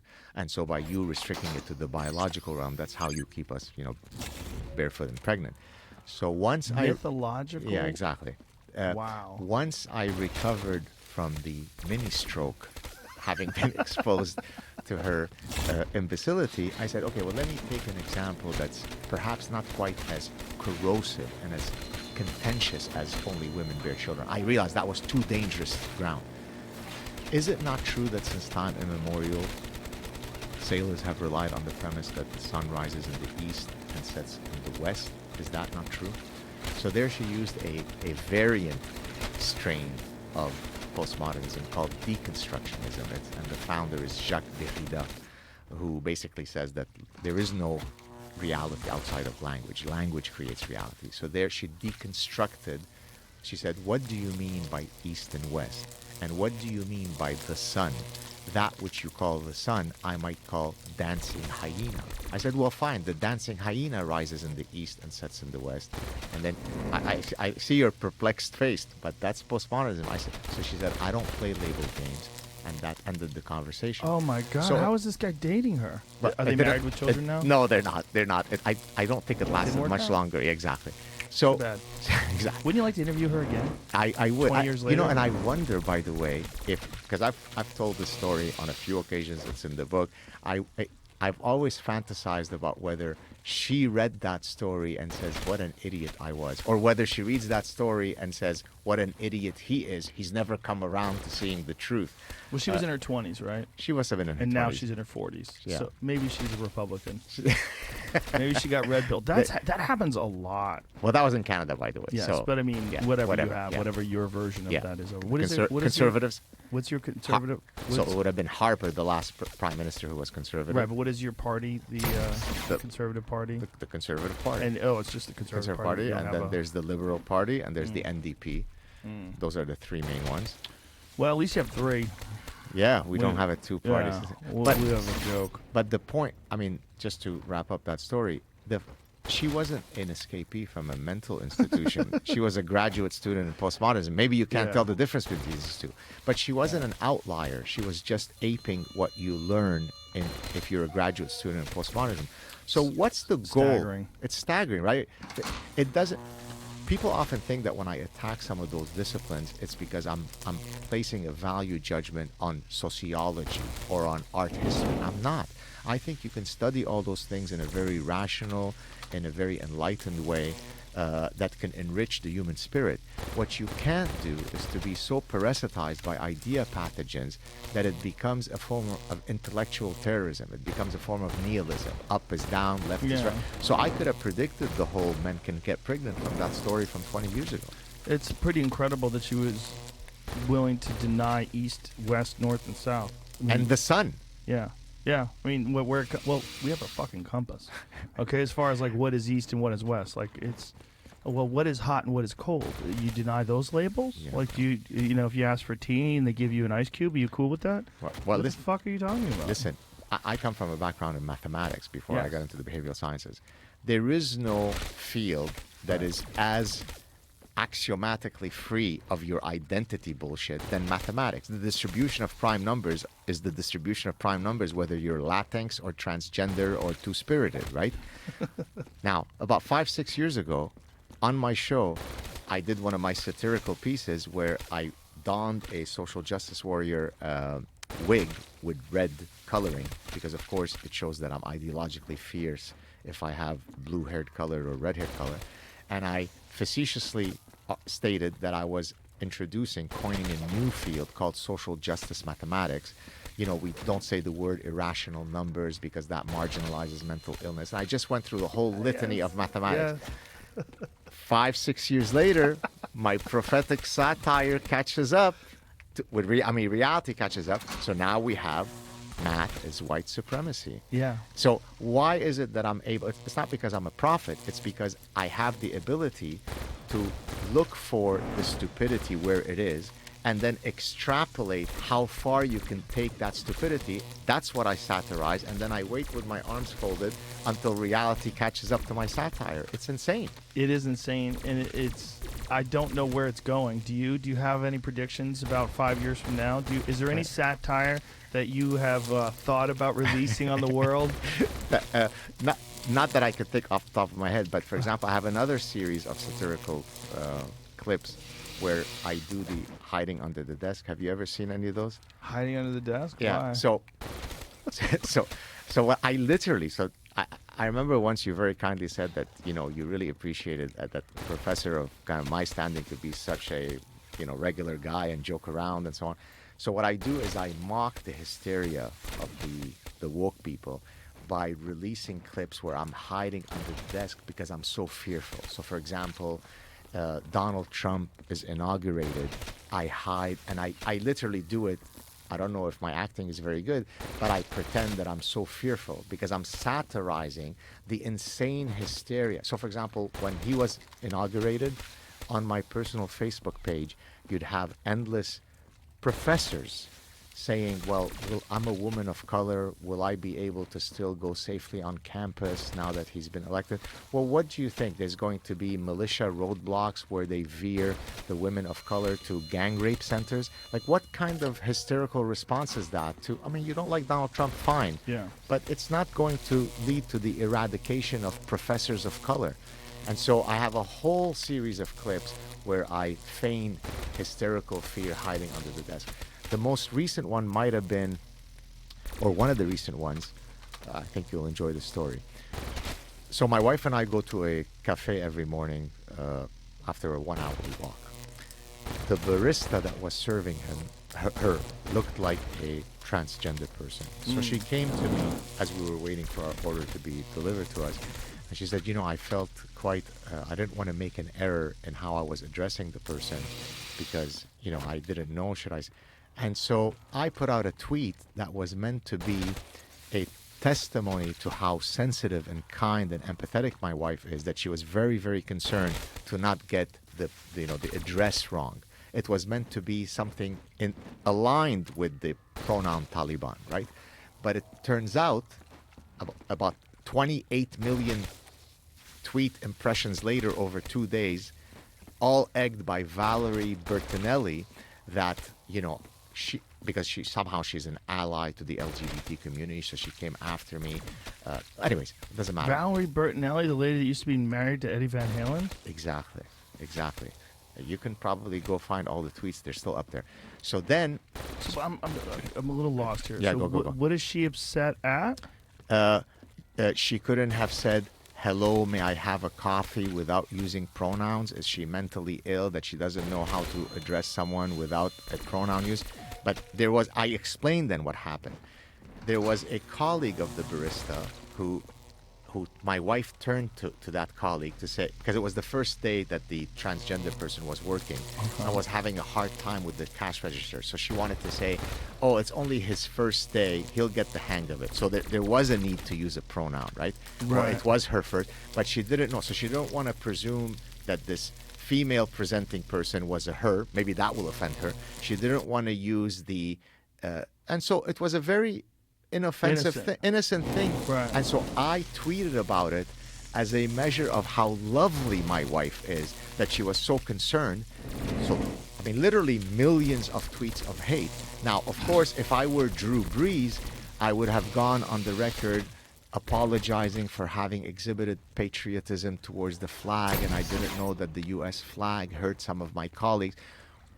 I'm a honey badger. I don't apologize to anybody. But what I did is I released a satirical under the desk clip where I said that all of the stuff that I faced in the Lebanese civil war from Islamic extremists is nothing as scary as the pronoun Taliban. That got them more angry, and I just kept egging them on and on till they went away. So life lesson, never apologize to the assholes. But that seems like you have a lot of free time.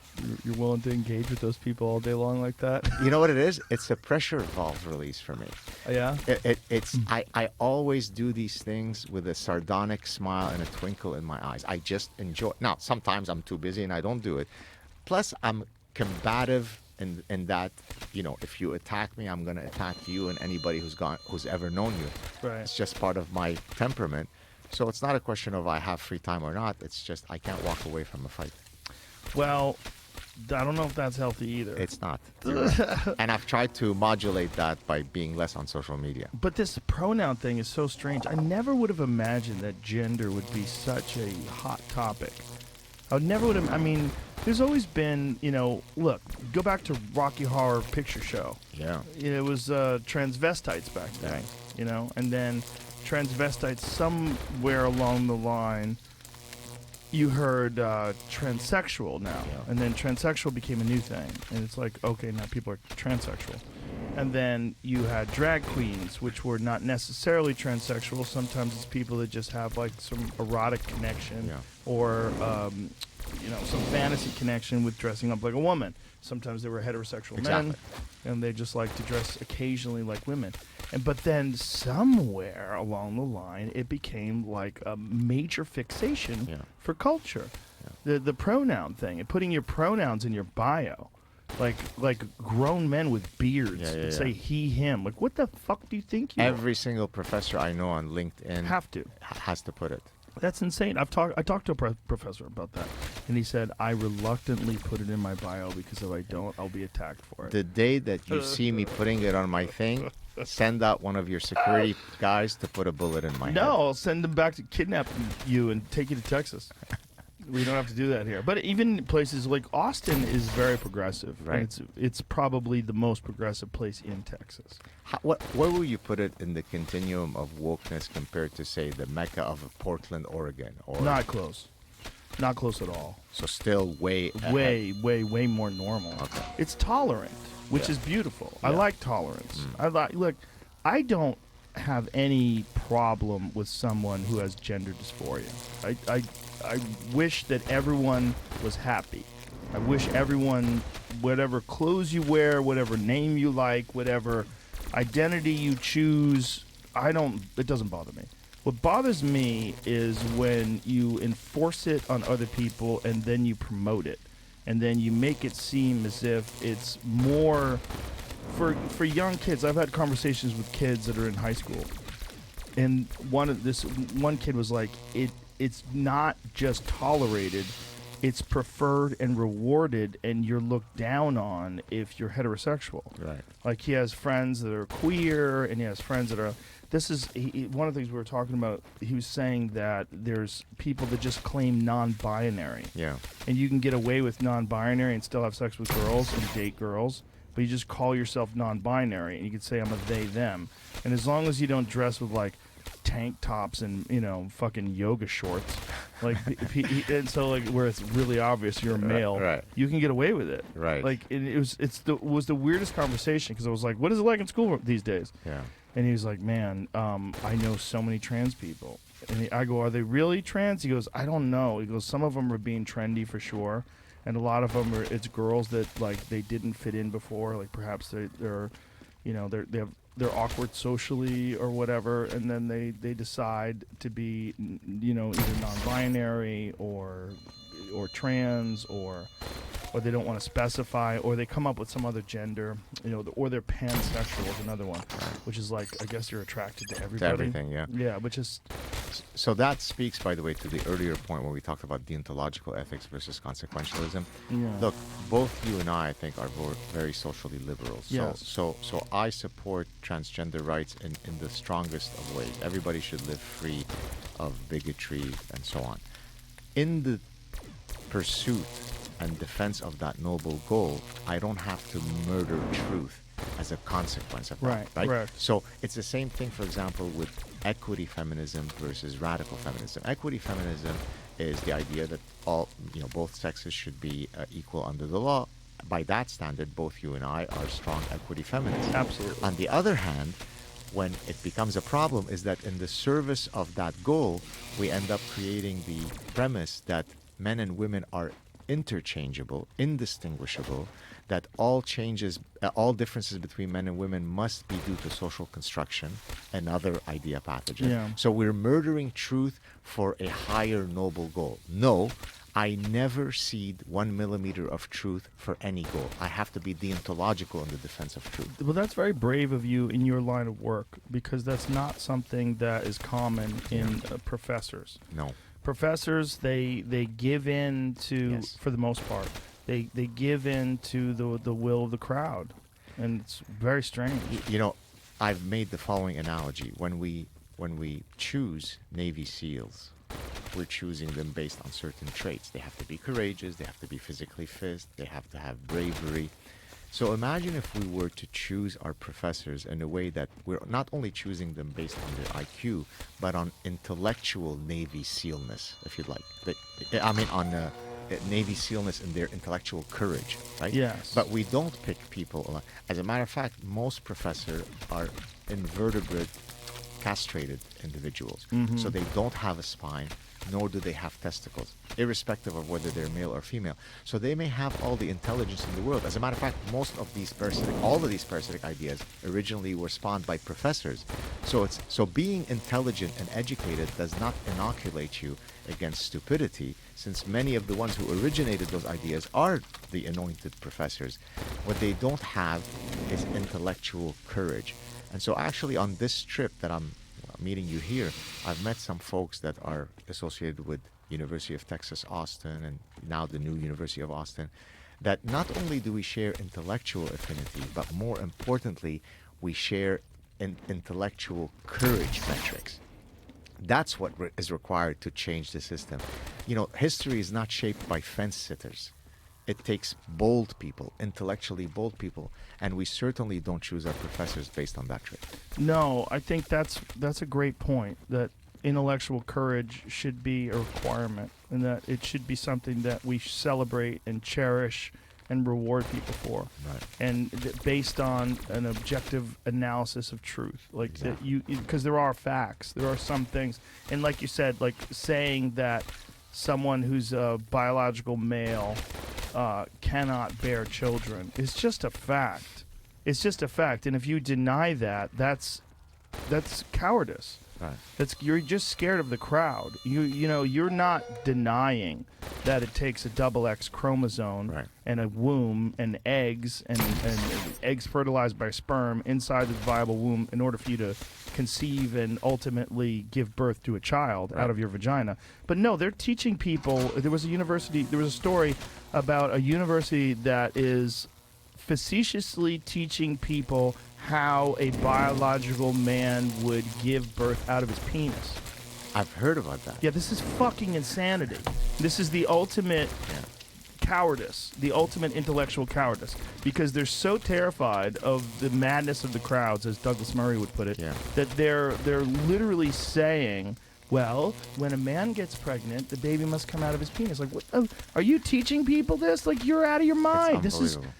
But this is this weird place that we find ourselves in, where truth is not as important as adhering to these ideological principles that are clearly inaccurate.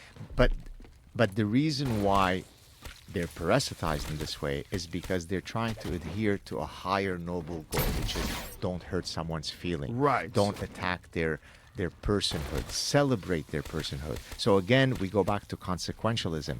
If I have to murder truth so that I appear empathetic and loving and accepting of all people, goodbye truth, it was nice knowing you.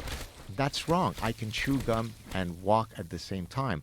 I could be very socially conscious, as I think I can speak for both of us, but I am a dogged defender of the truth, and I will never concede an inch of the truth in the pursuit of not hurting your feelings. I remember one time on a previous show, and I actually took that quote in this book, where you said, but if you pursue, forbidden knowledge in your research and it hurts someone's feelings, what then? Do you remember what I answered you in a very... I don't remember what you say. I said, well, fuck your feelings. Right? Yeah, your feelings are like, that's the problem, is like there's a lot of people that get offended by things very easily. And if we start catering to them, we're not going to get anything done. Right. There's people that get offended by alarm clocks. They don't want to have to be somewhere on time because they're offended by the idea that they don't need as much rest as you do, Right. or you need less rest than that, whatever the fuck it is. The point is that, like, anything can fall into that category as something that hurts your feelings. Exactly. If you have more money than the next person, that could hurt their feelings. So you should have less money, Right. and we should have even distribution of income and the merits of called your Quebec. hard. Yeah, well, yeah. Well, that's the dangers of quality of outcome, right? Yeah. I mean, that's literally communism. That's how it gets going. So let me apply what you just said in the context of, when you do research in a university, you first have to send it to an institutional review board or an ethics board, right? That ensures that the research that you will do adheres to certain ethical principles, right? Mm-hmm. So now let me give you the historical background to this and then tell you how insane it has become. So in the 50s, 60s, and 70s, which has been referred to as sort of the golden era of social psychology, you could damage a person's sense of self in the pursuit of science, but there was no ethical oversight over that because it was for the betterment of science. So let me give you an example of that. Suppose I bring you into the lab. This is, let's say, in the 1960s. I'm going to do what's called a false feedback paradigm.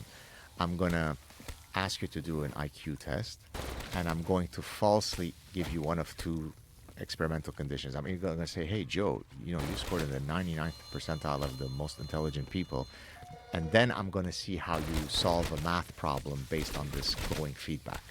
Or I'm going to say, oh, Joe, based on this IQ test, you basically score lower than a newborn pigeon. Oh, okay, never mind. Let's move on to the math test, right? So I'm giving you false feedback, either glowing or not, and then I'm seeing how it affects your performance on some subsequent task. Right. Well, now after you finish the experiment, I debrief you, right? I say, actually, it was wrong, it was false, I just randomly put you in this condition, we didn't even do an IQ test. Now this, by the more recent standards of ethics, which is still fine, would be considered unethical, because even if I now tell you I was not truly giving you an IQ test, you'll walk away not knowing for sure whether what I just said is untrue, right? So did he now tell me that I'm not a newborn pigeon because he's just trying to assuage my feelings, but I truly am dumb as a doorknob?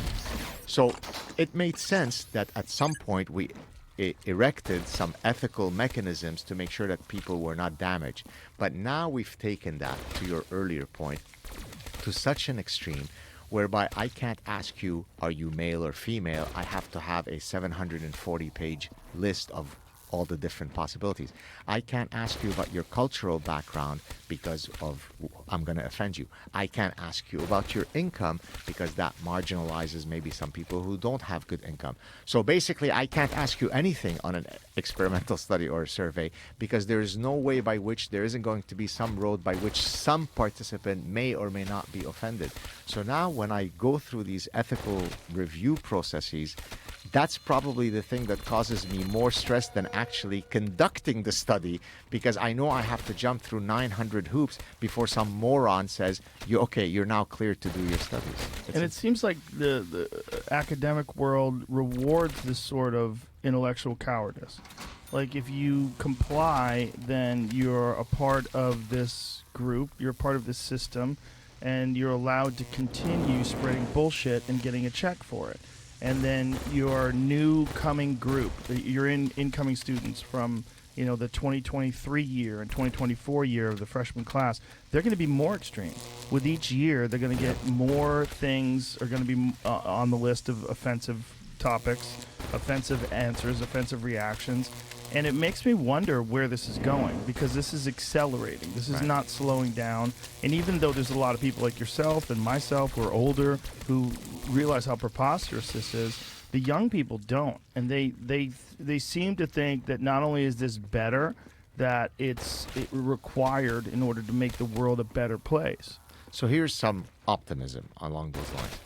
I'm hearing from a lot of teachers, meaning teachers at the high school level and so on, who write to me and say, my latest batch of students strike me as being less woke than previous generations, as if now the fulcrum is starting to shift. So I don't have incontestable empirical evidence, but I'm increasingly hearing that we've kind of reached the singularity, peak wokeness. What do you think is causing this shift back? It might be that there's been some people who've been fighting this and now they're getting bigger platforms, so things are changing. It might be that more, take, for example, someone, and I'm happy to use this platform to give him a kudos, Christopher Rufo. Do you know who that is? I know his name. So Christopher Rufo is a guy who came out of nowhere, was a journalist who became the kind of central repository of all things anti-critical race theory. He's a journalist, right? And now he has spearheaded it was a serendipitous thing. He had never planned on being a anti-CRT activist, but through the serendipity of life, he has become sort of the honey badger of anti-CRT, and now there's all kinds of battles that are being won by parents who are finding their spine, who are going to these school board meetings, who are saying, I'm tired of this bullshit. And so it doesn't take much for people to be ignited and find their courage. And so I'm getting the sense, again, this is just from the trench that I'm, the reports that I'm getting, that more and more people are now willing to speak out. It's a domino effect, right? This one speaks out, so I speak out.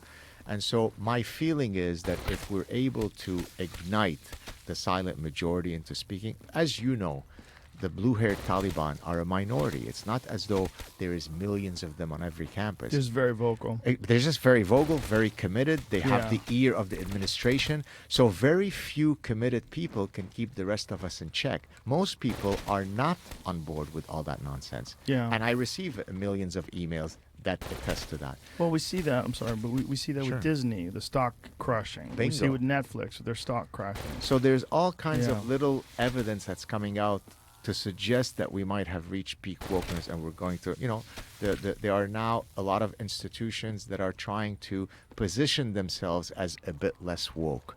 And the University of Chicago Declaration, the Princeton. So my feeling is, maybe I'm being too optimistic. I think we've reached the maximum of the parasitic infestation, and may reason reign again. Well, may reason reign again, and may debate take place again too. Let's let opposing sides discuss things. Yeah. Come up with a champion for your left-wing idea, and allow that champion to debate someone from the right. And then if the person from the right wins, do better. Come back with a better argument. Let's do it again. And maybe you're wrong. Maybe it turns out that this guy's going to convince you of certain things, or maybe he's wrong. Maybe you're going to convince the audience of things. When I was a child, when I was in high school, Barney Frank, who was a liberal in Massachusetts, was debating someone from the moral majority. And I got to watch, and the moral majority was like this. He was the first openly gay He congressman. wasn't openly gay at the time. Oh, I see. He is now, Yeah. and he was the first openly gay, but at the time he was not open. So anyway, Barney Frank, who's this brilliant man in my high school, is debating this guy, and I've found it fascinating because I got a chance to see two different perspectives, and Barney Frank was just much better. He was just more rational, more well-read. It was just, and the other guy was sort of this like kind of cookie-cutter, rah-rah, conservative, God, liberty, justice for all, that kind of shit. It was just like he was reading off of a playbook, whereas Barney Frank had a much more nuanced and much more convincing perspective. And it was great. It was great because me and all these other kids that were like 14, 15 years old got to sit in this class and watch these two people debate. Now, today you can't have that. Yeah. You can't have that. The other guy who thinks that abortion is against God and that homosexuality should be outlawed, and that was like one of his perspectives, was anti-homosexual perspective, which was ironic because Barney Frank is gay, but he wasn't. Nobody knew that. But when that all took place, it was very beneficial to watch it play out, and the crowd let it all play out. There was claps when people did well, but you're watching this intellectual discourse. You're watching a sparring match, Right. and Barney Frank was the more skilled at that, and that's how it's supposed to go. That's what's beneficial for everybody watching. And beyond the philosophical arguments for why we should have open debate, let's link it to your personal reality. The Joe Rogan show is in large part popular, other than your infinite charisma and so on, is because of, I'm undoubtedly sure that you score very high on the open-mindedness trait, right? And it is that open-mindedness that created this, quote, safe space of differing ideas. That's what resonates with people. Today you can bring Gad Saad, and tomorrow you can bring someone who is completely anti-Gad Saad, and you'd have a great conversation with both, and people reward you for that with a big Spotify deal. So there are even very concrete, earthly, non-philosophical reasons to be open-minded. It results in... I guess, though, you can't fake that, though, I don't think. I think it would come out eventually. But you know what's interesting to me is that when I have progressive people on the podcast, I get no pushback at all. From them or from the audience, you mean? From the right. From the right. Now, when I have someone from the right on, whether it's Dan Crenshaw or Ben Shapiro, I get accused of being a fake left-wing person, a fake progressive. I get all this hate, and you moved to Texas and you became your red state, and all. Right. It's only he's captured by the right. He doesn't even realize it. It's hilarious. The mental gymnastics people will go through, even if I argue with them, even if I have them on and I don't agree with what they're saying about many things, which oftentimes is the case. It does not matter. The tolerance level from the left has evaporated. So I've got a theory for this. It's actually in my, forgive the shameless, but my next, this is not this book. This is the next book. The next book, which I'm just finishing wrapping up. It's tentatively titled A Recipe for the Good Life. And so I look at all different metrics that have been studied relating to well-being and happiness, and I infuse it with personal anecdotes. So at one point I talk about, does political ideology affect your well-being and your happiness. And so I look at the literature, and a lot of the literature finds that conservatives score higher on happiness, to your point, score higher on happiness and well-being as compared to the liberals. And so I was trying to I'll tell you why. so you go ahead and then I'll tell you my The reason. liberals are unhappy that the conservatives exist. So they're So more how could they be ideal. happy? Right. So I'm going to add to what you just said. The conservative, at the root of the word conservative in the etymology, is to conserve, right? So there's a set of beliefs, of values, of foundational principles that are worthy of conserving. So I wake up existentially if I am a conservative and I say, yeah, there might be at the margins bad things, but I'm happy because life is good. There are things worthy of conserving. The liberal, on the other hand, is looking for the magical utopia, unicornia that's around the corner. The current world sucks. I need to burn it down so that I could start fresh. And so I think that's why you get the differing venom from the two. The conservative is happy with the status quo. The blue-haired Taliban wants to burn it down. Which is interesting because conservationists, a lot of them tend to be liberal. It's true. They're trying to conserve nature. Yeah. Well, cognitive consistency is not a hallmark of the left, But unfortunately. conservationists who also participate in outdoor activities like hunting and fishing tend to be more On the Republican. right, that's right. Yeah. So they're It's interesting. And they really are conservationists Yeah. because they actually contribute financially. The vast majority of the money that goes to wildlife habitat conservation, that goes to wildlife biologists, it goes to making sure that populations of wild animals are healthy, vast majority comes from hunters. Is that true? Billions of dollars. Anecdotally, or Yes. the data's No, been the real like- data. Okay. Yeah, the Pittman-Robertson Act. It's an act that was created so it's not just hunters, it's also gun owners. So Right. people who buy ammunition, firearms, people who are just gun enthusiasts who never hunt, they contribute. Find out what the exact amount is. I believe it's 10%.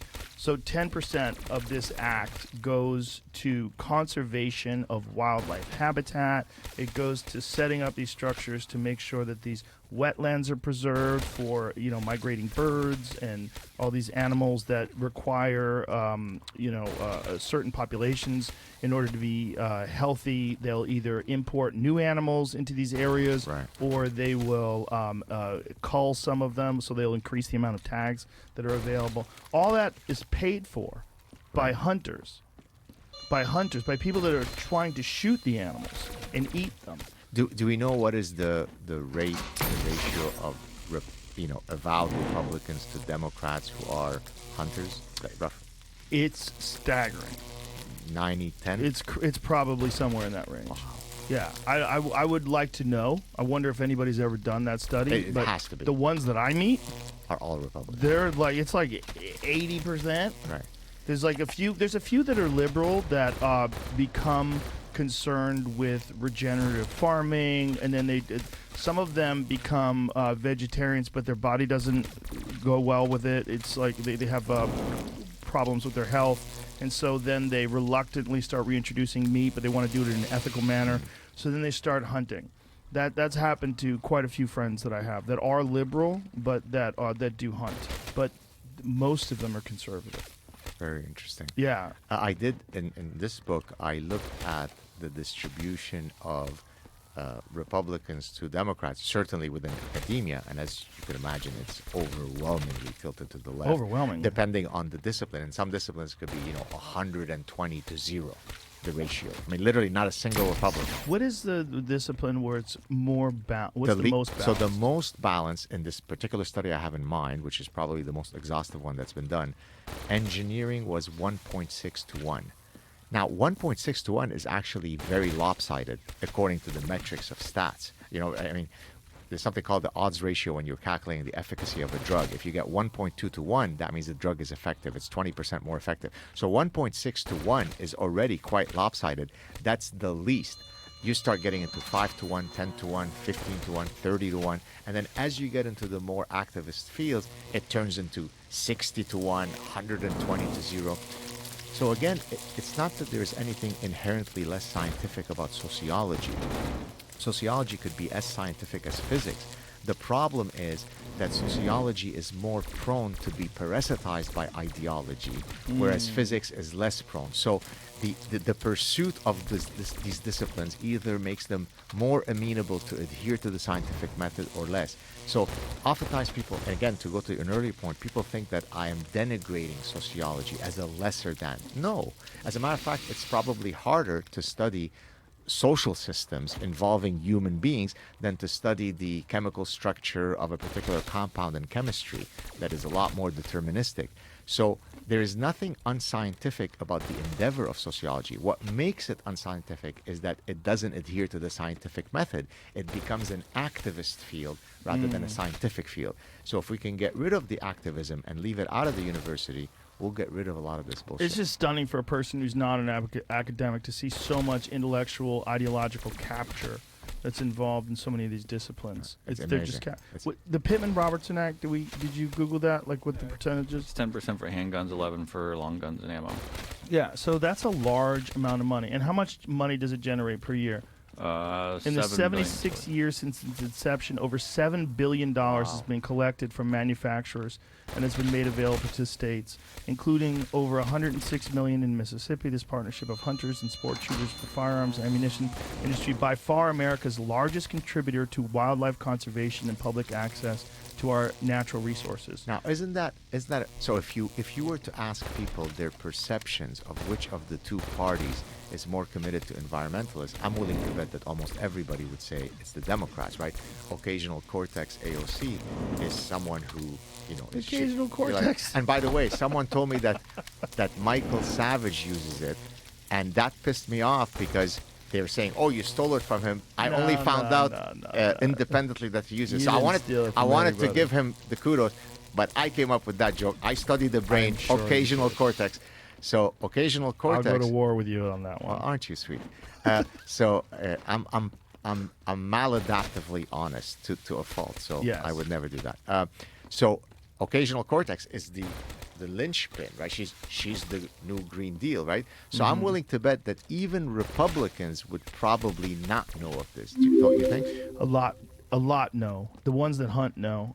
What percentage of hunters are Republican versus Democrat? I was trying to find that out. I couldn't get accurate data. I found like a poll of 1,000 hunters, and they were giving they're answering other questions. It didn't say like, I'm a Republican, I'm a Democrat. I bet it's like sociologists, Well, but the other way. So earlier I was saying about the distribution of Democrats to Republicans in academia, but I found a study that was looking at within medicine. So you are an anesthesiologist, you are a surgeon, you are a psychiatrist, you are a dermatologist. Does the likelihood of you being Republican or Democrat change across disciplines of medicine? And there are profound differences. I thought that was fascinating. This is not my study, it was someone else's study. So psychiatry, pediatrics scored very, very high on the left. Orthopedic surgeons, and infectious disease also scored very high on the left, which we might presume from some of the COVID interventions. Orthopedic surgeons were a lot more right. Isn't that interesting? Well, it's a structure thing, Yeah, right? Like yeah. there's no room for funny business and shenanigans and mandates when it comes to fixing your knee. Fixing Achilles tendon, exactly. Yeah. It's just like this is what it is. Yeah. And I bet military very high on the right. On the right, exactly. Very high on the right. The thing about hunting in particular that I think leads it to be very high is not just the use of guns, which is of course that alone, just firearm laws and regulations, like the people on the left overwhelmingly want to restrict those because it's part of the ideology. But it's also the hard work. It's very difficult. Hunting's very difficult, especially mountain hunting. I would imagine that the people that do like elk hunting and the people that do like the real high mountain stuff, it's overwhelmingly conservative people. Right. It's fucking hard, man. Like there's no equity in hunting. Like you have to fucking put in the work.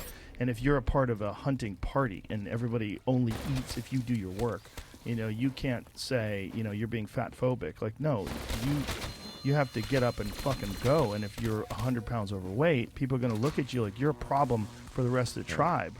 Yeah. The fact that we have gotten to a place where there's so much comfort and so much leisure time, and people are so protected and insulated by the overwhelming amount of resources that we have, that you can make that argument that it's okay to be fat, it's okay to be, you know, the body positivity. That only exists because of excess. I'm wondering, forgive me, I don't mean to be psychoanalytic on you, but your disdain for obesity has come across many of at least our chats.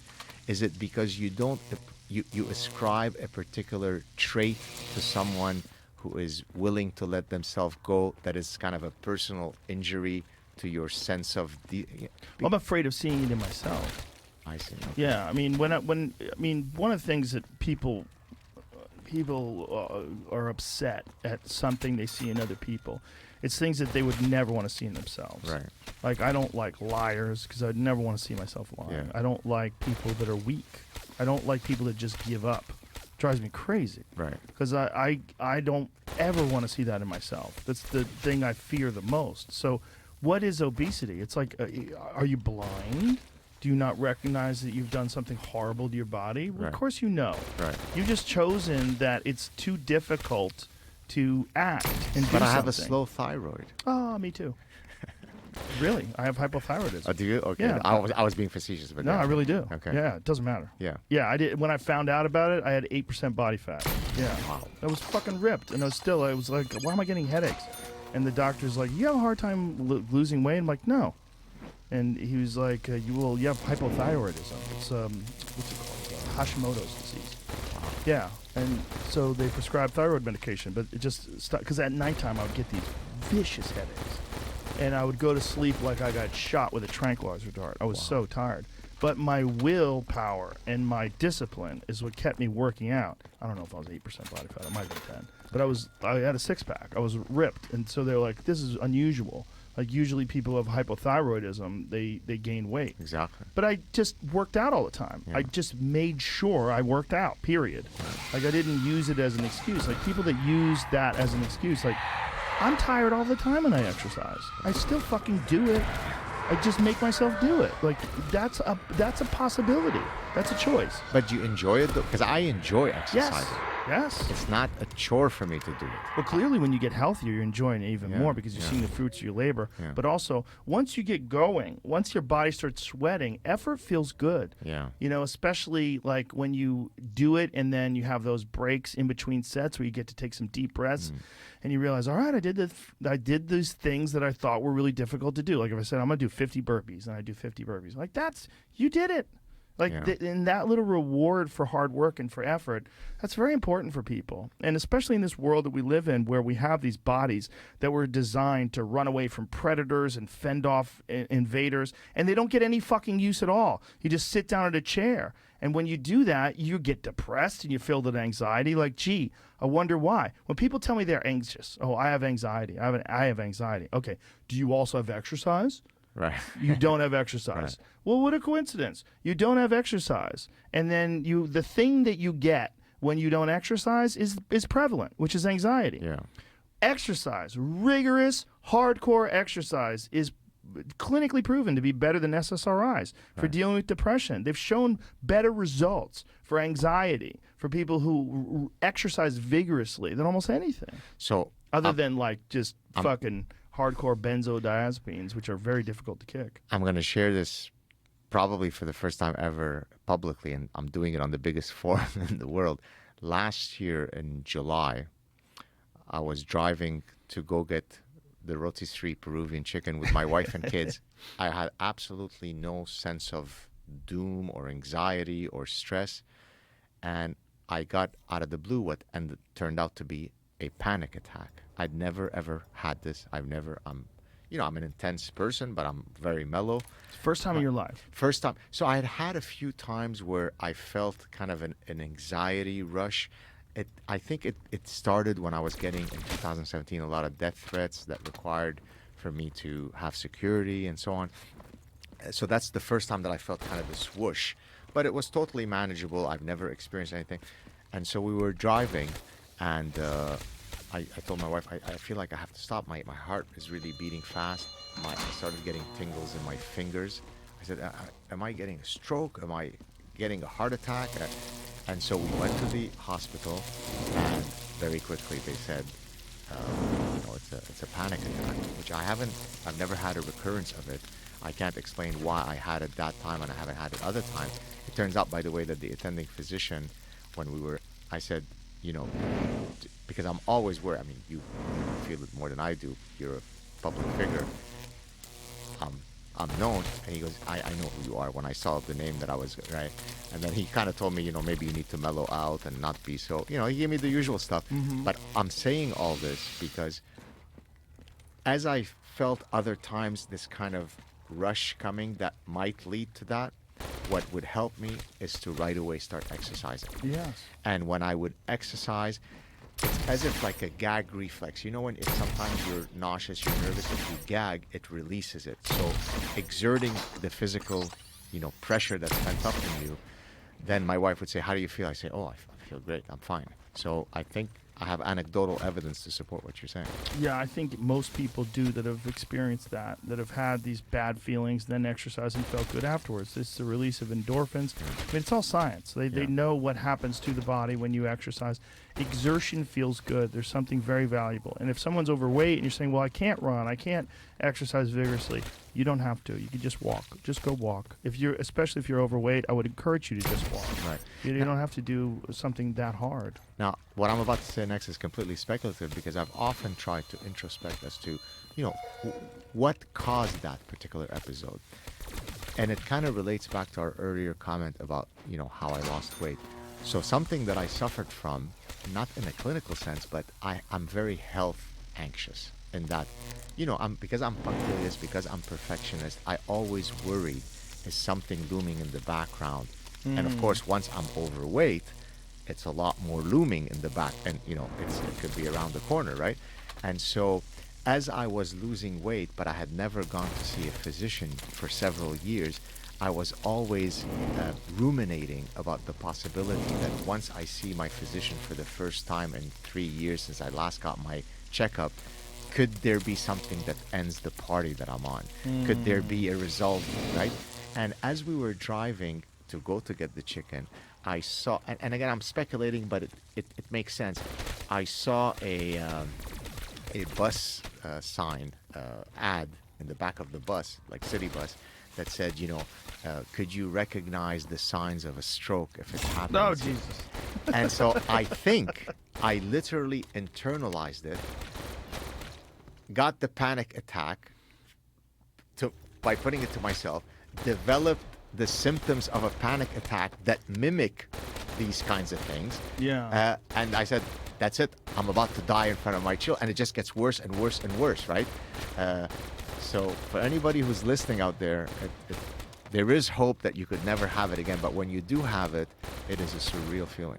Well, I will speculate as well, and I think that completely makes sense. And also, I think it makes sense that you finally doing something about your health and losing weight makes you also anxious about the fact that it took you so long to do it, and what kind of damage have you done in the process. Yes. Yeah, because when you were 86 pounds heavier, which is so crazy for me to say, I can't believe you were actually 86 pounds heavier, but that's how you were when I met you. That is terrible for your body. Your body carrying around all that extra tissue is just, it's the worst. And, it's like, it's not my disdain for people that are overweight. I have love for everybody, and I certainly have love for people that are overweight. I have a lot of friends that are morbidly obese.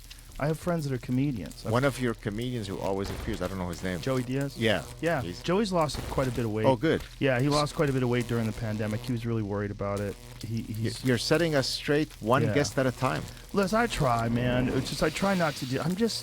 I come off mean sometimes because I'm mean to me. Right. So I'm mean. If I'm mean to me about stuff like that, I'm mean to your friends. My friends. Yeah. And sometimes they don't want to hear it. And I'm like, okay, but I'm just telling you. It's so funny you said this because I didn't, not to be charitable, but a lot of people got upset when you had fat shamed me. And I think my wife and I were talking, and I said, you know what? How about I look at it this way? If he didn't care, he wouldn't have said that No, stuff. I've had a lot of fat people on and never said a fucking word to them. There Like, you I love go. you. Oh, wow. I want you to be Right back healthy at you. and wealthy. Thank you. And I'm happy that you are now. I'm really happy. It's beautiful. And I've been following it very closely. I follow you on social media. You and I've been sent me paying one such a attention. nice message. Man, I'm seeing you on those. That really made my day. That was so beautiful. Well, it made Thank my you. day to see you thrive. It really makes me Thank you. happy. It makes me happy because I know how hard it is. It's very hard to change your lifestyle. It's very hard to change habits because we get ingrained in these patterns in our head, whether they're good or bad. And one of the things that I could say, like when people say, "Oh, it must be hard for you to exercise every day," I'm like, I don't think it's not. It's not. Nah, it's not really. No, it's hard when you haven't been exercising to start. Yeah. Once you have momentum, it's not that hard. It's like when Absolutely. people say it's. Joey Diaz said this. Joey's a very wise man, and one of the things he said about stand-up comedy, he said, "It's the hardest, easiest thing you'll ever do." Because when he's on, when that guy's on, he, in my opinion, is the funniest guy that's ever lived. And when he's on, I've seen a lot of great comedians, and like, you know, there's great comedians that are alive today, but no one makes me laugh like that guy. And when he's on, it's effortless. It's effortless. He's just in the groove. But getting there required decades and hard work and writing and performing and constantly experimenting with how to deliver material and how to do it correctly.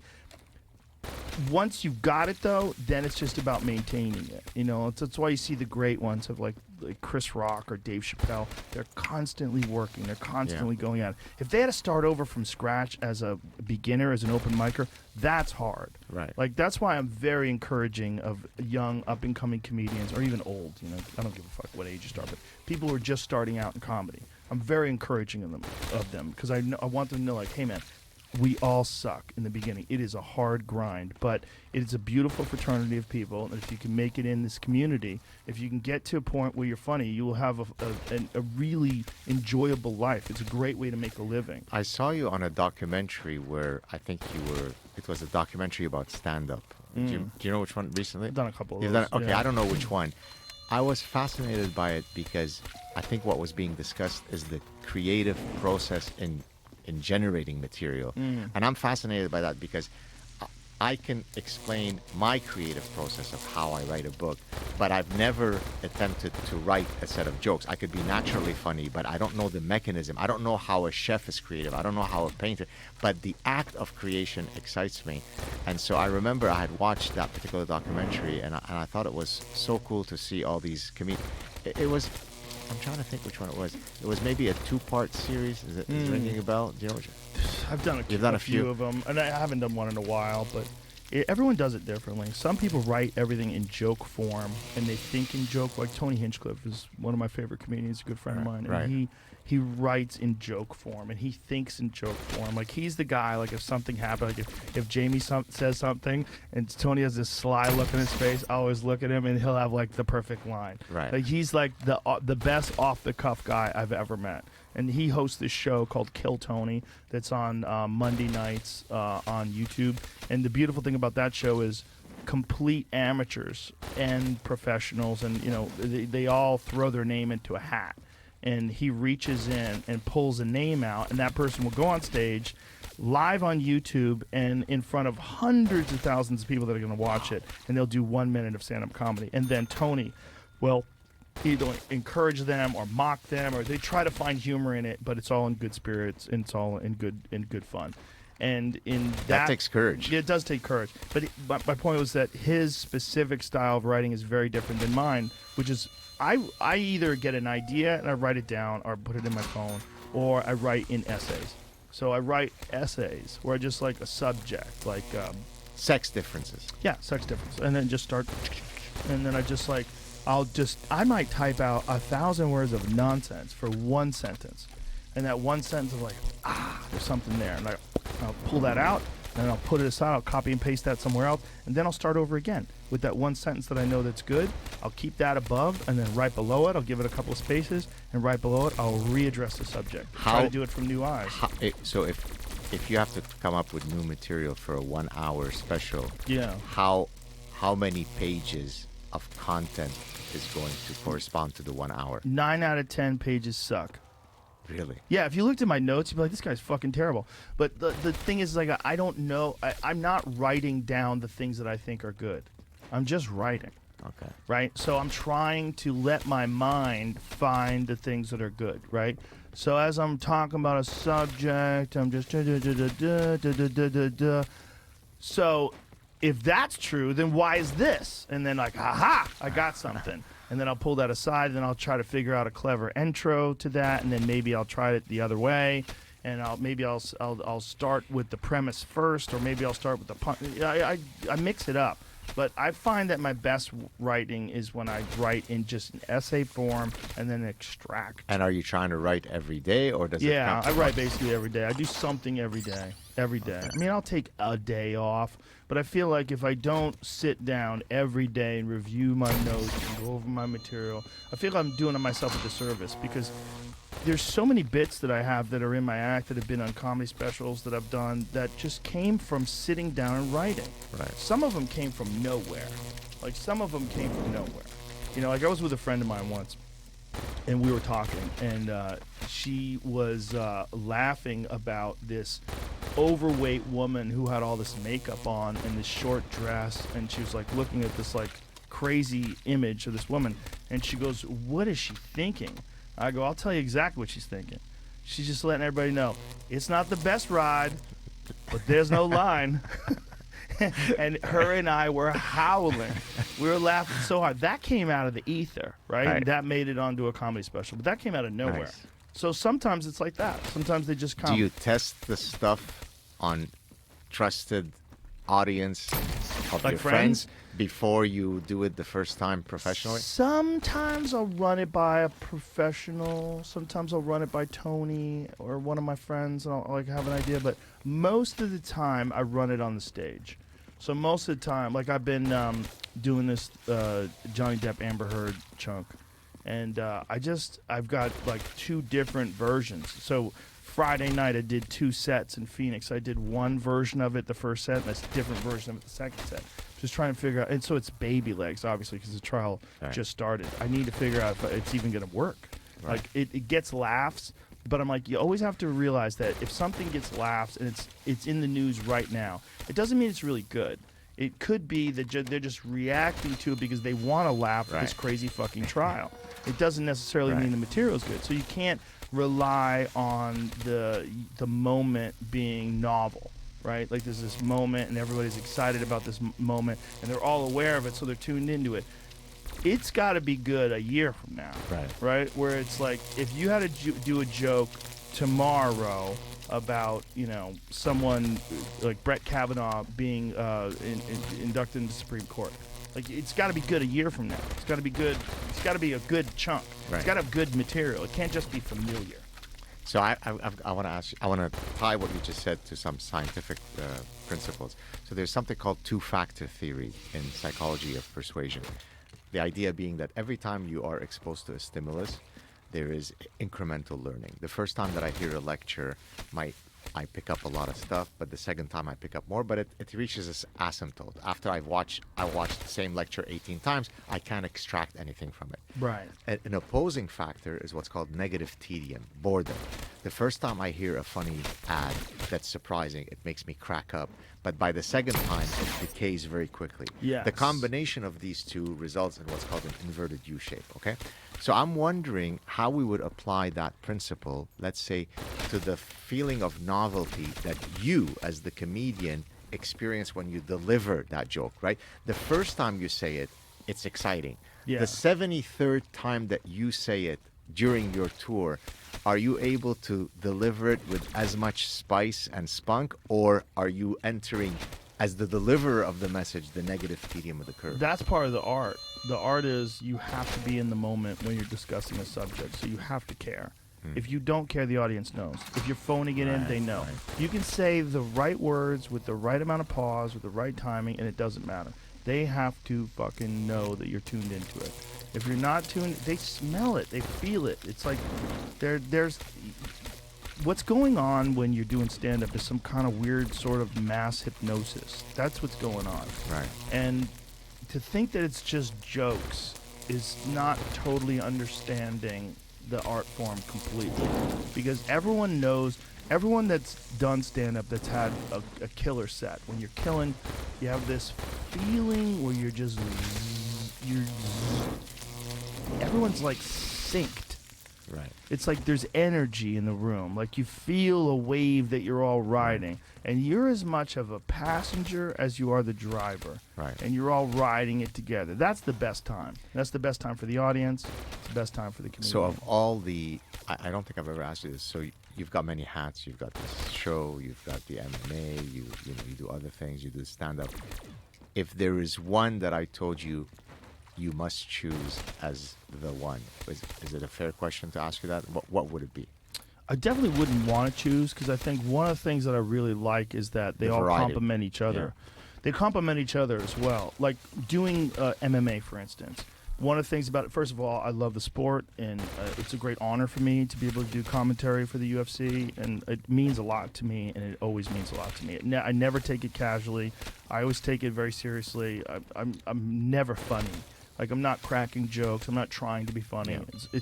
I mean, if something funny comes up, it's just like, that's fine. But my job is to explain what's happening and to put color to, I'm literally a color commentator guy. That's helped by comedy because I talk live all the time. Yeah. So like when I'm at the UFC and millions of people are watching and the light goes on and the camera's pointed at me and I have to explain what's going on, I have zero feeling of, oh my God, always people are watching. Because people are always watching me. Right. Like they're watching me when I do this. They're watching me when I do stand-up. And I'm well aware when I stumble my words. I'm well aware when things don't come out the way I wanted it to, where I'm searching for the correct sentence and it doesn't really fit right, and whether I'm not warmed up enough, or because there is like an intellectual warm-up process, and I'm sure you're aware of that too, that feeling. So they complement each other. All three things complement each other. Podcasting is complemented by stand-up because stand-up is the most difficult of the three. Right. Stand-up is you don't get a chance to redo it. You can't say, actually what I meant to say is this. You know, like there's so much wiggle room in podcasting, which is probably the easiest. Podcast is probably the easiest. And then stand-up is the hardest. And MMA, it's easy with a caveat. It's easy for me because I'm a massive fan and I watch fights constantly. I'm always watching them on YouTube. And this is something that's been a passion of mine my entire life. So from the time I was a boy up until now, I've never not followed combat sports. I've never not watched all the big fights. I've never not paid attention. I've never not trained. So it's easy for me to plug into it because it means a lot to me. But if someone was just applying it as a job, so say if you didn't give a shit about MMA, but you're like, well, you know what would be good if I was an MMA commentator? MMA is really popular. Maybe I should become one of those. I'm not into training. It's not a part of my life, but I'm just gonna learn a lot about it. Good luck. Right. Good luck. Good luck. That shit would take decades, and you're gonna get things wrong. And people are gonna get so mad at you. You're gonna say the wrong name for a kick, or you're gonna give the wrong advice about the way they need to position their feet or the way they need to move. You're gonna fuck it up, and then the people that know are gonna be so mad. One of the things that I'm very fortunate that I have that job. Very, very fortunate. But I say I'm very fortunate. Everyone knows I'm very fortunate. I know that they know. They know that I know, right? And they also know that I'm legit. Like, I really care. Authenticity. We talked about earlier. There's not a moment when I'm watching a great fight where I'm pretending. Right. I am fucking 100% tuned into that. They know I'm one of them. Right. So when I'm talking about technique or I'm talking about like style matchups and what's fascinating about it, they know I'm 100% genuine. If you're just a sports guy and you're bullshitting, we've had a few of those sports guys who come in and try to add like sports guy terminology they might use for baseball or for football or what have you, and they try to apply that to MMA. MMA people get mad. They get mad because it's a more personal form of competition. It's more personal, more intense. It's like you're literally putting your health on the line. Well, I remember maybe the first time that I came on your show, you said something that always stuck with me. You were drawing an analogy between the honesty that is required when you are a stand-up comic, when you're a fighter and you go into the ring, you can't hide anywhere. And then you analogized it to when I have to speak in front of an audience about academic stuff.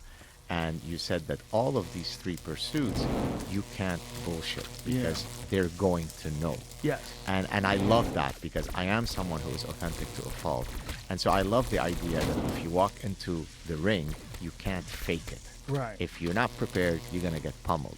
If you go up in front of an audience, you're not funny, regrettably, people are going to respond accordingly. If I get up in front of an audience and I start espousing bullshit, people are going to, I mean, I'm on this show. People are going to listen to every syllable that I utter.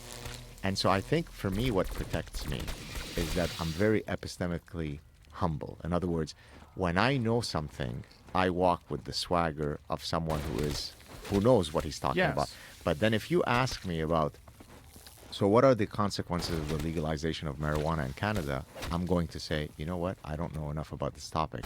And so having that epistemic humility protects me against the prying eyes because I am very modulated as to what I know and what I don't know. And of course, Confucius talked about this many thousands of years ago. And so I think that honesty element is so beautiful. And so people ask me, do you get nervous before you get on Joe Rogan? And I say, no, he's a friend. I know I'm going to have a good time. I don't think, just like you, that there's anybody watching me. The number one thing that makes me stressed about coming on the show is, am I going to have to go to the bathroom during the 3 hours? If you have to go, you let me know. I know you always say that. Just let me know. But We'll pause it. That's literally the only thing that worries me. Well, your honesty is very important. I mean, and you are obviously honest to a fault. There's no fault to being honest, so it's not. That's a weird statement, but it's your. It's so that people know they can trust you. Yeah. If you're like you are, where you know so much about psychology, you know so much about the mind, you know so much about the way people think and why they think and what the evolutionary basis for those things are, you can enlighten people in a way that they can just accept your knowledge because they know that you're being honest. Yeah, exactly. And that's so valuable. And that's you know, so valuable. One of the biggest thrills I get is, as you might imagine, given your platform, I receive innumerable emails from people. Someone will say, I got into evolutionary psychology because I followed the stuff that you were talking about with Joe Rogan. And which leads me to another point, which, again, not to blow complimentary smoke up your beautiful behind, but in the in the parasitic mind, I tell the story in chapter 1 of the haughtiness of academia. And the story that I tell is I was at Stanford speaking at the business school, about as big of an academic mecca as you can get. And the gentleman who had hosted me, the night before for dinner, said, "Oh, you know Joe Rogan, you go on a show." I said, "Yeah." He said, "Yeah, well, we don't condone that at Stanford." I said, "Well, what do you mean? What is it that you don't condone?"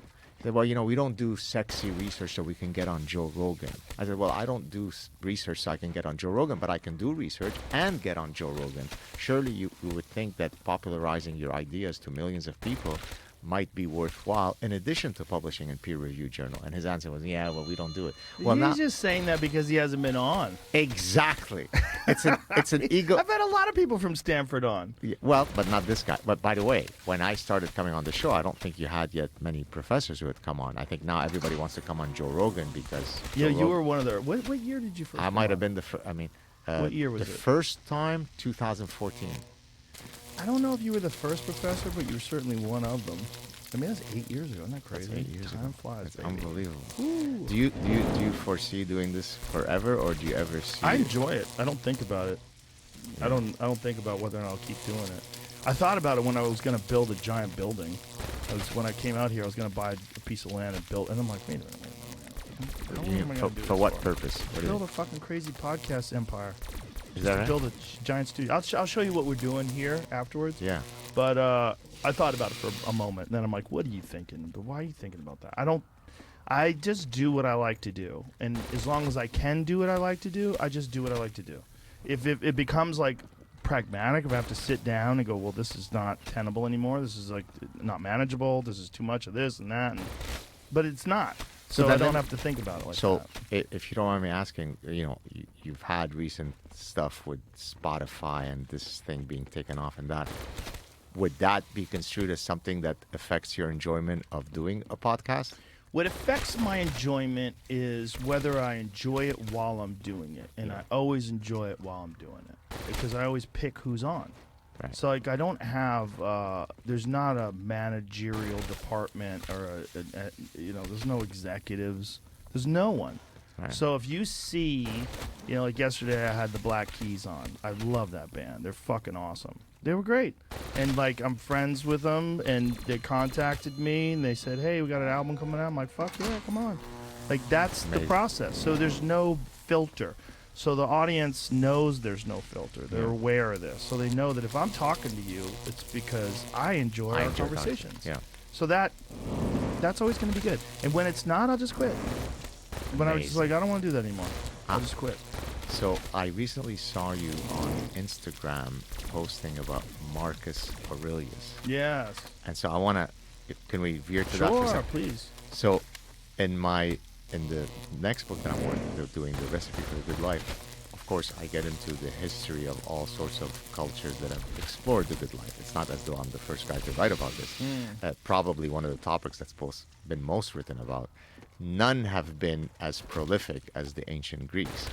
And so when I saw your thing about Marcus Aurelius, I was about to write you to say, well, I've come to that same realization because, so as I was doing my research for the book, every time I would get an insight that I thought was original to me, I'd say, that fucker Epictetus has already said it 2,000 years ago. Isn't that wild? Yeah, it's unbelievable. Yeah, And so it crazy. reminds me, and I want to give him kudos on the show. So, do you know who Nassim Taleb is? Sure. Yeah, so Nassim is a good friend of mine. He's a fellow Lebanese. And so many years ago, he was kind of egging me, teasing me, saying, I don't really understand what you study in psychology, Gad. Everything that there is to know about psychology and human nature, the ancient Greeks have already covered it. And so I mean, he was just egging me on. But then many years later, as I'm preparing for this book, I'm like, I think he might be right.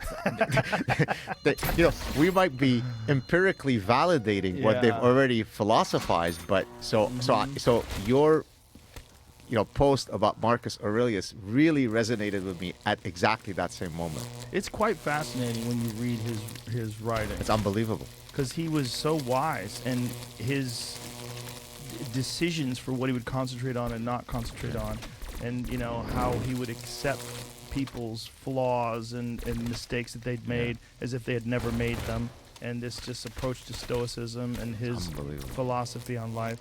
The Greeks and the Romans, and if you look at the history of these ancient civilizations that dominated the world at that period of time, and we can get a kind of an understanding of how they thought about things. It's, to me, one of the more amazing things about history is to peer into it's almost like we have a little bit of a time machine, to peer into the mindset of these people that were so wise thousands and thousands of years ago, and that their words are applicable today. Yeah.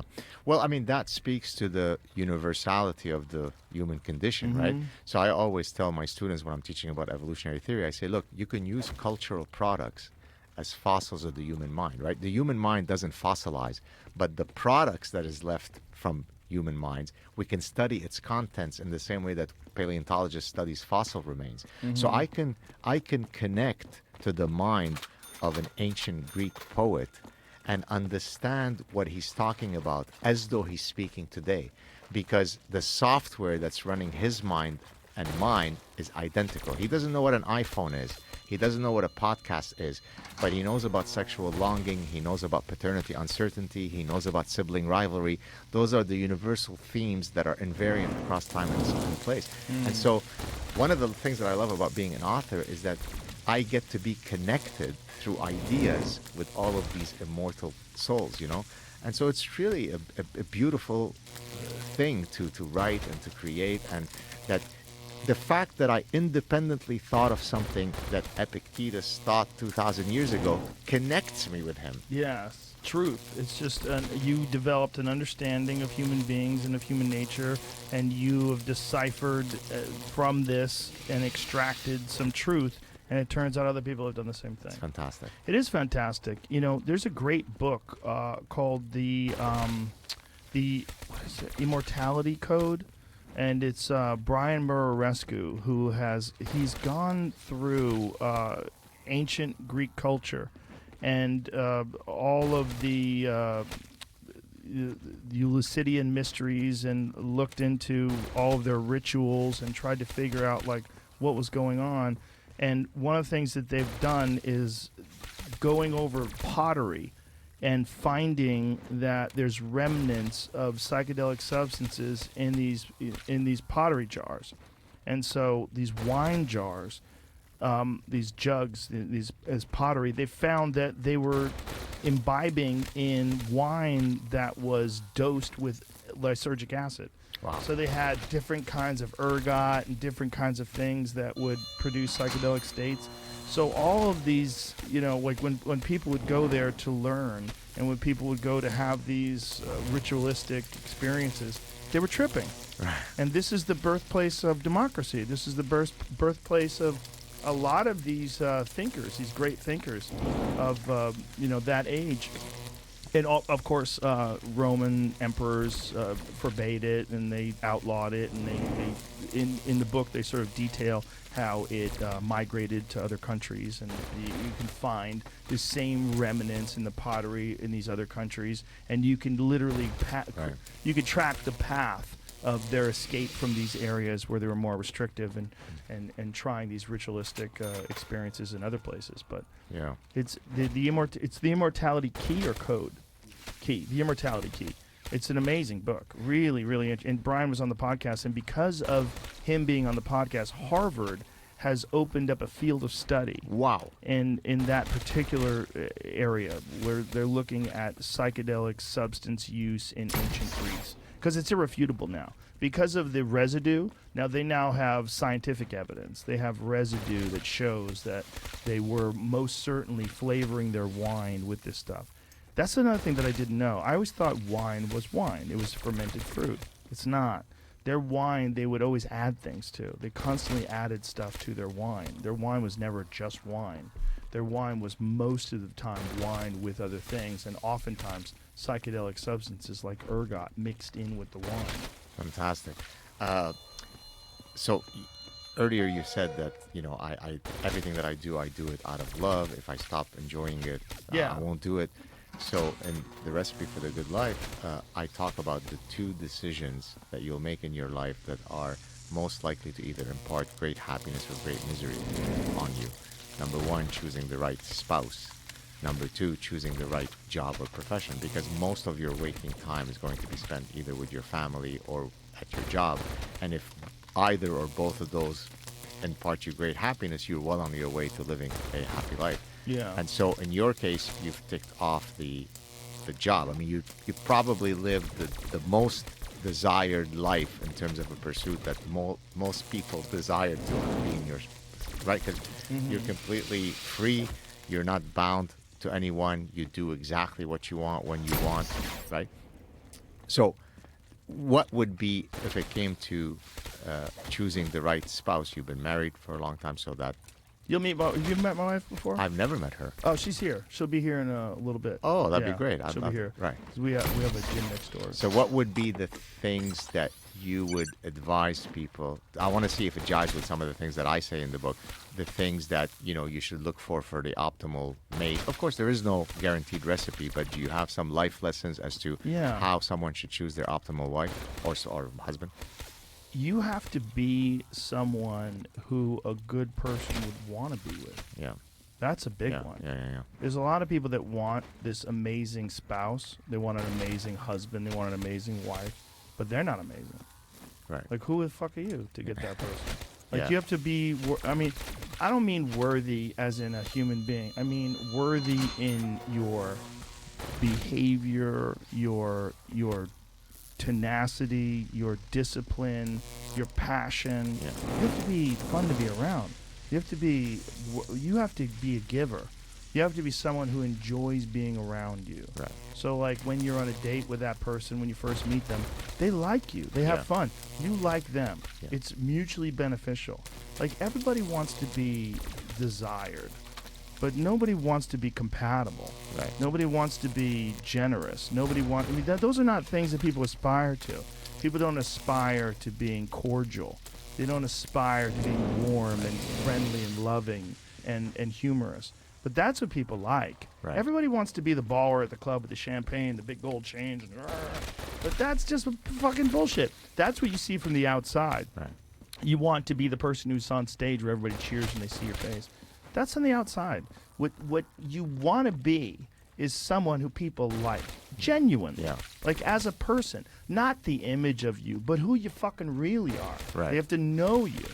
So if you don't know yourself, and if you're not honest with yourself in terms of like your discipline, your work ethic, the way you treat your friends, the way you treat strangers, the way you are, your personality. If you're not working on that, you're never going to attract a valuable mate. Right. You're never going to attract someone who's desirable, someone who you want to be around. Why would they want to be around with you? There's people out there that are working harder than you. There's people out there that are nicer than you. There's people that are there that are more friendly than you. That's attractive. If a woman's on a date with a man and the man's rude to the waitress, I was going to say exactly that Yes. as a test. oh my God, or the man talks badly about his ex-girlfriend or his ex-wife, she's gonna go, what are you gonna say about me? Yeah. You know, what are you gonna? Why you're not even treating me nice? I agree with everything that you've said. One time, I told you I always go for long walks with my wife to get to the cafe in the morning. And so one day we were stopped by one of my daughter's friend's father, who came up to us. He's a photographer. He said, we stopped by to say hello. And he said, do you mind if I ask you a question, Gar? I said, sure. He goes, how do you do it? I said, do what? What are you asking? He goes, every single day I see you walking on this thing, you're arm in arm with your wife, and you're kind of lost in conversation. You're both very serene and happy. I said, well, I don't have a recipe. I really just enjoy her company. She's my best friend. It sounds cliche-ish, but that's really what it is. I'd rather be with my wife more than anyone else on most days that I exist. Now, I don't know if there's a recipe to find that person, but if you do find that person, hang on tight. So that's one. Well, you have to know who you are. Yeah, very true. If you don't know who you are, you won't know who they are. And if you're full of shit. And by the way, the ancient Greeks already beat you to that. Know thyself, right? Yes. Yeah. Yes. So the stuff you're Yes. saying, they already said it. Yeah, they to, knew to it. our point. Yeah. The second thing, if I'm going to get more scientific, it turns out that for long-term marital success, there are two competing maxims: birds of a feather flock together, or opposites attract. Opposites attract is great for short-term mating, right? I tend to be, extroverted. You are introverted. Maybe that complements each other for a little sexual dalliance behind the bushes. But on the other hand, for long-term marital success, you want assortative mating. The birds of a feather flock together. On which traits? On shared values. Right. Right. So if you don't have that in common, the stats of you likely divorcing shoots through the roof. Like Johnny Depp and Amber Heard. Bingo. Johnny's a sweetheart of a guy. But is that generous true? to Is a he fault. really? Oh yeah, he is. Okay. Yeah, he's a sweetheart of a guy. Yeah, I've talked to him, and he's very good friends with one of my very good friends, my friend Doug Stanhope. He's a sweetheart of a guy, and that's part of the problem. And he was in a loving relationship before her and had a child and the whole deal. But it's the partying. That's probably what they shared in common. But what they didn't share in common was truth and honesty. And Johnny's pretty honest. And that other I didn't know lady- that he was so poetic. And Yes. all See, that. people are going to get the chance to see him. Yeah. He's an interesting guy, and she's not. Well, she's interesting, like from if I was a psychologist and I was studying her, like for you. it might be Right, interesting. exactly. Because I mean, she's so full of shit that she says things on the stand that are directly refuted by previous things that she said, Right. including that she never hit him. Like she's fucking on. Not only that, the two of them are recording each other. Like how crazy are the both of Wow. them? They're both. That's when they have in common. Neither one of them trusted each other, so they were fucking recording their conversations like insane people. Yeah. You were mentioning earlier about the test with the if someone treats the waiter or waitress bad Yes. poorly. Do you remember in Bronx Tale the door Yes. test? Yes. Isn't that unbelievably Yeah. wise? Yeah, it is wise. But how crazy is it back then? Like there was no automatic doors. Exactly. You had to use a key. By the way, one of my favorite movies of all time. It's a great movie. It's a Yeah. great movie. Yeah. That is a test. Like you want people that care. Like people that don't care about other people. That's only a virtue if no one cares about anyone and you're protecting yourself from pain. Right. Right? And so there are a lot of people out there that say that I don't give a fuck about anybody else. I'm going to get my thing. Like that's silly.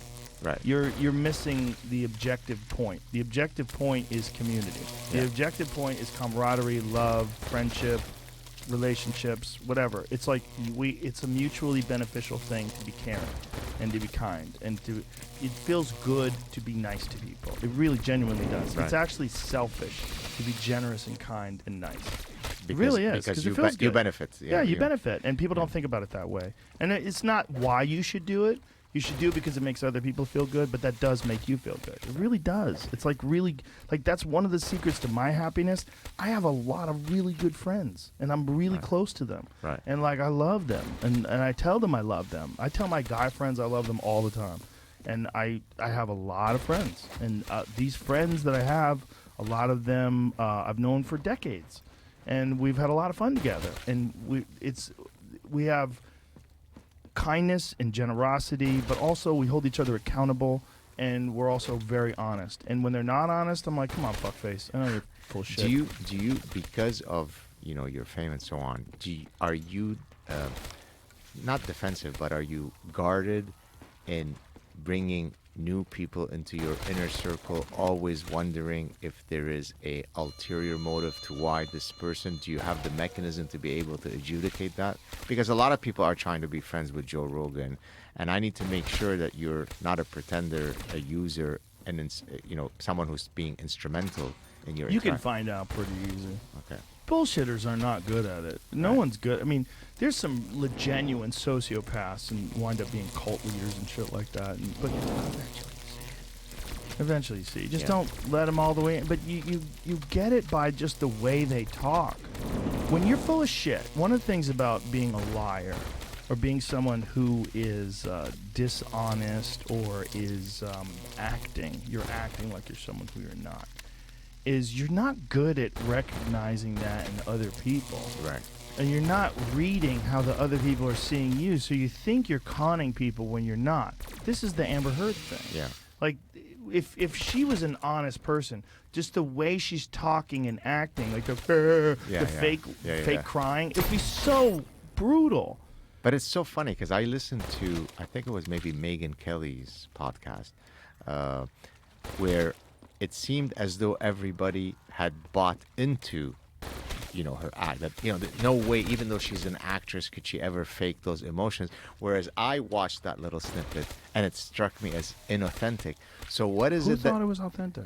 I can't remember who her Megyn guest Kelly was. was No. saying? I think there was a guest on her show. Oh, the guest and they must were have been a hardcore woman feminist that doesn't believe. But do you ever think? that the Do you think that's the man's only the thing? victim? Do you think that that's the only thing that can assort people into seeing the inauthenticity versus not seeing it? Yeah, I think she has. If someone doesn't recognize the inauthenticity of that woman on trial, it's because they don't want to. They can't read people. Yeah. Well, they either can't read people or they are so biased that they're looking for, like when people were talking about Joe Biden, like Joe Biden's State of the Union address. Or was amazing. Mark Garagos? What about? Who's Mark a friend? Garagos? I think that was the guest on Megyn Kelly, where he was saying you can't fake those kinds of raw emotions. That's hilarious. Isn't he a lawyer though? That he is. Yeah. I don't know about that. Yeah. Sorry, of course, Mark. I didn't mean to call you out. Of course you can fake that. She's not even faking it well. Right. What a sucker he is. I'd like to find out how many times that guy's been divorced. Okay, Mark, I'm really sorry because I got to tell you. Maybe he's got it. Like maybe he's just saying that to be a contrarian. I know Mark well. He lives in Southern California. He's done a lot of high-profile cases. A couple of summers ago, I was in Southern California with my family. We were very keen to go to an LAFC game, the Los Angeles Football Club. Mm-hmm. I reach out to Mark. I say, Mark, you got to hook me up with tickets. Within 2 hours, he's wired me tickets to go. So he's a good guy. He is a very, very good guy. Sometimes even though good guys are suckers. Now, I might agree with you on one point. Doug Peterson, is that his name? The guy who killed his wife? Or Dennis Peterson? The guy who killed his pregnant wife who was on death row in California. He represented him. I don't remember what that guy was. What was the circumstances of him killing? There was a guy who was dating, having an extramarital affair, so his pregnant... in Colorado? No, it was in Modesto, California. He God, was there's on. a few of those cases, aren't there? Can we get so Jamie to pick Fucking gross. Scott Peterson. Scott Peterson? Okay, I remember that one. Yeah. Well, I think Garagos represented him, or maybe during the appeal process. And I've always wondered whether when lawyers do that, they have to know the truth. Yeah, you have to know, but it's your job to defend the guy. That's what's the darkest thing about that job. Yeah. When you're a defense attorney in particular, where you have to defend someone who very well might have killed a pregnant wife. But technically speaking, if that client were to say to you, I admit to you in private Right. that I've done it, Yeah. do you or do you have to go under the I don't know. I'm not a lawyer. I don't know. I don't know how that works. I mean, I think you could probably recruit. Could you recuse yourself? What happens when someone knows that their client is guilty? That's a very good question. Yeah, I mean, so my feeling is, as long, and I don't know, I'm not a lawyer either, but I don't think they can simply say, I did it, and you're defending me. So I just kind of put my hand and I go, la la la, don't ever say it. And I'm presuming that everything you're telling me is truthful. Yeah. You know what's scary is the opposite of that. When prosecutors know that you're innocent and they're still trying to get you. That's real. So, I mean, that's Kamala Harris, by the way. I despise that woman, and I'm Canadian. I have no.